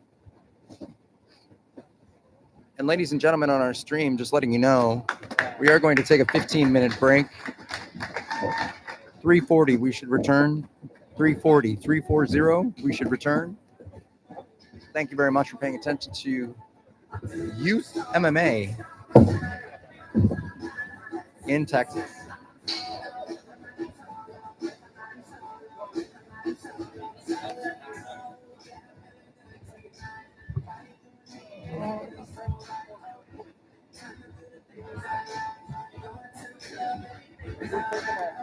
We're taking a 15-minute break. Then I think we're about 12 or 13, something like that. Do you have any cows left?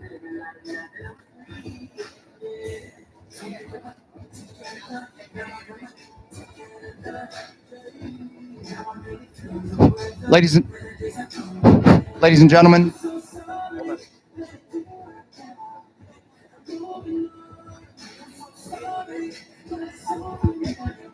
oh, Pamela has mine.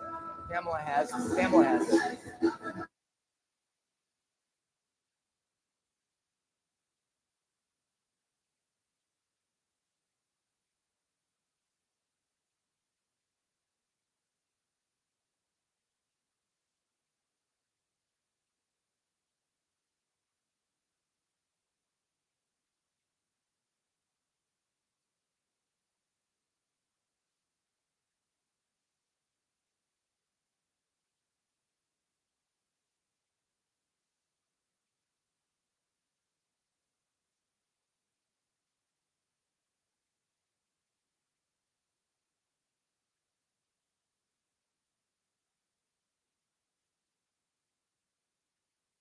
Ladies and gentlemen, here in the venue, we are taking a 15-minute break.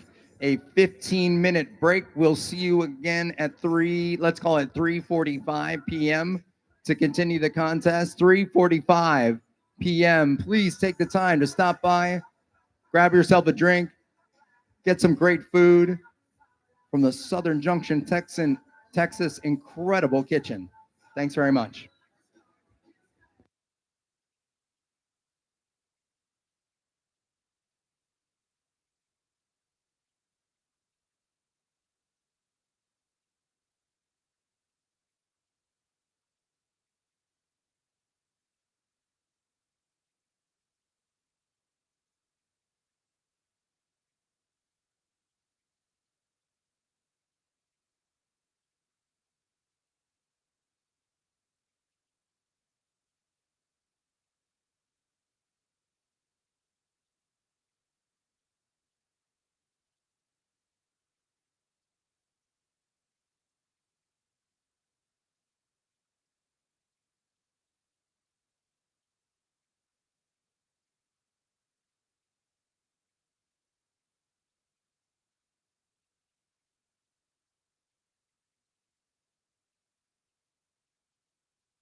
combat sports fans here in the venue and listening around the world, please recognize our awesome vendor H2 t-shirts here in the venue with some incredible memory making opportunities resulting from their specialized Big D Beatdown 4 t-shirts with fighters' names on them.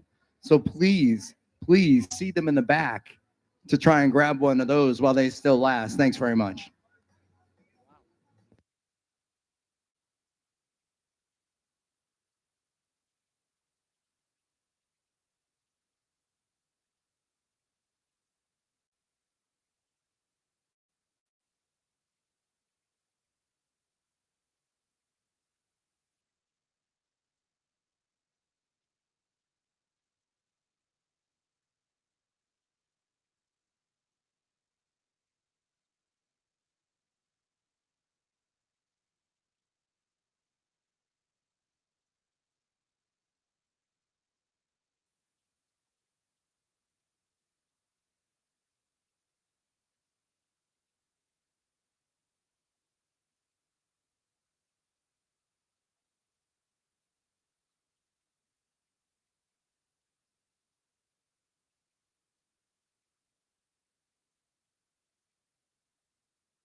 4 minutes, combat sports fans. 4 minutes till we're back to action. Thanks very much for joining us here at the Big D Beatdown at the greatness of Southern Junction, Texas, here in sunny Irving, Texas.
Can you tell the fighters to get ready? We're going to start.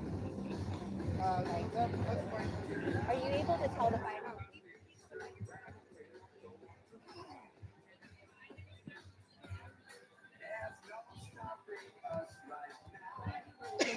All right, we have some of our, we're ready to get going again. Southern Junction, Texas. So let's continue rolling with this Big D beatdown. We need our next fighters to the inspection area, please. Our next fighters to the inspection area.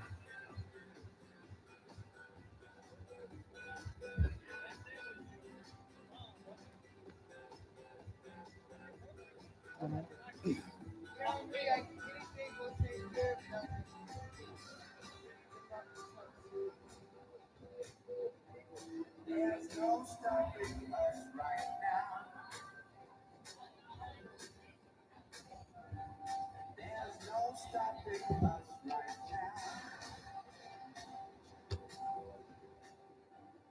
There's no stopping us right now. I feel so good.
Station 15?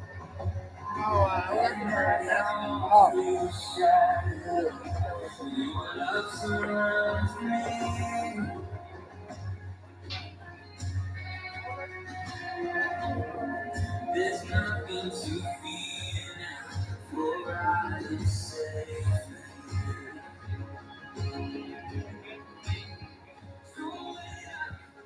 And now, ladies and gentlemen, competing out of the red corner, standing at 5'2", weighing 117 pounds, training out of Warrior Martial Arts Academy by way of McKinney, Texas. Here is Sophia Seglinski. Sophia Seglinski ready for action And this her afternoon. opponent competing out of the blue corner, standing at 5'2", weighing 113 pounds, training out of 3D Rigs MMA by way of Keller, Texas. Here is Enzo French. Another amazing offering from 3D Rigs MMA. As we look to light up this, to light the scandal back again, here we go. Cage doors are locked.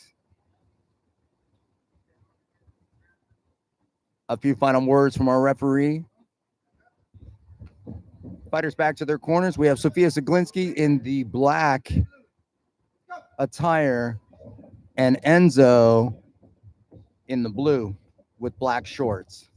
Sophia, back and forth they go, back and forth with the strikes. Beautiful kicks to the body and the legs. Combination after combination. Wow, Sophia Seglinski walking her down. Enzo defending nicely, though. Wow, very intense And beautiful footwork from Enzo.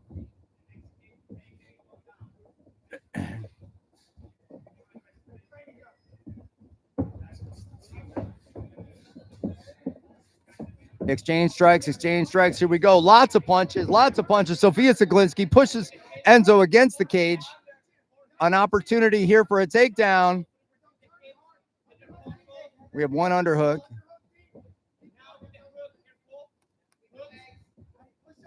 Double underhooks for Sofia Zaglinski. Maybe an opportunity for a takedown here. If she can clasp her hands together.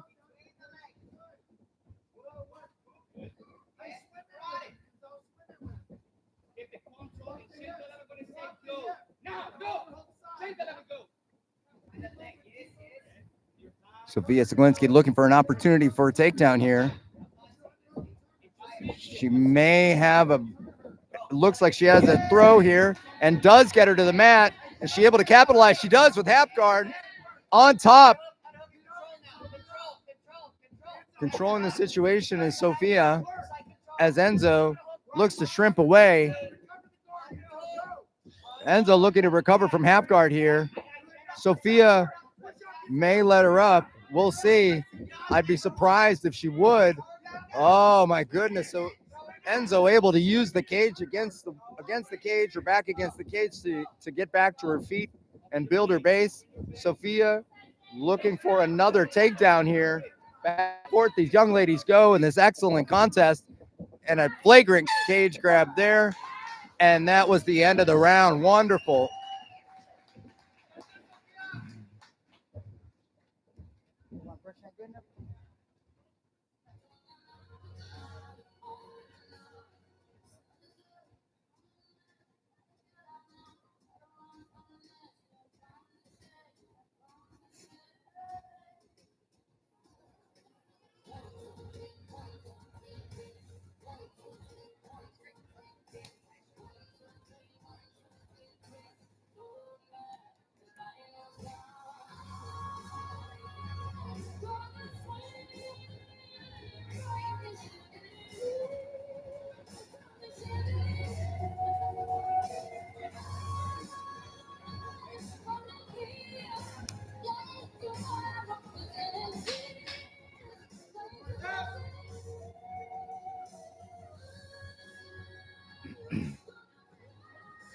Second round for these young ladies, and boy, it was an action-packed first one.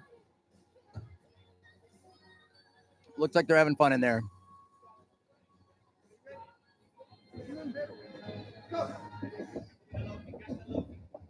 And off we go. Enzo with the southpaw stance.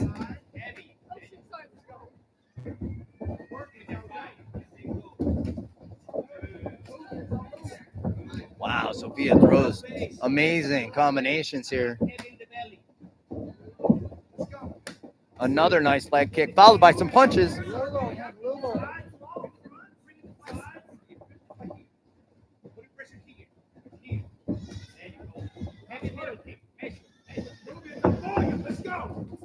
Wow, nice combination there from Enzo. More combination, wonderful punches.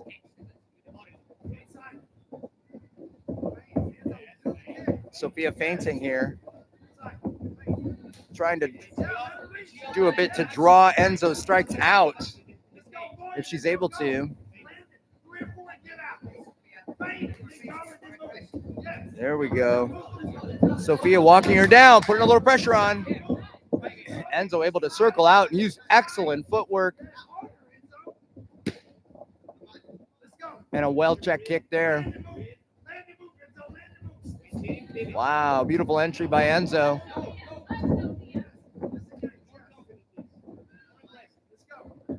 There's a leg kick. There's another one. Wow, and a couple punches in return. Make it 3 for Enzo. Oh, Enzo looked for another kick there, and Sofia almost caught it. Oh, man, there may be some fatigue here. I wonder. I don't know. Okay. Oh, my goodness. There we go. Punch, punch.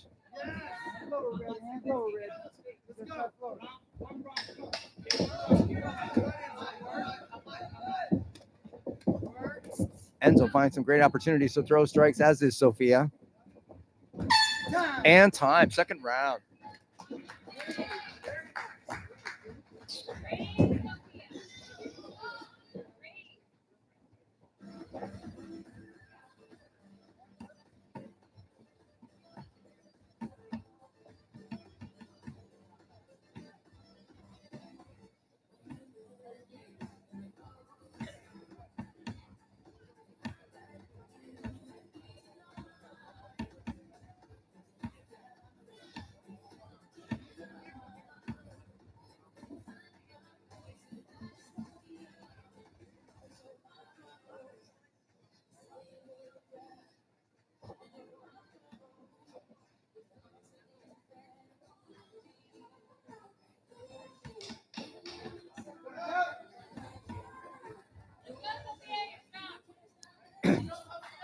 Third round here, and boy, it's been a close set of rounds so far.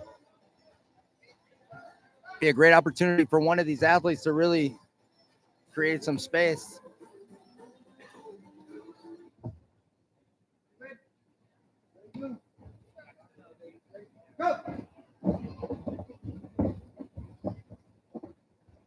Third round, third and final. Here we go.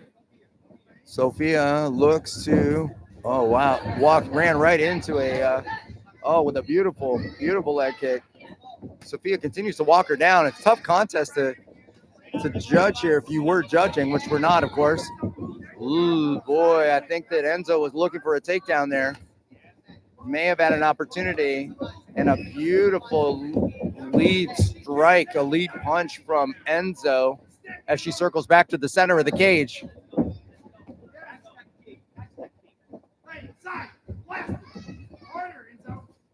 Oh, Enzo's looking for the side kick. I think she's had some success. Takes the kick. Don't let her up. Well, it looks as though, that might have been a great opportunity for Sophia. Enzo doing a great job recovering from that situation. It looked to me almost more of a bit of a off-balance situation there, but nonetheless, she was on her back for a moment. And a side kick offering from Enzo.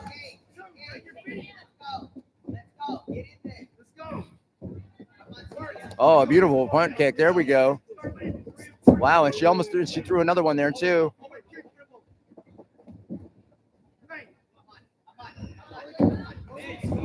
It feels like Sophia is looking to grapple and engage in grappling in this contest here for the last round. Don't know if that's going to be an opportunity.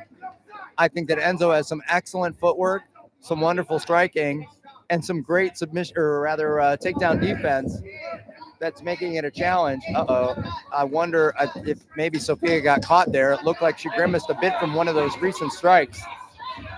And a flurry of punches here in the center of the cage, followed by a kick. More and more as these ladies go, finishing to the end of the round.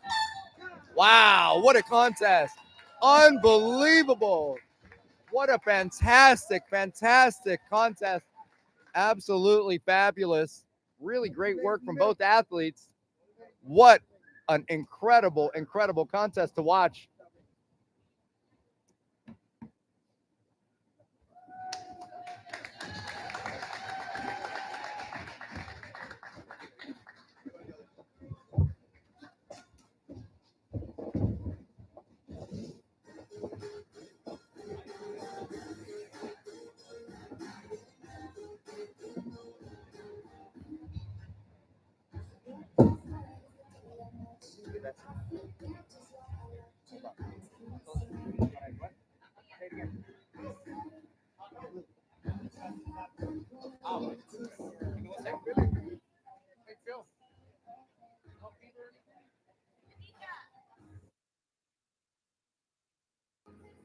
Ladies and gentlemen, consider OPB Cattle for all of your beef needs.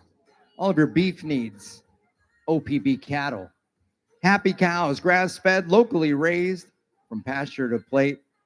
The highest quality and tasty beef, available for half or whole cows. Please see our vendors at the rear of the venue. OPB Cattle.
And now, ladies and gentlemen, competing out of the red corner, standing at 5'9", weighing 140 pounds, training out of 3D Rigs MMA by way of Fort Worth, Texas, here is Abraham El Diablo Bustos. And his opponent, competing out of the blue corner, standing at 5'10", weighing 132 pounds, training out of Southside Fight Club by way of San Antonio, Texas, here is Edgar Vasquez.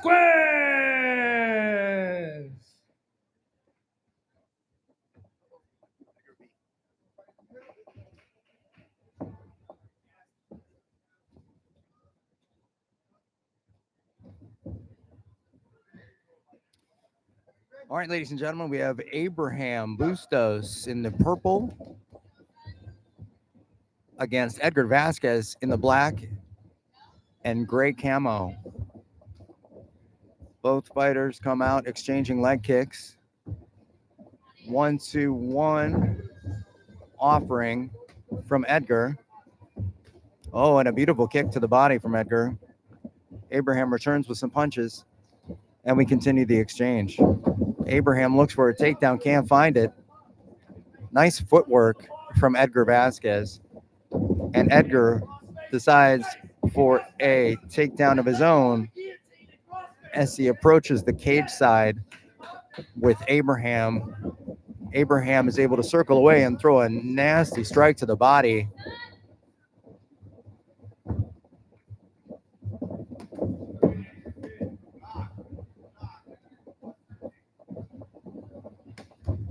Abraham throwing a really solid leg kick and a jab and a 1-2 from Edgar with a kick behind it.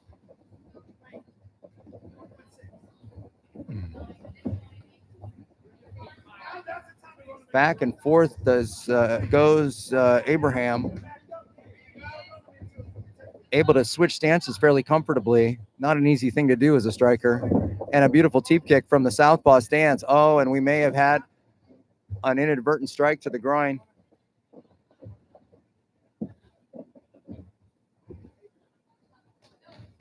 Back to the action we go.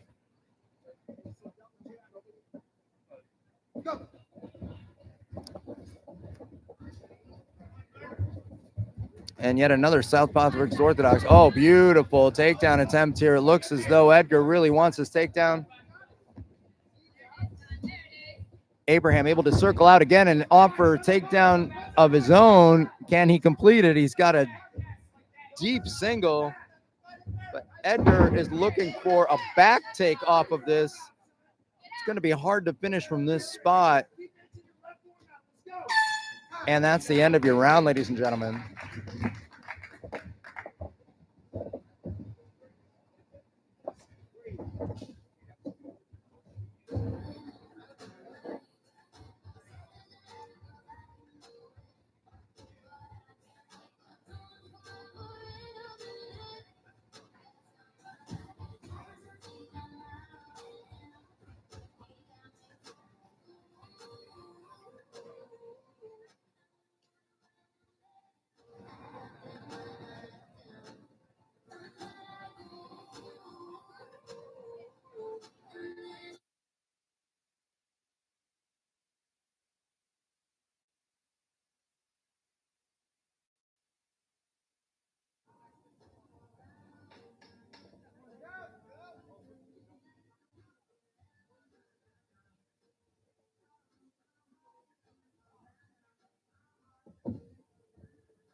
And here we go for another round. Abraham El Diablo Bustos in the purple against Edgar Vasquez in the black and gray camo. Both fighters looking for an advantage here, using strikes to start. Wow, some lashing kicks, followed by a takedown attempt here from Edgar. Nothing doing according to Abraham. as they both separate and head back to the center of the cage. And a beautiful teep kick from Edgar follows up with a takedown attempt. Abraham finding it looks like he wants a guillotine, but it looks like he's giving that away now, as he may be taken down here. And a beautiful sweep. Wow, what a wonderful move here in the scramble. Abraham ends up in the dominant position. If he doesn't fall off the back here, he's very high. He's very high. Can he get the hooks in at this point? 1 and 2. He may have it. He may have it. It looks as though he has the hooks, and he has the back here in more of a seatbelt style position. He's going to fight for the choke. Now he goes to a body triangle. Can he finish the contest right here? Able to control the situation as the expert referee, Brian Giroux, watches closely nearby.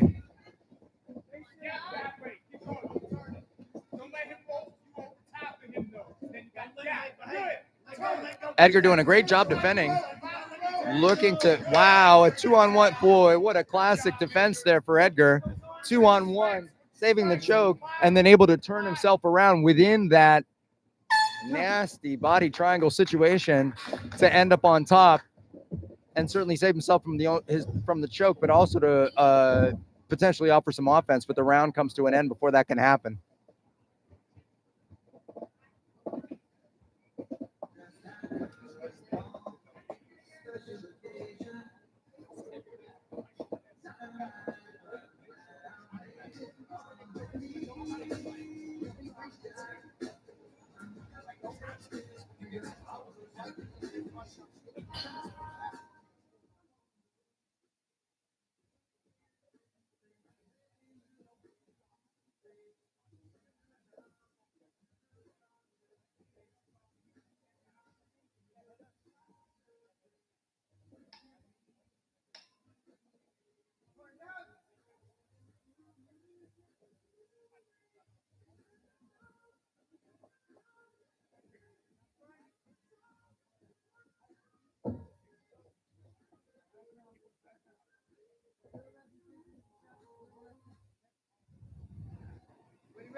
Last round, ladies and gentlemen. Abraham and Edgar find each other in the center of the cage here.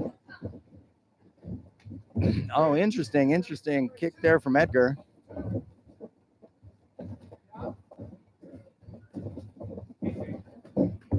Wow, some strong strikes here, some strong punches to the body, and a kick from Abraham. Has both fighters separated. And a long jab offered by Edgar. Wow, there's a 1-2. And a 1-2 returned by Abraham as he stays in that southpaw stance and finds an outside leg kick and a teep kick. Hook punch to the body. Edgar is starting to eat more than a shot or two here at a time. I wonder if we're starting to have, oh, there we go.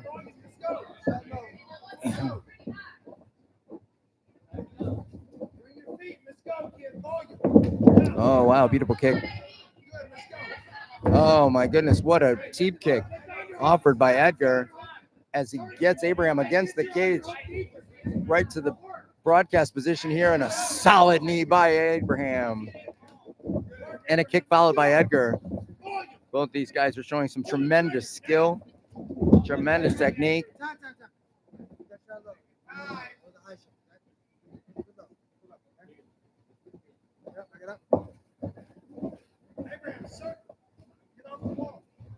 Ready? Let's go. Go. Walk him down, Abraham. Go. Abraham with the leg kick. Edgar with a kick higher. Edgar with a teep kick, a punch, and an attempt at a takedown. 10 seconds left in this bout.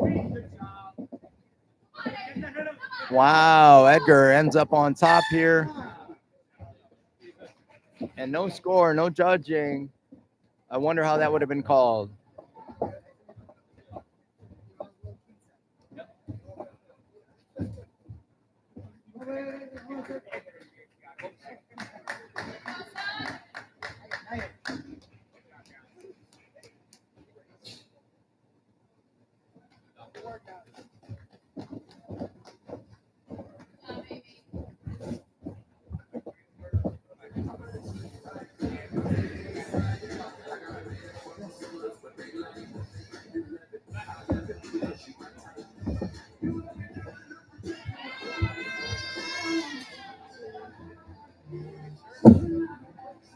Another shout out to Combat Sports. That's Combat with a K. Combat Sports, martial arts gear and apparel.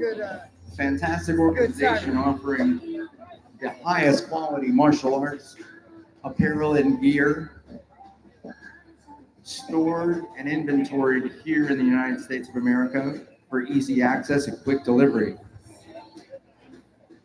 Find Combat Sports with a K, for your martial arts gear and apparel needs.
I think we're ready for a pretty incredible contest. This one. And now, ladies and gentlemen, competing out of the red corner, standing at 5'1", weighing 100 pounds, training at a Warrior Martial Arts Academy by way of Frisco, Texas. Here is Dorian Garcia. And his opponent, competing out of the blue corner, standing at 5'1", weighing 98 pounds, training at a MTZ Fight Club by way of Lubbock, Texas. Here is Kobe K9 Lehman. Wow, Kobe ready to rock and roll this afternoon. We have Dorian in the all black. We have Kobe in the black with orange trim. Should be an incredible contest today. A few final words from our head referee. Fighters separate and get ready to approach the center of the cage. And here we go. No glove tap for these two. It's straight to business. Kobe looking to strike with Dorian. Dorian ranked the #1 IKF PMT Muay Thai fighter in his age and weight group in the state of Texas. So definitely no small challenge as they exchange strikes back and forth across the octagon. Kobe looks for a takedown here. They're both in a pummel situation. Back and forth they go with Kobe putting Dorian against the fence, against the cage here, and trying to identify an opportunity for a double leg takedown. Has a single. Down goes Dorian immediately here in a half guard situation with Kobe putting pressure on the far side, looking at potential opportunity to finish the contest with a an armbar. Dorian able to recover guard here and then lose it again.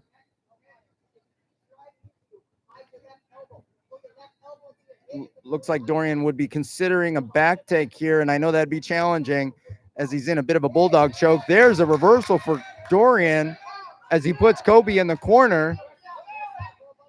Wow, what a reversal of fortune here. Dorian moves to a knee on belly position. Opportunity for strikes here from ground and pound. Absolutely all day long. Kobe's in a bad spot here as Dorian looks to mount position here. He doesn't have it yet. And he's got it. Wow, full mount for Dorian Garcia as he shows some pretty incredible grappling skills here on display in addition to his striking.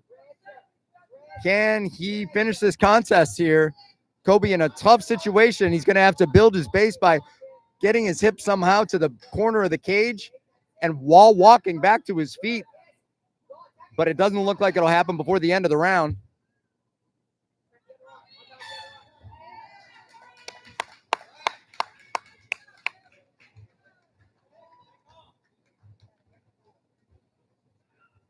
And a big reversal of fortune there for Dorian Garcia.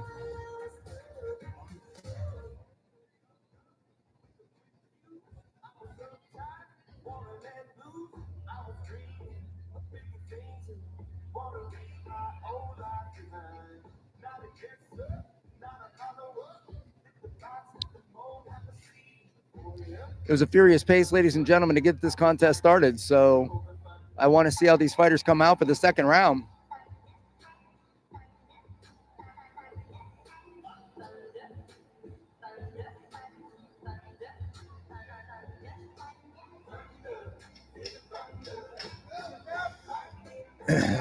Both corners offer some advice before the cage doors are closed and locked for the second round. Wow. And it was a heck of a fireworks first round. Let's see what we have for the second. Back to the center of the cage and barely a glove touch. Wow, before we start exchanging punches, Dorian with a fantastic teep kick. Oh, and Kobe missed that teep kick. Looks to grapple with Dorian. Oh boy, and a nice attempt at a trip takedown for Kobe, but unsuccessful as Dorian finds his underhook so he can walk off, or so he can circle off that wall. Kobe does have a leg here. He may have an opportunity to take him down, and he does. Wow, so we have a closed guard situation here now. Kobe looking to posture up and throw some ground strikes.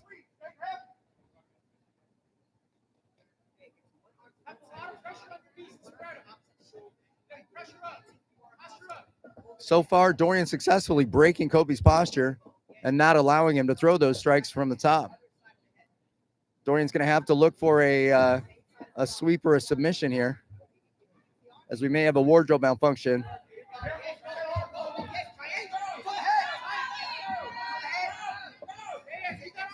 Looks like Dorian's looking for an armbar. Oh, wow, dangerous there. He's going to have to get that elbow across the center line of the body in order to make it happen. And maybe a triangle here as he pushes that. Oh, he wants that sweep. He wants that sweep, but he wasn't able to achieve it, and finds himself on the bottom for the balance of the bout here, at least for now.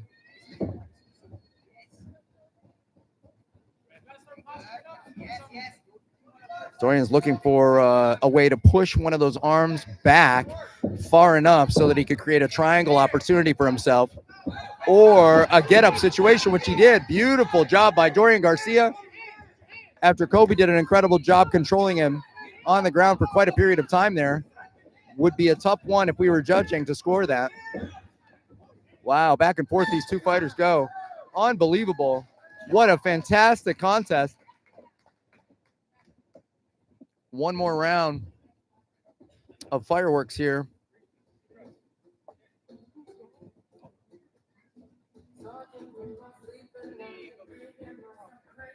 I didn't hear one word you said. How funny.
depends on the age. Is this?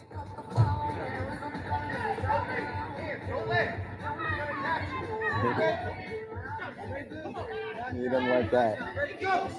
Final round for these two contestants. Boy, both of them looking ready to go. Not giving an inch and wanting the center of that octagon. Dorian throwing a ton of feints. Kobe returning with fire. Kobe starting to get a sense of the center of the ring here as he looks to attack Dorian. Wow, Dorian makes the switch here and is able to turn the tables for a moment as the boys get into a 50-50 situation. Dorian throwing a strike. Kobe putting Dorian on the cage here. Wow, he may have the back here. Kobe might have the back here. Oh, and he might have a submission. Oh, it's deep under the neck here.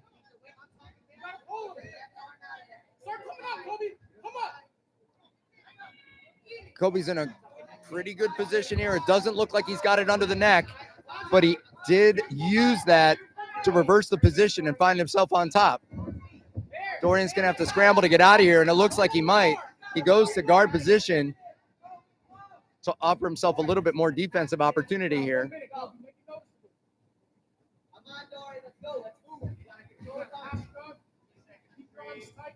Oh, that's it. Oh. And we find ourselves with Kobe on top here.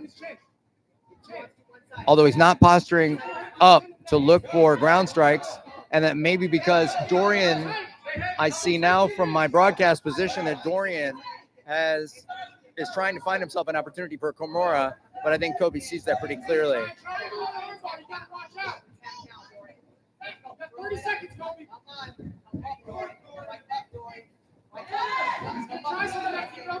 Dorian's corner suggesting that he needs to look for a submission as quickly as possible with 10 seconds left in the bout.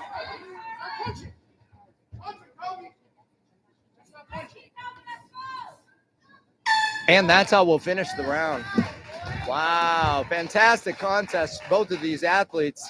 Unbelievable. Unbelievable.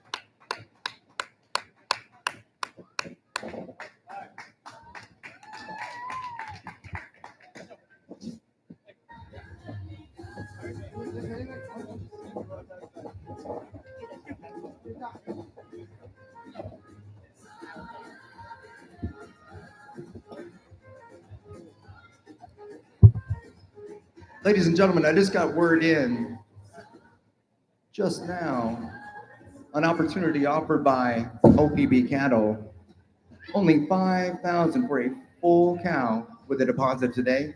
Only $2,500 for a half cow deposit today. Please take a look at the flyers that you'll find around the venue to learn more about the offerings from OPB Cattle and their special that they're offering today. Please see one of the handsome or beautiful attendants at the OPB Cattle vendor site at the back of the venue. Thanks very much.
Me tiene hasta la riata la gente con su mitote, pero me despreocupo, me pelan todo el garrote.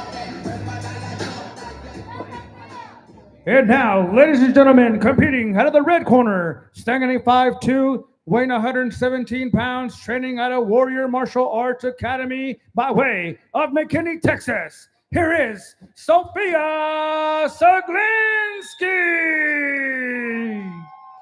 And her opponent, competing out of the blue corner, standing at 4'11", weighing 102 pounds, training at a different breed MMA by way of Lubbock, Texas. Here is Jade Sandal.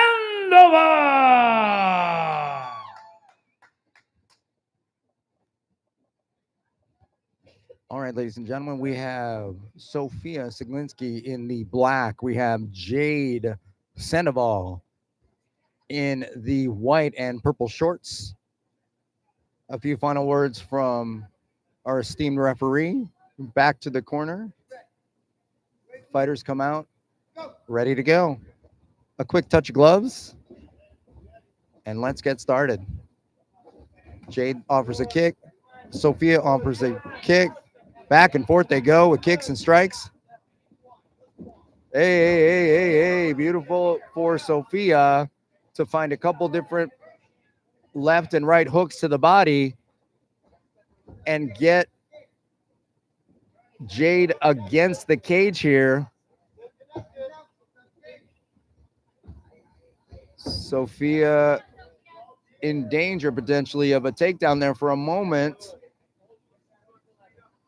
I believe she has an underhook on the far side, but it's hard to see. Yes, she does. On the right side, she has an underhook. Loses the position, however, to Jade, who put Sophia against the cage. Let's see if Jade has an opportunity to collect Sophia's legs and perhaps get a takedown here. And it doesn't look like it, as Sophia is able to reverse the situation successfully. Great technique here. And we're looking for, let's see, Sophia has her hands clasped behind Jade's back here. So certainly an opportunity for a takedown. Oh, and almost a situation, almost. Sophia muscling Jade around the ring here at this point, or the cage rather, as Jade digs for an underhook and almost finds it.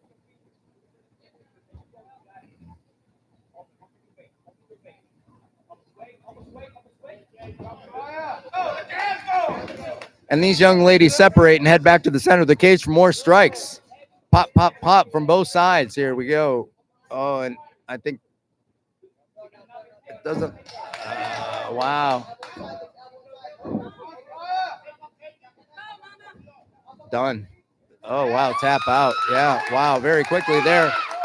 Jade Sandoval with a quick armbar to finish that contest.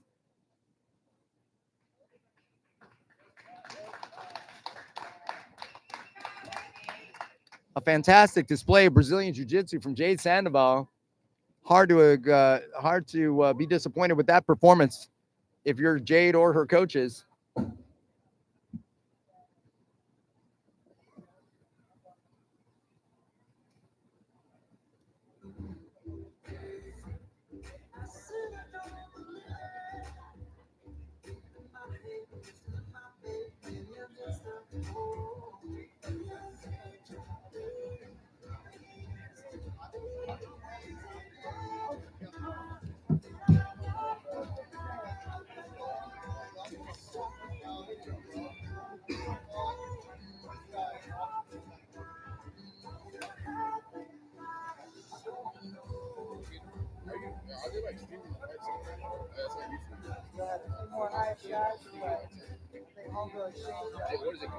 Warrior Martial Arts Academy.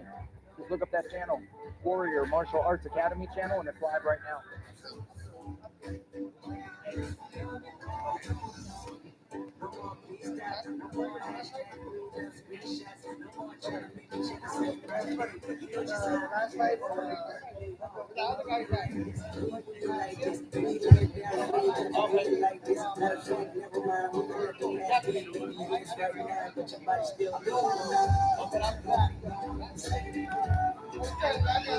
.435 is the time, ladies and gentlemen, but it's always a good time to grab food and drinks here at Southern Junction, Texas, in sunny Irving, Texas.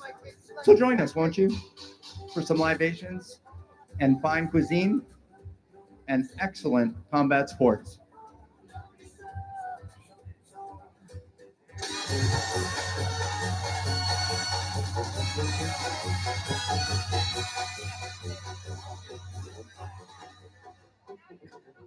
Decía que cargaba el diablo, mentiras no traía nada. Lo que traía en su cintura era una pistola escuadra.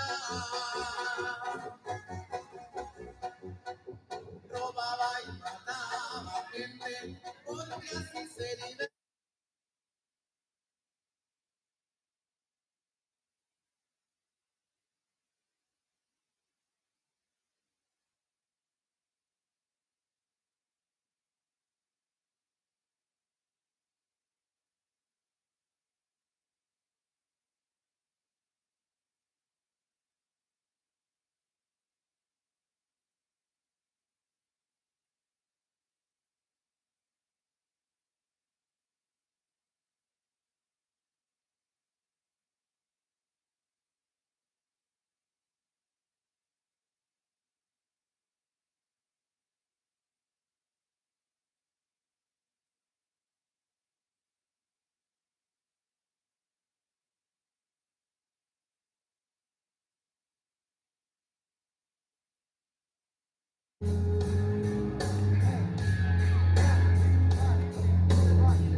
And now, ladies and gentlemen, competing out of the red corner, standing at 5'9", weighing 155 pounds, training out of Southside Fight Club by way of San Antonio, Texas. Here is Marvin Morales Lopez.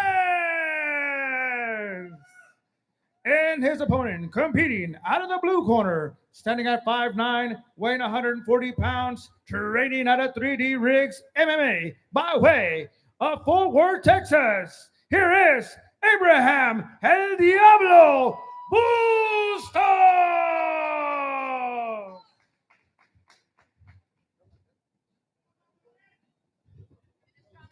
All right, sports fans, we're ready for our next one. We have Marvin Lopez v. Abraham Bustos. Marvin coming out in the all black. Abraham coming out in all purple. Some final instructions from our referee. Back to the corners. And let's get started. A quick touch of the hands here from both fighters, both athletes rather. Abraham offers a couple strikes to start the contest and then a blasting double leg takedown as he puts Marvin onto the mat and moves to a mount position followed by a back position. He's got both hooks in and he's got a nasty choke here and taps him out right away. Abraham Bustos with another successful accounting for himself out there in the octagon. Fantastic contest. Wonderful job by Abraham. And a great effort by Marvin Lopez as well.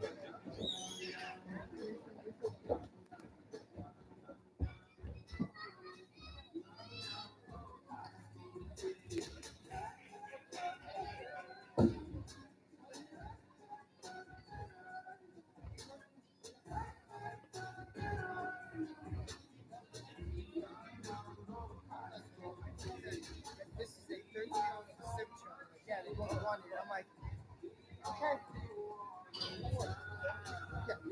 Yeah.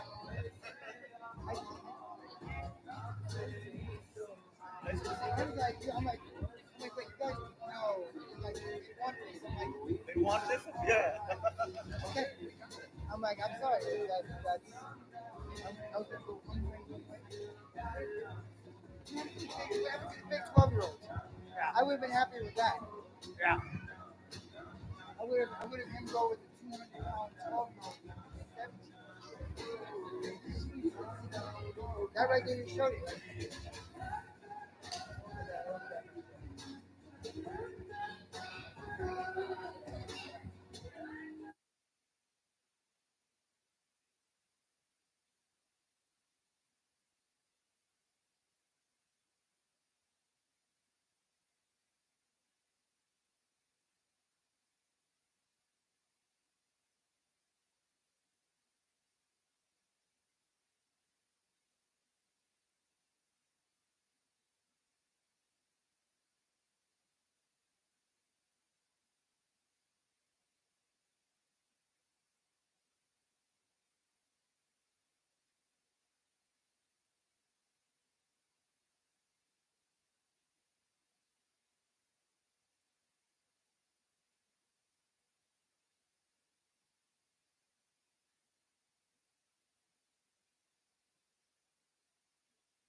And now, ladies and gentlemen, competing out of the red corner, standing at 5'6", weighing 111 pounds, training out of Shaolin Woyi Institute, by way of Rowlett, Texas, here is Ashton Rockman.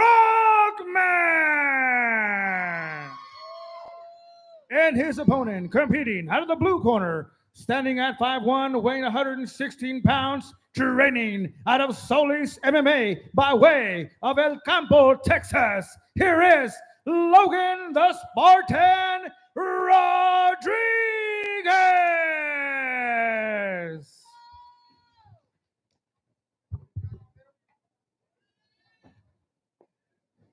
All right, combat sports fans, we have Ashton Brockman,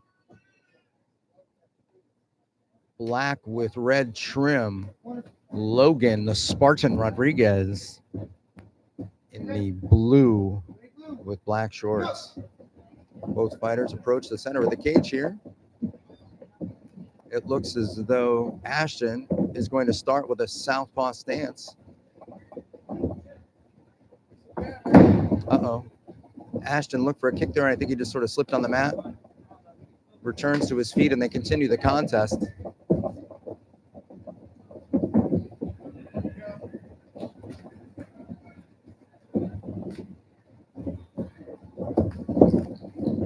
Sort of a jumping strike there by Ashton.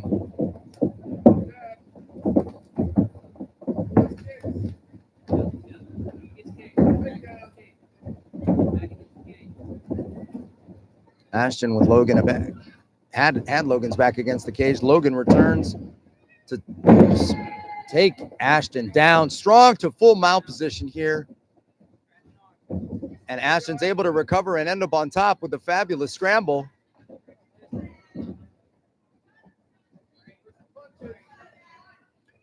And an opportunity here from some ground and pound.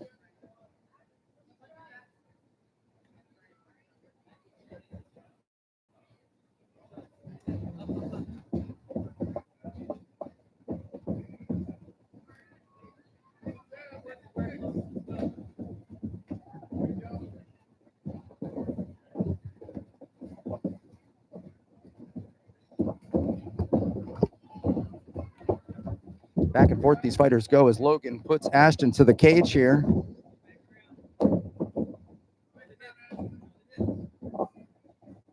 Logan with the underhook.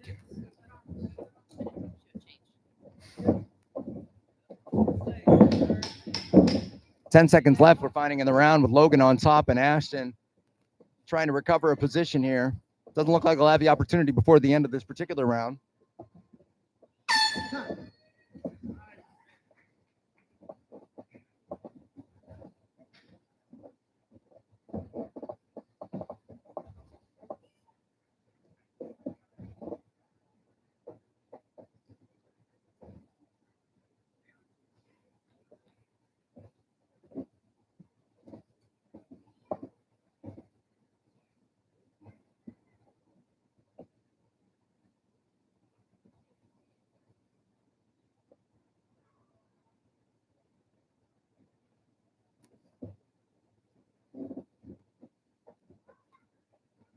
Some final words of advice from coaches of both sides. The stools are up and out of the ring here almost, or out of the cage. And we're ready for our second round. Referee Ryan Giroux.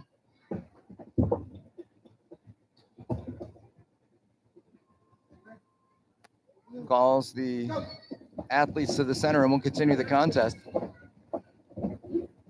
Southpaw versus Orthodox. We've seen more than a few of those situations this afternoon.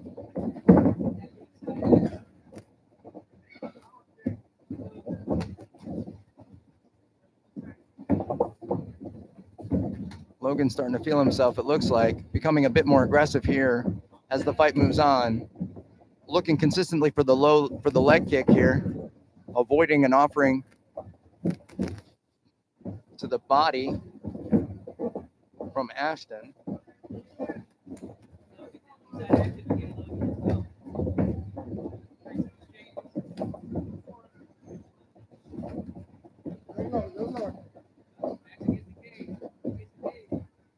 Logan now takes the center of the cage. Ashton not giving an inch though, as he throws another strike to the leg. Logan throws 2 jabs, approaches Ashton for a grappling exchange. Logan looks to have it. Well, he definitely has 1 underhook here, and he's cinching up that leg and looks for the takedown and gets it despite a pretty flagrant fence grab there. Full mount position for Logan right now, as Ashton is going to have to figure out a way to build his base and get back to his feet here.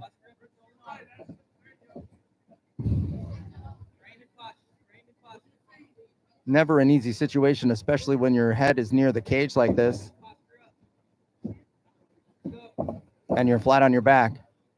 A couple of ground and pound strikes offered from Logan. And it looks as though this second round's going to come to an end soon.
Here we go.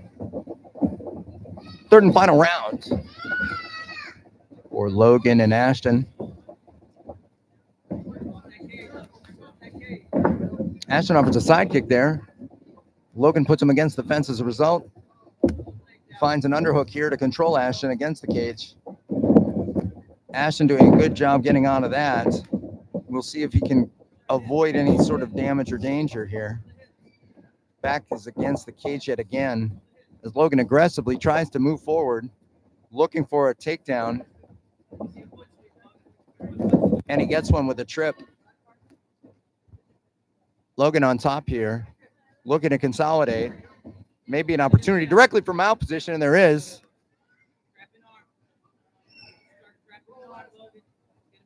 Ashton's going to have to find an opportunity to escape here. Tough to win a contest like this when you're flat on your back. He's going to have to shrimp, get to his side here, and find a way out. A lot easier said than done. There's no question about that. Showing a ton of toughness, though, is Ashton. As Logan considers an armbar from here, it's going to be tough to do against that cage. He's going to try and, looks like he's trying to push that elbow across the center line of the body in order to facilitate the opportunity for an armbar. And it's going to be tough, again, against the cage with that in those close quarters.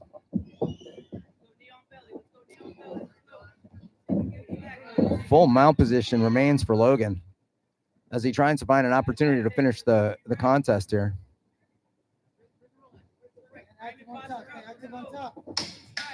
Some ground and pound, and it looks like Logan's trying to find a submission. I don't know if he's going to be able to do that in the last couple seconds of this bout.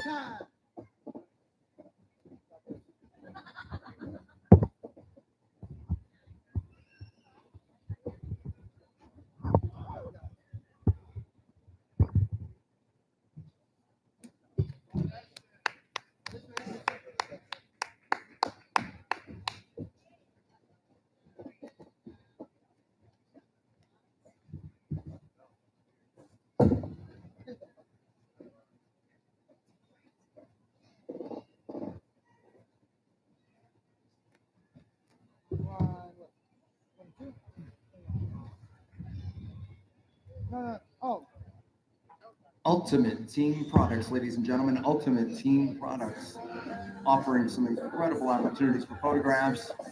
Please see our vendor in the back of the venue for a photograph to remember the afternoon and the incredible experience that these young athletes are having. Ultimate opportunity for you. oh yeah.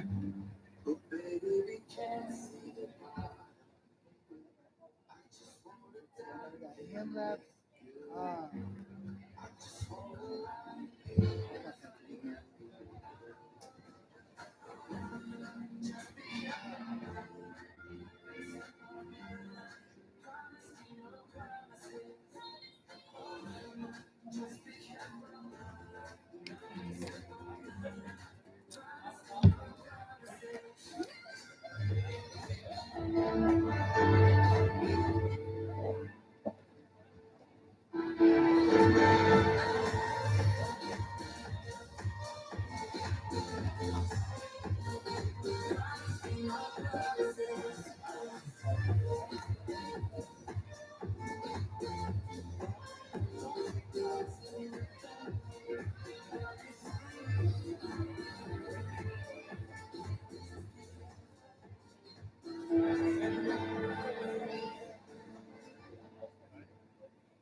And now, ladies and gentlemen, competing out of the red corner, standing at 5'8", weighing 127 pounds, training at a Shaolin Wo Yi Institute by way of Frisco, Texas. Here is Ariane Bhattacharya. And his opponent, competing out of the blue corner, standing at 5'1", weighing 130 pounds, training out of Jeff Speakman's Kenpo by way of Elotes, Texas. Here is Brandon Big Time Carpenter.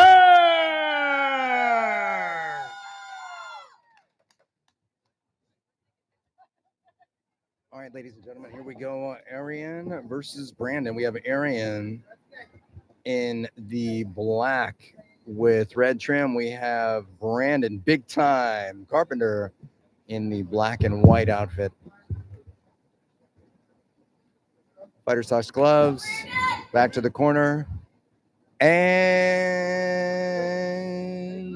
let's get this started. Fighter stocks gloves, and off we go. Punch, punch, punch, and a kick. Here we go, Brandon. Very aggressive start. Brandon smashing Arian to the mat and arrives in tight side mount here.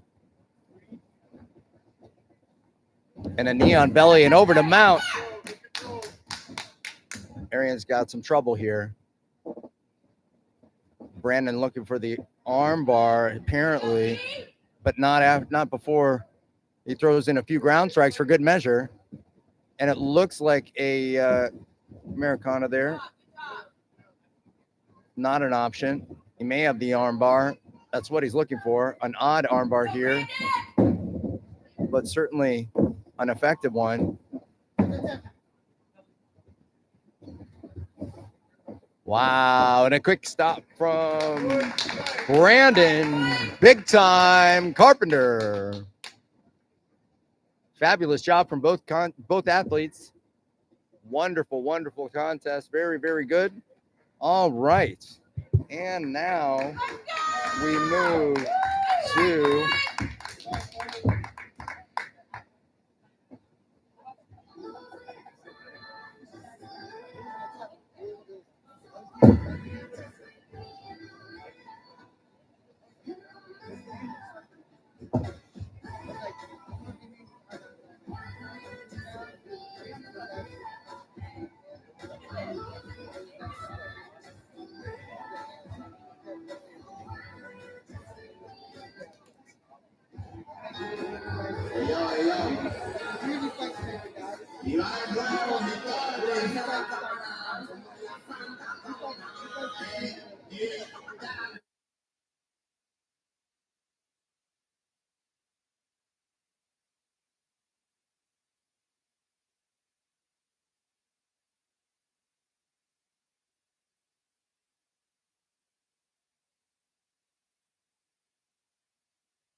And now, ladies and gentlemen, competing out of the red corner, standing at 4'11", weighing 102 pounds, training at a different breed MMA by way of Lubbock, Texas.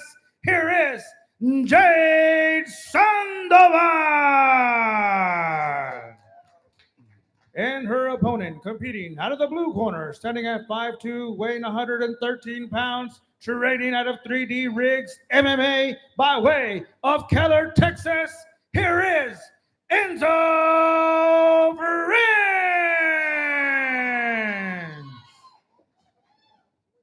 Jade Sandoval versus Enzo French in this one. We have Jade in the white and purple shorts. We have Enzo in the blue with black shorts. And let's get started. Both ladies circling to find the opportunity here. Enzo offers a kick and a couple punches, followed by yet another kick and another one. Jade may be looking to find an opportunity to grapple.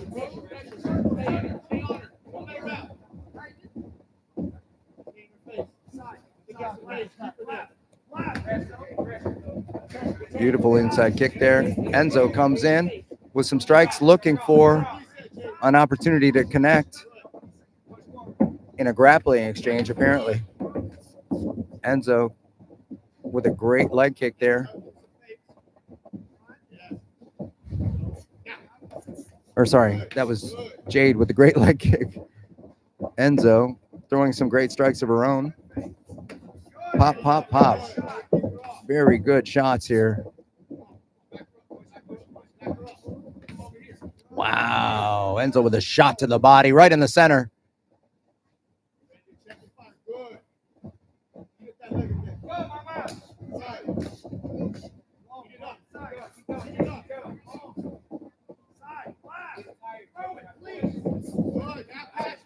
Looks like Jade may have found, oh, she almost had an opportunity for a takedown there, but it didn't materialize. Enzo likes that cross to the body. She's finding a lot of success there as the ladies continue to strike in the center of the octagon.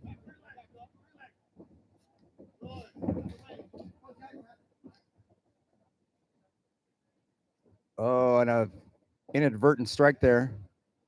Certainly unintentional. And the fighters touch gloves to continue in a sportsmanlike fashion. Wow, a really tough leg kick there from Enzo as we hear the 10-second marker in this first round.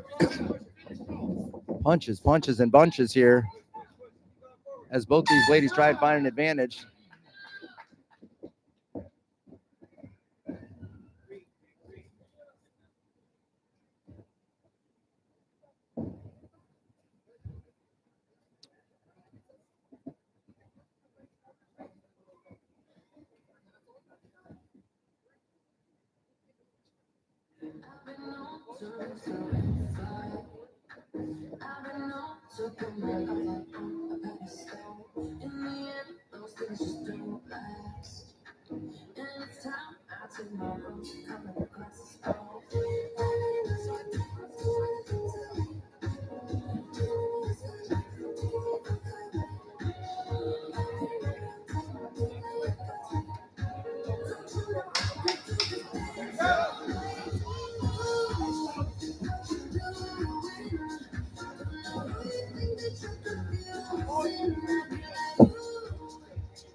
Round two, sports fans.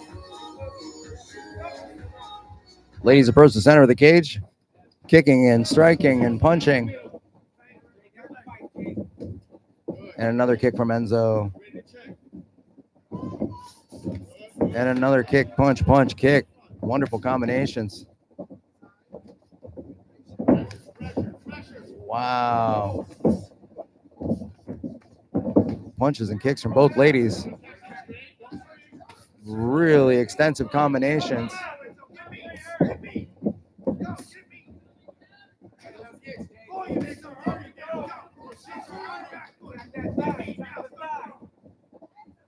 And we're seeing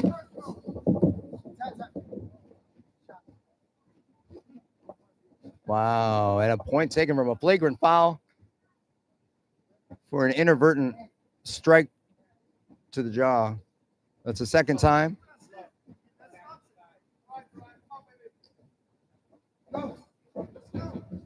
And a point taken.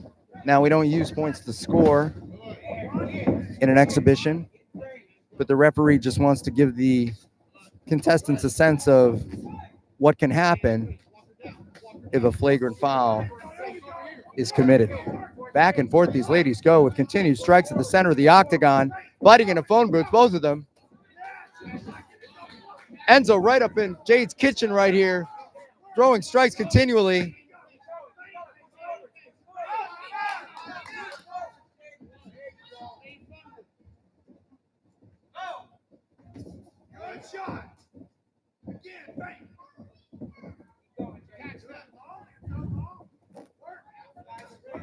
Wow, some incredible shots.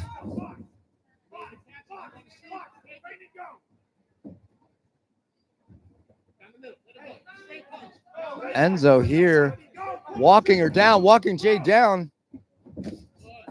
Wow, back and forth they go as Jade approaches the center again. Wow, nice contest.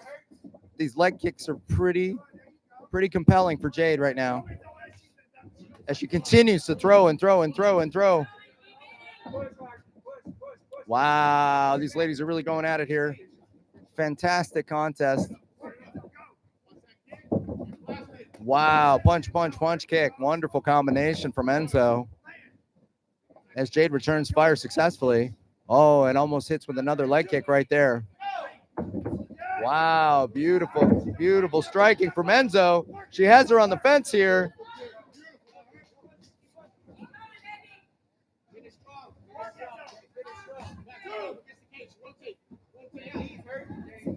Wow, unreal. What a back and forth bout this is and has been for its duration as we approach the end of it. Wonderful, wonderful contest. Wow. That'll keep you busy, Rep. All right. Wow, these ladies are putting it all out there.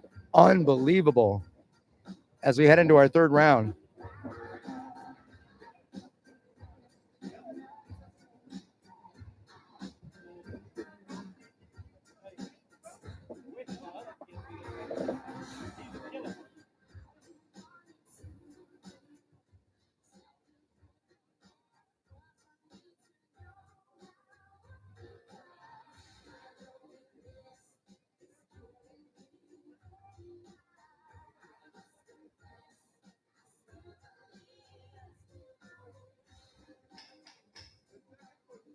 Final round here.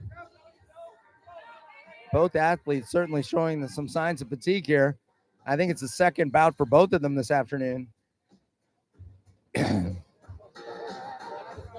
Enzo, a southpaw, fighting out of the blue corner. Go.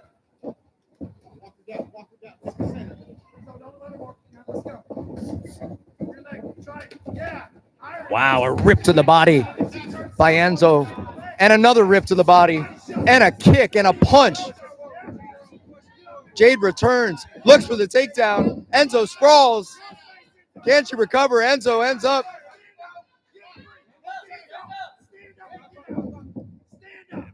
Enzo potentially wisely stands up to continue the contest. Wow. Very strategic move. What a great high fight IQ for this young lady, Enzo, to recognize that she can be more successful on her feet this afternoon than in a grappling exchange with a young talent like Jade.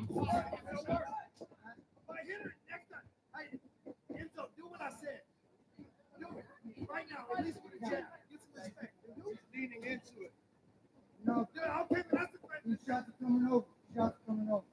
Don't want to see nothing straight over. Enzo, do what I said. Get it back. Get it back right now.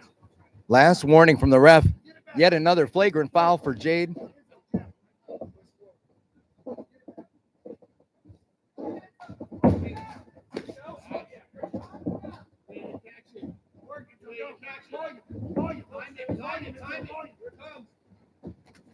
Wow, some beautiful strikes by Enzo.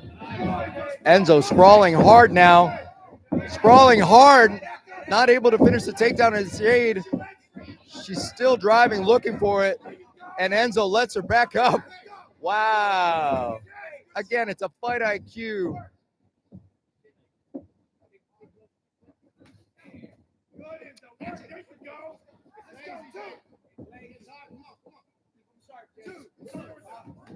Wow, what beautiful strikes. Look at this. Wow, unbelievable contest here. With only a few seconds left, these ladies are competing in a phone booth here. Fabulous contest. Wow, wow. Fantastic contest. I have to believe that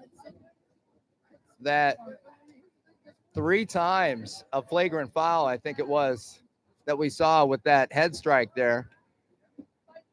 Absolutely not okay in United States Fight League rules whatsoever. In a normal contest or a scored contest, that would certainly have resulted in at least 1 point or maybe more, if not a disqualification. Enzo appears to be skipping off the mat though, so it looks like no harm regardless of the foul. And it's always good to see the fighter skipping out of the mat successfully. On we go.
And now, ladies and gentlemen, competing out of the red corner, standing at 5'7", weigh 127 pounds, training at a different breed, MMA by way of Lubbock, Texas. Here is Malachi Valenzuela.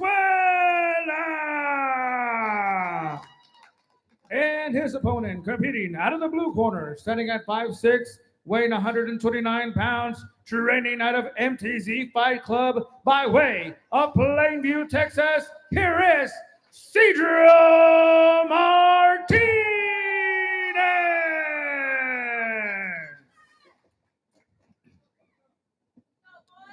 Malachi Venezuela versus Cedro Martinez for this particular contest this afternoon. We have Malachi in the all black. We have Cedro in the black and white apparel.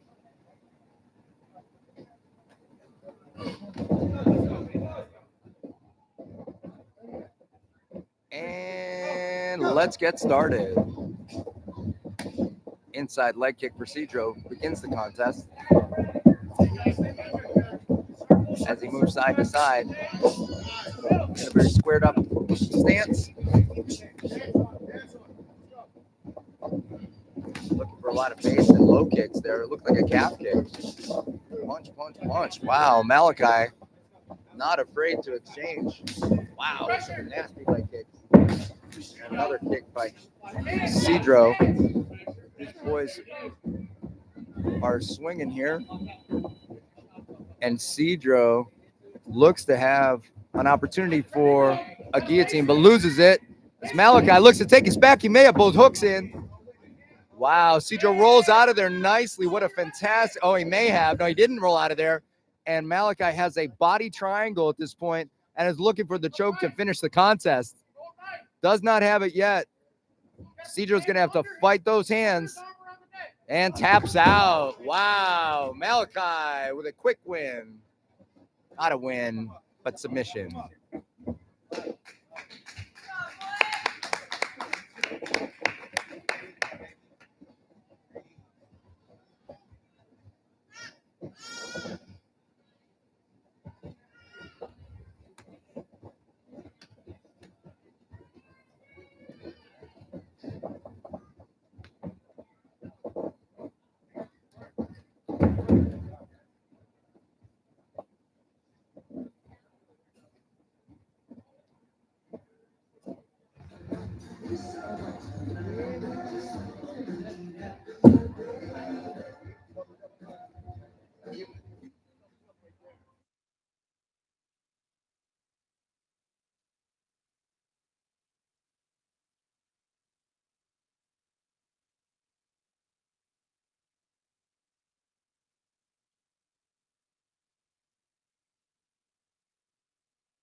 All right. Ladies and gentlemen, competing out of the red corner, standing at 4'1", weighing at 89 pounds, training out of MTZ Fight Club by way of Tulia, Texas. Here is Rank the Tank Frosto.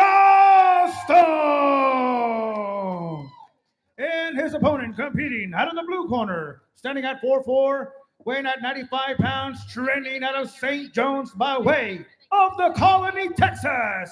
Here is St. John.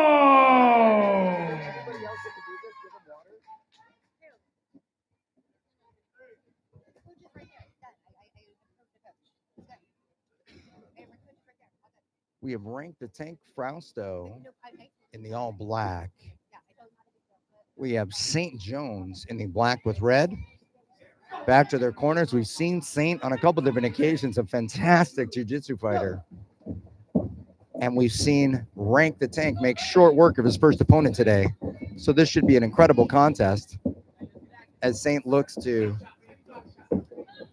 throw some strikes, it looks like, from the southpaw stance.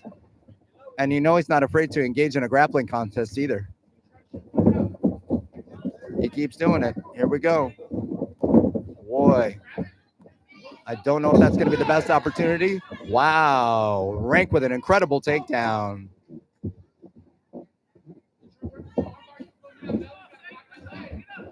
Rank the Tank looking for a knee on belly, and it looks as though he's got it.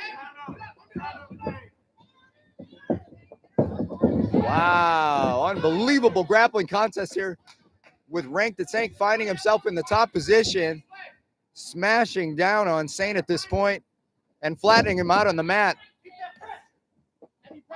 Interesting to see if Rank will decide to throw some ground and pound here or continue with a grappling exchange. It looks as though he's choosing the latter. Moves to a north-south, does Rank, looking for a Kimura, finds some ground and pound opportunities here and takes advantage of them.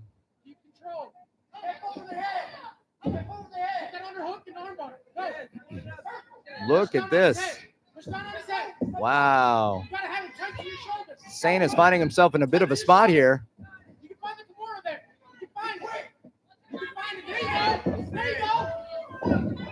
Yeah, there we go. Back to their feet. Wow, what an incredible contest. Wow, and again, Rank throws Saint to the mat, ragdolls him really with an incredible trip takedown and finds himself in the corner of the cage here with only 10 seconds left. Can he move yet again to a knee on belly? It looks as though he can, ladies and gentlemen. Total control for Rank the Tank Frausto in this first round. Saint is going to have to find a different path to make some progress in this bout.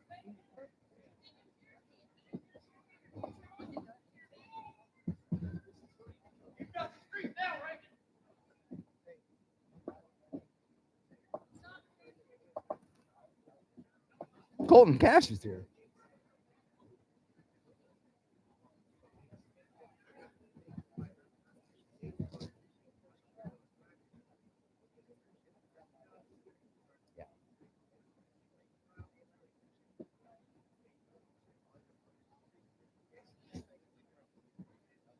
Me?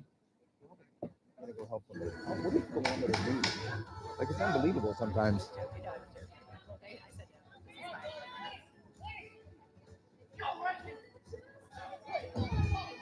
Ready for our second round here. Rank showing some dominance, both in the, really mostly in the grappling at this point. Surprising because we know the caliber of St. Jones's Brazilian Jiu-Jitsu.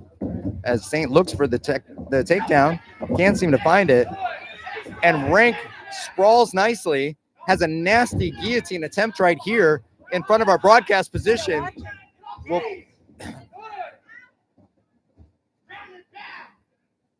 wow, Rank really putting it on Saint here. Saint's going to have to find an opportunity to to build back his base. Rank some incredible control on the ground. Nice and high. And a strong kid, too. And it looks like he's attempting it's hard to see from this position, but it looks like he's looking for a type of Kimura here. I can't see it. He doesn't seem to have it, though. And he remains on top. Wow, more ground and pound.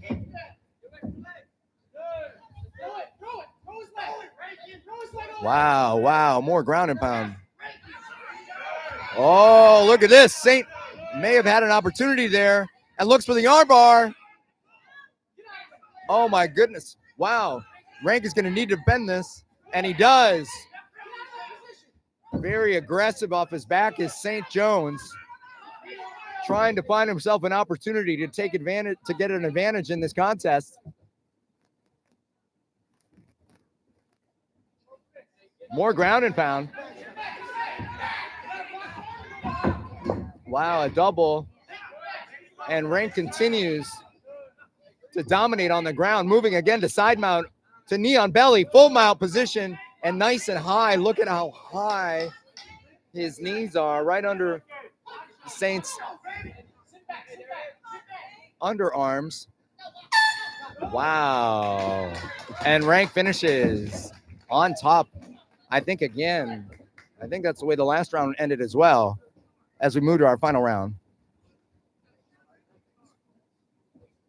It's going to be tough sledding for Saint unless he can find a different strategy for Rank to tank Frausto. My goodness, Rank coming out here and having a dominant day at the Big D Beatdown.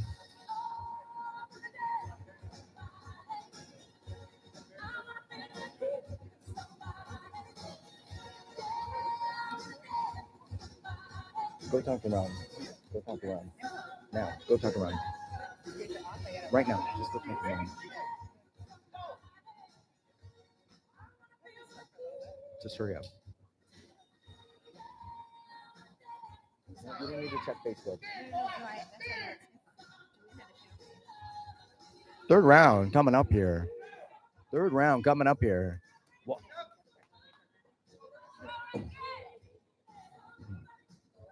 Rank ready for his third round.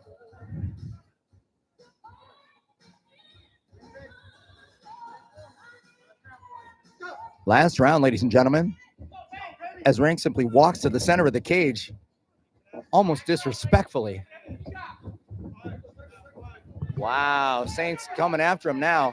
Way more aggression here from St. Jones. He may have his back. Oh, it doesn't look like it, no.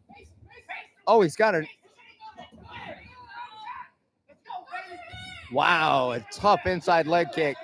And he's going to throw another one. He pretty clearly telegraphed there as Saint looked for a takedown, and it wasn't there. Looks for another one, drives him against the cage. Saint's got both hands locked together here, an opportunity for a takedown, and he gets it. Saint moves to try and get to a mount position situation here. He has Rank in the corner, and Rank reverses and finds himself on top yet again with a knee on belly. Interesting situation, and moves to side mount.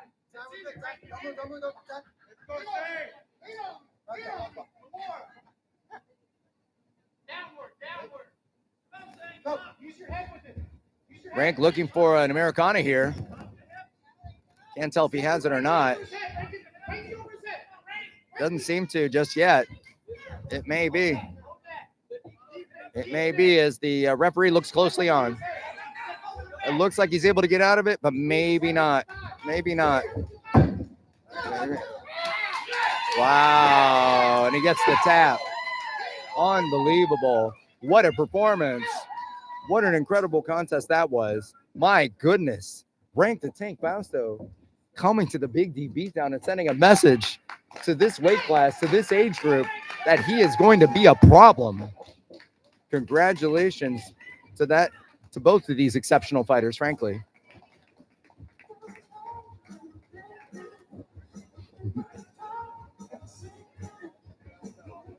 What?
And now, ladies and gentlemen, competing out of the red corner, standing at 4'10", weighing in 87 pounds, training out of Mixed Martial Arts Center by way of Dayton, Texas.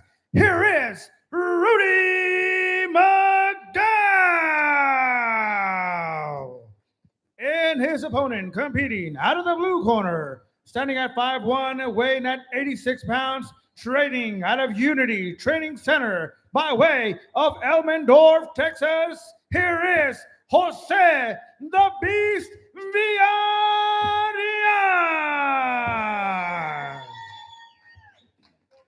Rudy McDowell back in our cage here at the Big D Beatdown, adorned in the black with yellow trim, along with Jose the Beast Viale in the gray with black trim. And let's get started. Rudy finds himself in the center of the cage here as Jose looks for a leg kick and then a side kick.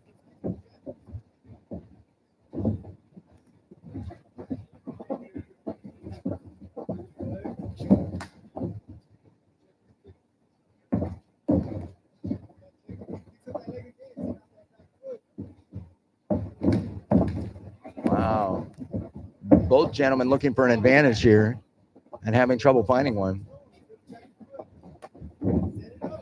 Oh, I like that, or rather, Jose likes that turn side, or rather that side kick.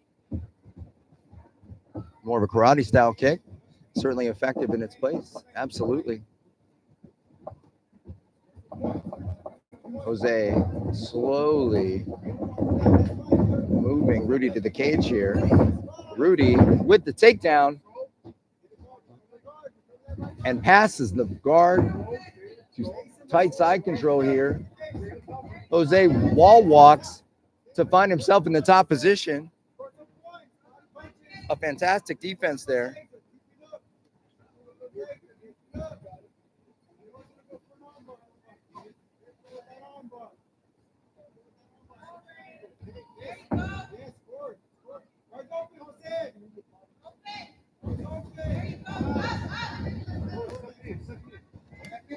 Wow, Rudy with the mount position.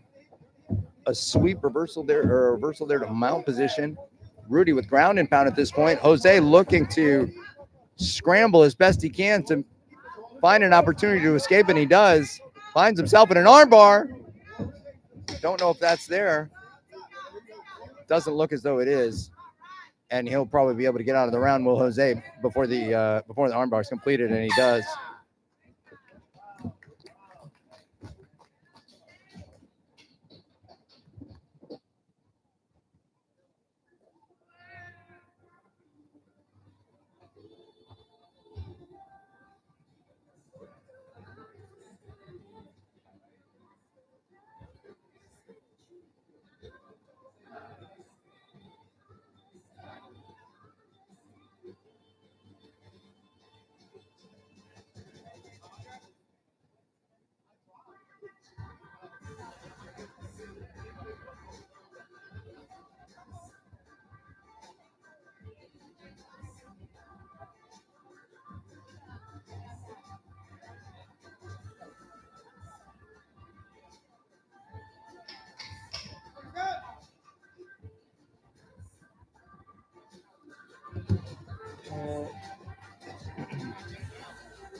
And we have our next round, ladies and gentlemen. Here we go with Rudy McDowell out of the red corner, Jose Viale out of the blue. Both young men back and forth throughout the first round of this contest.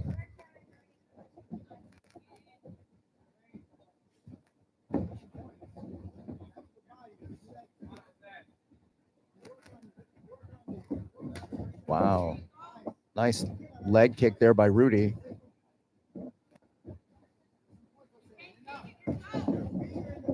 Leg kick yet again by Jose. Looks for that side kick. And Rudy returns with a multifaceted combination.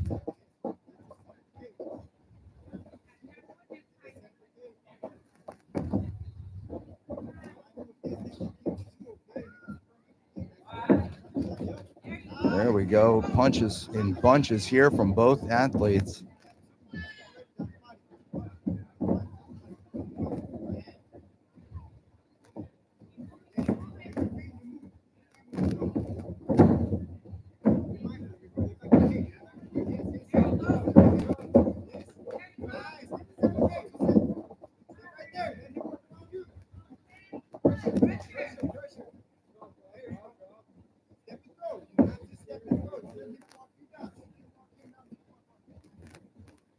Both fighters getting the measure of each other here as they circle around the cage.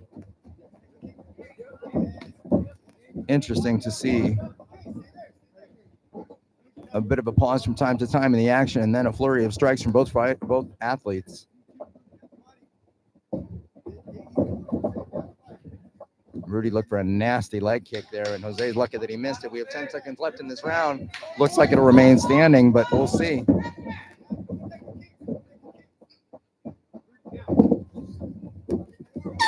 And we're done with that round. Another tough one to try and call. Would certainly be a challenge if there were judges here.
Third and final round of this contest here.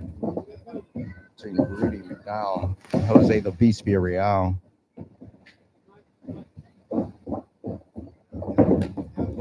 It's fresh. That's the first round, an incredible reflection of their conditioning.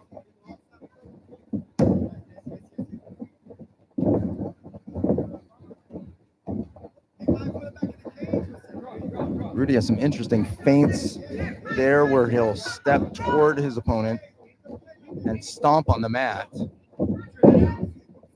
Looks like he he was able to use that to his advantage as he lands a takedown, defends the guillotine, moves to a dominant position in half guard, or rather in side mount, and he may find an opportunity for a triangle, or rather for an armbar here.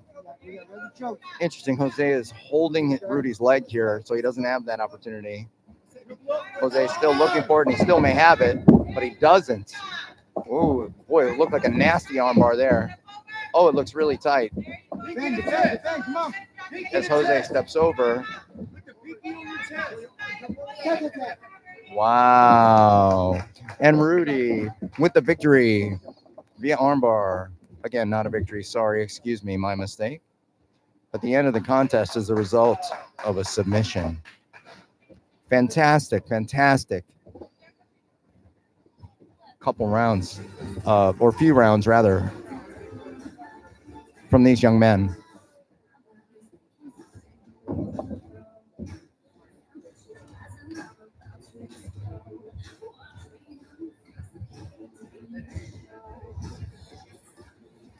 Wow.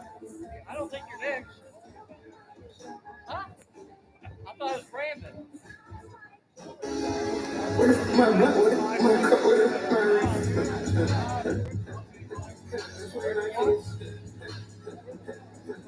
And we have Daniel Young.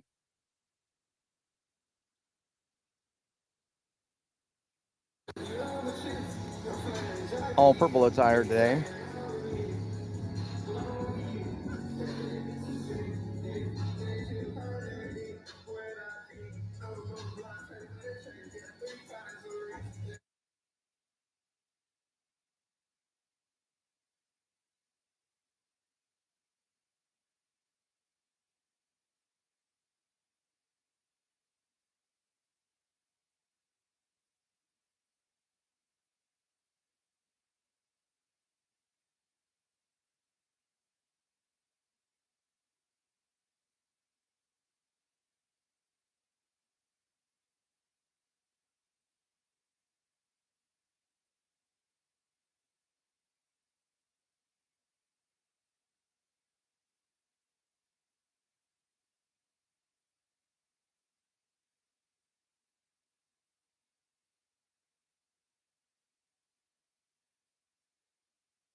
All right, ladies and gentlemen, competing out of the red corner, standing at 4'4", weighed at 86 pounds, training out of 3D Rigs MMA by way of Haltom City, Texas. Here is Daniel Yonkilla Riggs. And Daniel his Riggs, opponent competing out of the blue certainly no corner, stranger to the standing at cage. 5'1", weighing at 90 pounds, training out of Rockstar Martial Arts by way of the Colony, Texas. Here is Vintage Jones. Vintage Jones, another accomplished grappler. Daniel in the purple, Vintage in the black attire. A few final words from our referee. Fighters head back to their corners. And let's get started. Fighters touch gloves. A show of sportsmanlike conduct, which is excellent. Vintage looks for some striking opportunities there and shoots. What a fantastic shot. Wow. And Daniel's able to return to his feet. Daniel shoots. Back to their feet yet again.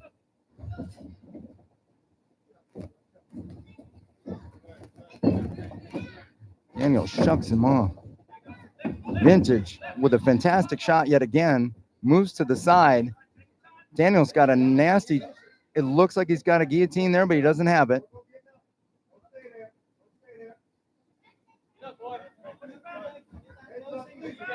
Up to his feet again is Daniel Riggs and offers a shot to the body. Vintage Jones with a teep kick.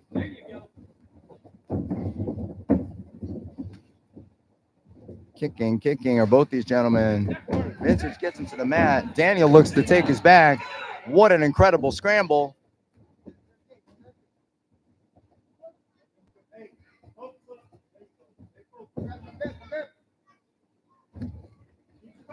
Wow, keep scrambling.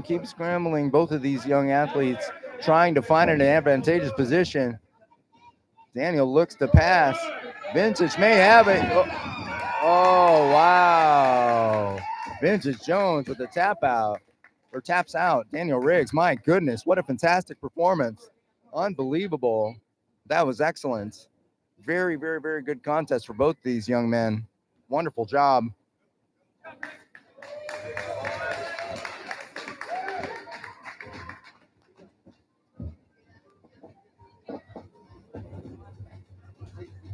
Ladies and gentlemen, yet another incredible offer from our vendors. We have for just $90, that's 90, just $90, you can have a large picture from our vendors in the back room and in the back, and also a t-shirt.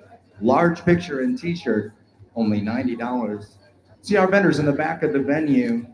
Thanks very much for your support.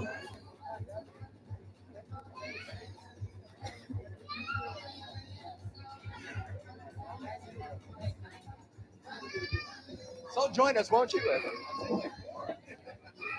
I just want your picture, Louis. I would just take your picture. I know. Do it.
I'm in. I'm in.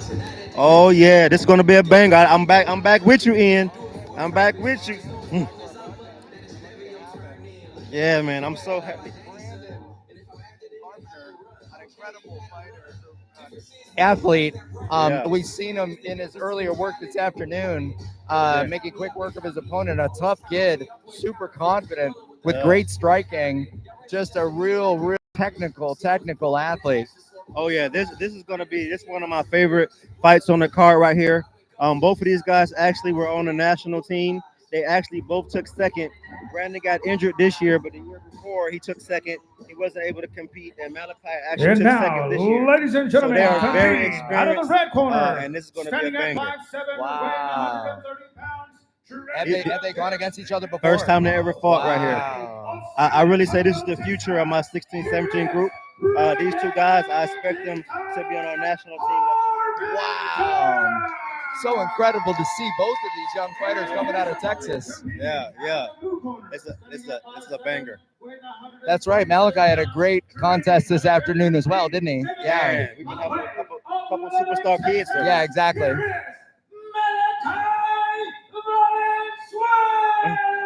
Hey. All keep your eyes right. on this one. It's gonna be a banger. I promise you. I love it. All right. So we have Brandon in the black with white trim. Yeah. We have Malachi in the all black. Malachi fighting out of the blue corner. Yes, sir. I'm pretty sure that Brandon has a Kempo background. Okay. Which is very, very interesting. What they do. Yeah. They got a little bit of everything, man. So it should be very, very good. We've seen some more traditional sort of martial arts today with the Shaolin Wu Yi, I think, and then with the Kempo as well. And some young athletes proving that it can be very effective inside the cage. Oh yeah, the footwork is everything, you know. Exactly.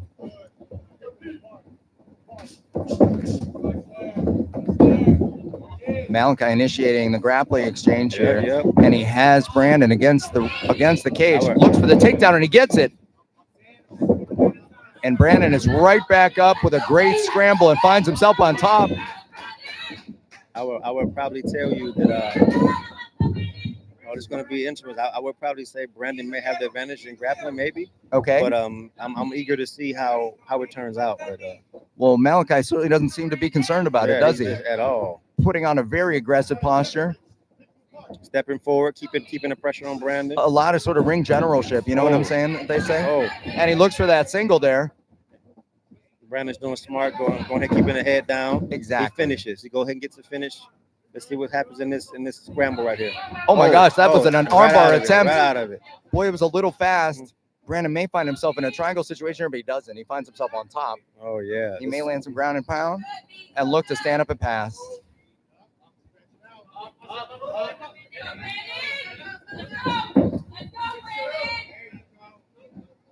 Wow. Some very sophisticated level grappling here. What an interesting thing to watch, Ron. Yeah, I told you it's going to be. You were right. And Malachi, you notice, used that underhook on the left side with the half guard position to find himself on top now. I will tell you, this is Brandon's first fight back. He was injured last year. Okay. And this is his first fight back, so I'm very excited to see him there. Okay. I would say he's probably a little more rusty than Malachi right now. Yeah. But by the time the end of this, it should be pretty evenly matched kids. Okay. Well, wow, what a competitive first round. Yeah. As we hear the sound of the bell.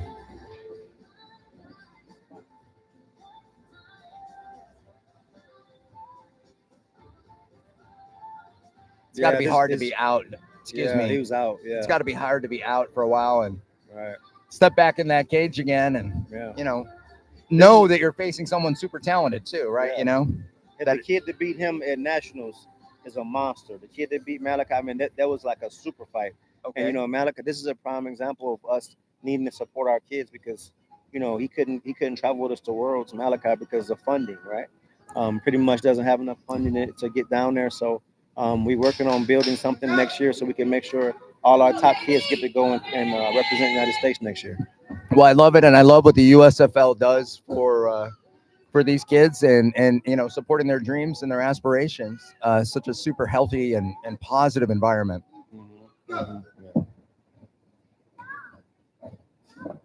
Both fighters return to the center of the cage. Wow. This. I'll probably tell this condition is going to play a part in this match.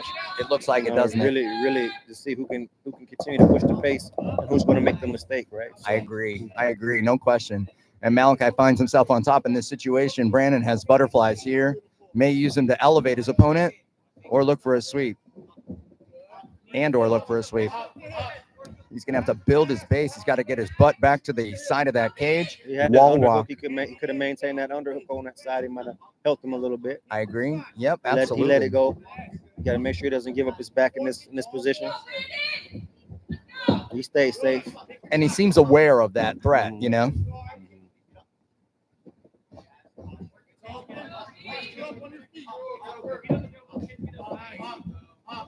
Yeah, he's gonna have to build his base here, Ron. Maybe get to a knee and then get to 1 foot and then the other. But Malachi's doing an incredible job of keeping top control, right?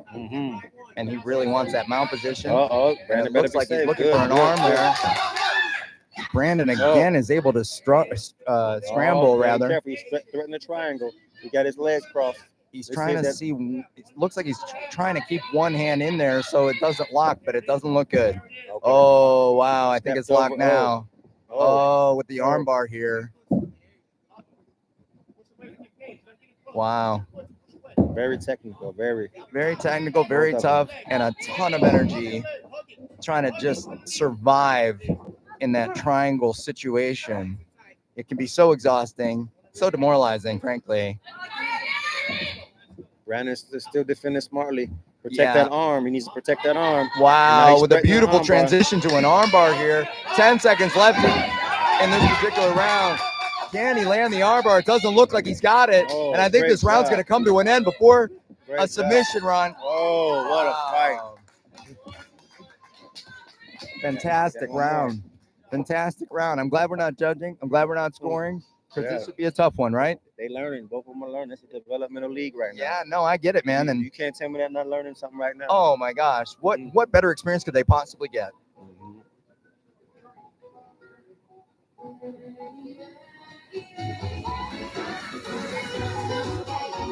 And we're down in these weight classes, anywhere from 115 up to my about 135, probably my 110 to 135 group. Man, they're always more athletic and more technical. As we get a little heavier in weights, things slow down, and sometimes they have less technique. But down these weight classes, man, you get a lot of technique down here and speed. So I love watching these weight classes fight. I do too. I think at pro, a lot of times these are the deepest weight classes and the Yeah. nastiest weight classes, without question. Yeah. Yeah, just the depth of talent. Yeah. Wow, third round here. Yeah, and I recruited Malachi and Brandon, you know, to the team, and then they both went down to California, represented Texas, Amazing. and placed in the country, top in the country, you know. That's amazing. And they, you know what? They didn't know they were fighting each other, and I didn't give them an opportunity to choose. You know? And this how we get better in Texas. We don't pick Sure. and choose. No, I We love get out it. there and we fight. Wow, I'm proud of these guys. Hardest part is stepping in that cage, I can tell you that. Wow, some beautiful body shots there from Brandon. And another one, as Malachi looks to try and initiate a grappling exchange, doesn't seem like he was able to. Brandon with another shot to the body and another one that may have disrupted Malachi just a bit. Down he goes, back up to his feet. I think that might have taken the win out of Malachi, and Brandon looks for another one. He sees that opportunity. Malachi look like he caught his breath now. It's interesting because it's not on the liver side, right? Yeah, but he's yeah. still hitting that exact same spot. And yeah. boy, that'll knock the wind out of you. Oh, nice tee. It's very hard to catch those if you throw them right. Malachi, is he traditionally a southpaw then? Yep. Yep, he's been fighting away the whole time. Okay, so. I don't know. Yeah. Whoa, good belly shot. Yeah. Oh. He's finding a spot. Yeah. Brandon is buying a home for that right hook to the body, and Malachi does not like it. Yeah. Brandon looking over the coaches for instruction. Yeah. You know. Interesting when you get these regulation size cages, right? It's a different ball game, isn't it? Yeah. Brandon's working his way up. Malachi's still pressuring.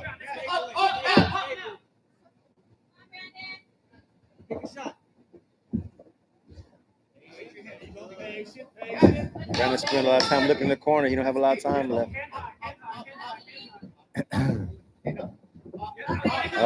Cleared it. Wow, Oh, what a beautiful takedown. A reversal, really, wasn't it? That was fabulous. Unbelievable. What a finish. Wow. What a perfect finish. Hey! Wow. Good job. And you know what? Good job. It went probably like you would have thought, right? Which is both just fireworks all the way to the end there, and a really even match. Yeah, look at What a that. fantastic Awesome. show of Awesome. sportsmanship.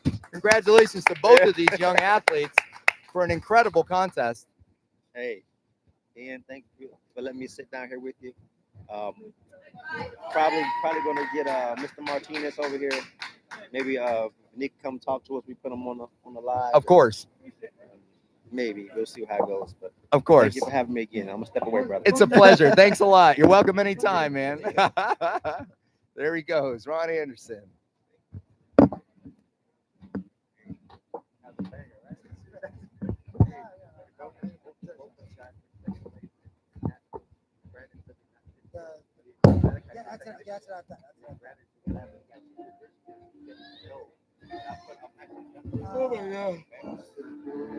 I remember him last.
And now, ladies and gentlemen, competing out of the red corner, standing at 5'8", weighed 127 pounds, training out of Shaolin Woyi Institute, by way of Frisco, Texas, here is Ariane Bhattacharya. And his opponent, competing out of the blue corner, standing at 5'6", weighing 129 pounds, training out of MTZ Fight Club, by way of Plainview, Texas, here is Cedro Martinez.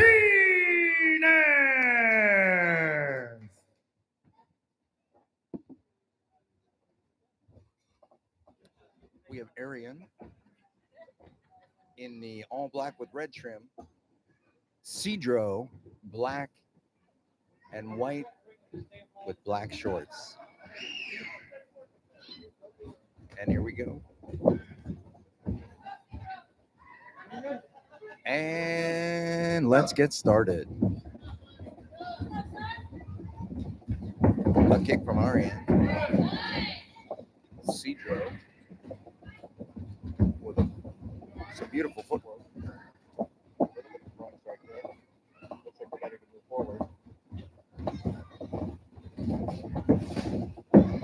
Oh, and a missed kick there from Cedro. Lands him on his butt, but he was able to recover. And both athletes go back to the center of the cage.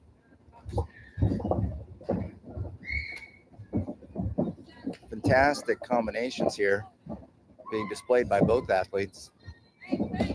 Wow, and a nasty leg kick. Nasty. Wow, by Cedro. And he's got some punches too, straight to the body. I think that Arian's probably having some trouble with the power of Cedro's kicks and punches. And Cedro is starting to feel himself in the ring here, you can tell. Cedro able to get Arian to the mat and against the cage. It looks as though Arian may be looking for a guillotine. Tough to tell. It's going to be hard to do and virtually impossible from Cedro's side mount here.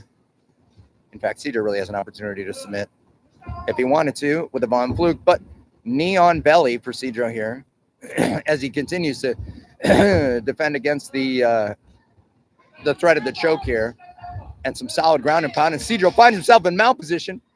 Here we are with a few different ground strikes, and again and again and again. Fighters break after the first round.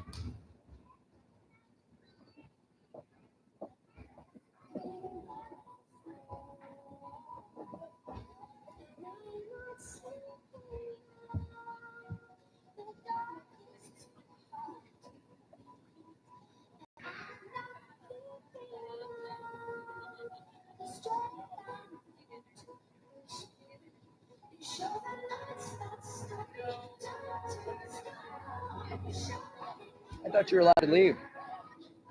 I thought you were allowed to leave.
Both competitors touch gloves.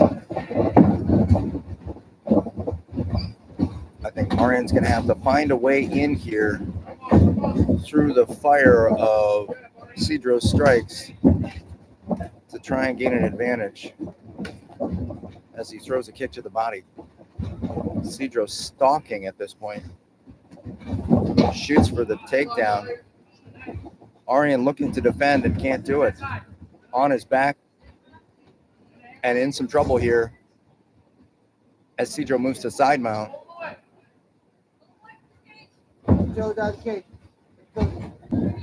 Cedro pulling Arian away from the cage to give himself an opportunity for a submission here, or to identify a more dominant position. Full mounts for Cedro at this point. And grapevines in with shots to the body. Very effective. And it looks as though it's tough from this vantage point, but it looks as though he's looking for a Americano. He may have it. It's hard to see. Referee Ryan Giroux looking closely on for the safety of both fighters.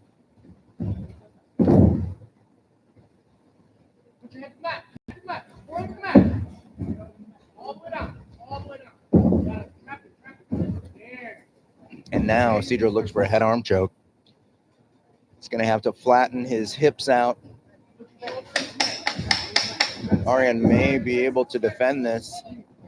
He does defend it until the end of the round, it looks like. And that's the end of the round and the end of the contest. Wow. Fantastic job for both athletes. Really, really strong demonstration of skill.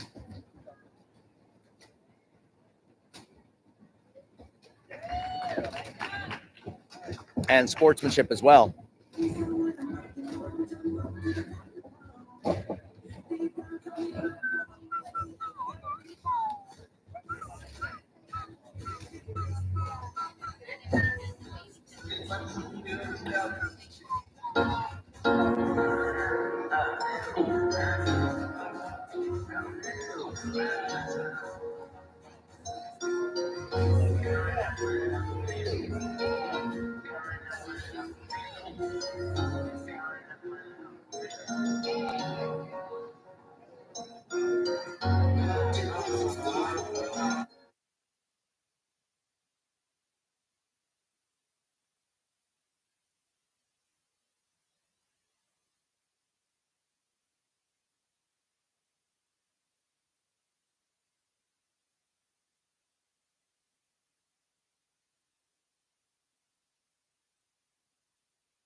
Ladies and gentlemen, this is the co-main event of the evening, brought to you by Combat USA and Southern Junction.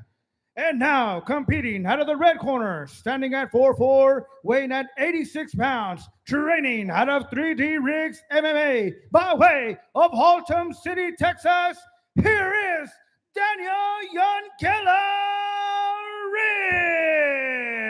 Riggs. And his opponent, competing out of the blue corner, standing at 4'10", weighing at 87 pounds, training out of the Mixed Martial Arts Center by way of Dayton, Texas. Here is Rudy McDow. All right, ladies and gentlemen, so excited about the co-main event of the evening between these two accomplished athletes. Both of them already have been in the cage today. We have Daniel Riggs in the purple, Rudy McDowell in the black with yellow trim.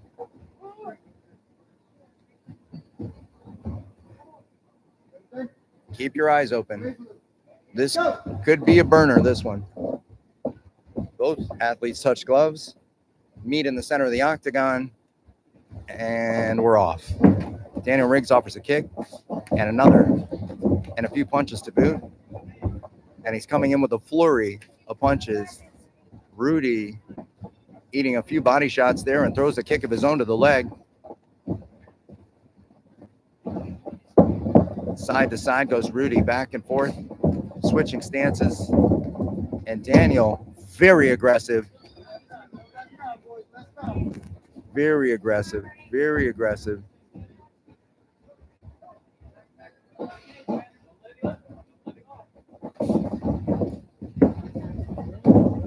Daniel moving to get the takedown here and looks for an armbar. He may have it. Rudy looks to defend by stepping over. Oh, and taps out. Wow. What a fantastic submission by Daniel. Young killer Riggs. An unbelievable submission. And boy, was that in a quick amount of time.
And now, ladies and gentlemen, this is the main event of the evening. Brought to you by Combat USA and Southern Junction.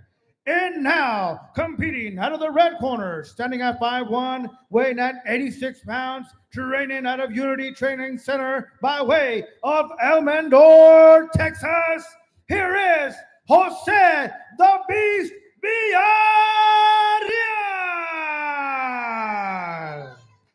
And his opponent, competing out of the blue corner, standing at 5'1", weighing at 90 pounds, training out of Rockstar Martial Arts by the way of Colony, Texas. Here is Vintage Jones. What an incredible main event we have this evening, sports fans. Jose the Beast Villarreal, you'll find him in the gray with black trim, and Vintage Jones in the black with black shorts.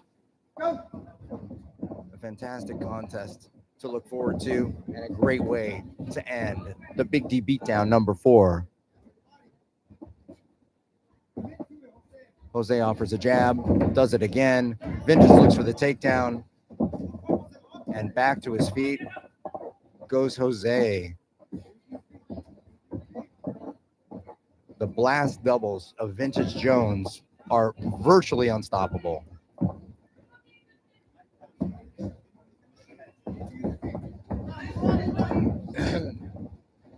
And the best part is he continues to look for them.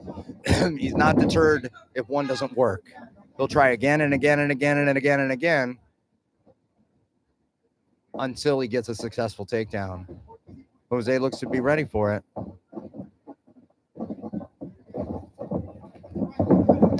Anytime that he's throwing those kicks, though, is Jose.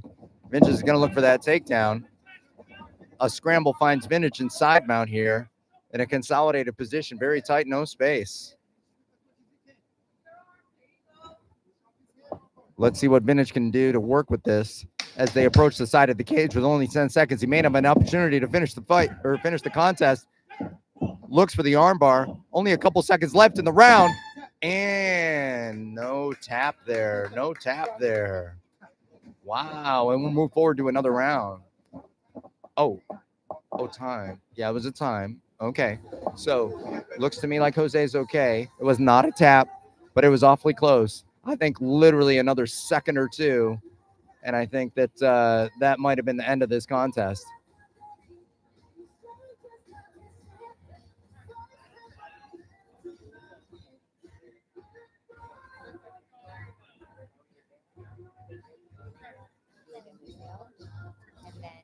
I need it in one space, okay? Just write it all in one thing, and I'll read it. That's all I'm doing.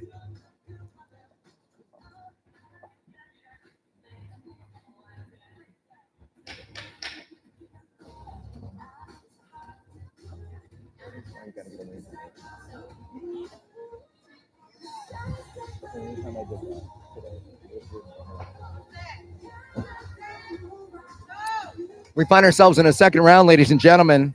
I'm sure you're as excited as I am to watch this one. Our main event of the evening finds Jose the Beast Villarreal going to the center of the cage with Vintage Jones. Sparks fly as the athletes begin to offer some strikes. Vintage goes for the takedown again. Again, like I said, virtually unstoppable. Finds himself in a consolidated side mount position here.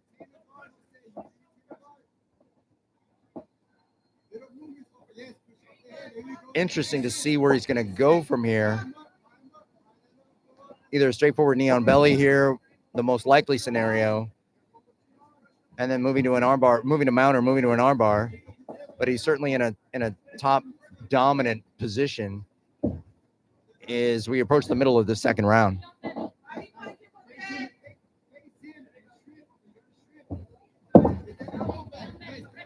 Wow, Jose looks for that reversal. He finds it, but then finds himself potentially in a armbar situation.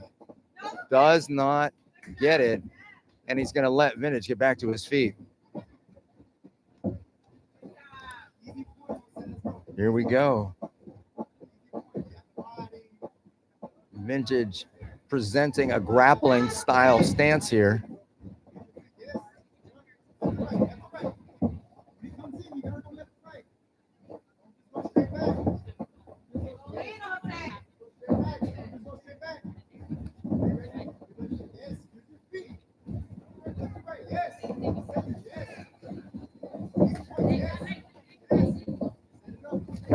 Vintage with another takedown.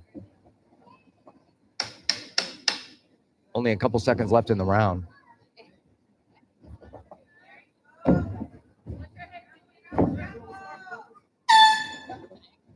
Wow. And we move to a final round. Still no submission and no, no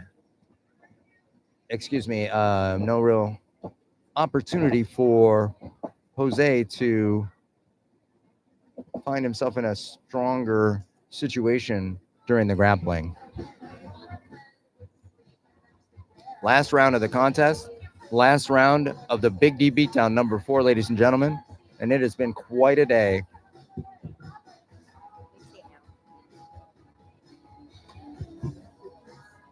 Start back up. It's this one. I don't have time.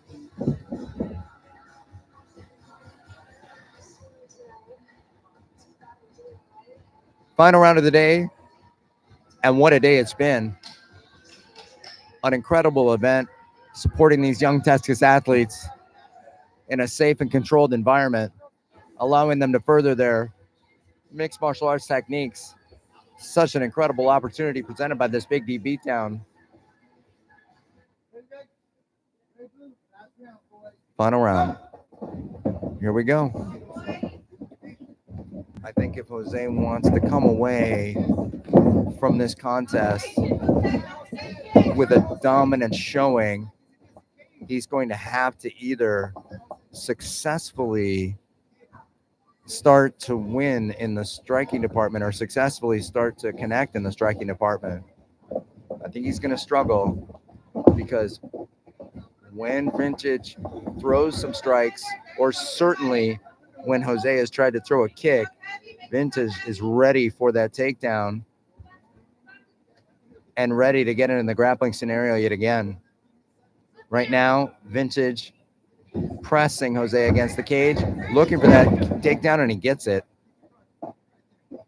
Vintage finding himself in top position here. We'll see if he postures up for ground strikes.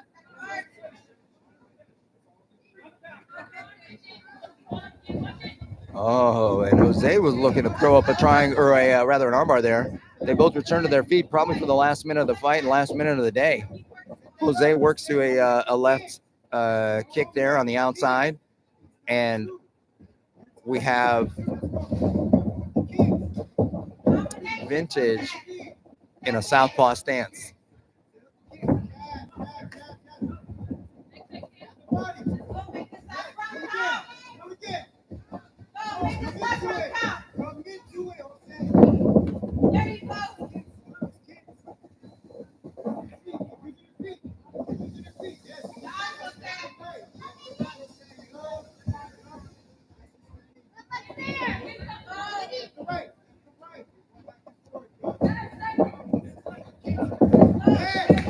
Look for the takedown, doesn't find it.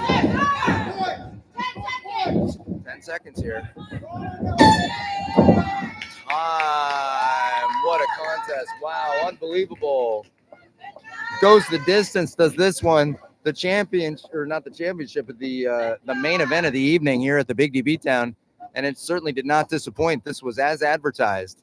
Congratulations to both these athletes. Fantastic job. Thanks very much to all of you watching this afternoon. We really appreciate having you.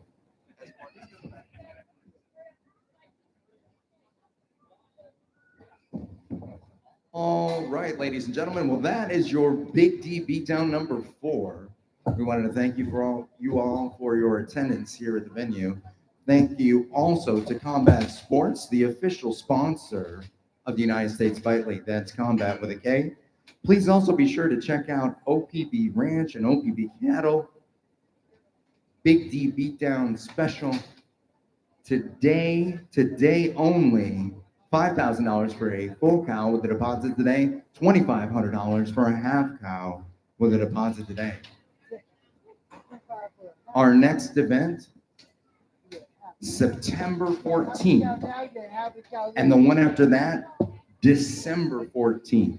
So another 2 coming up. We look forward to seeing you at those events.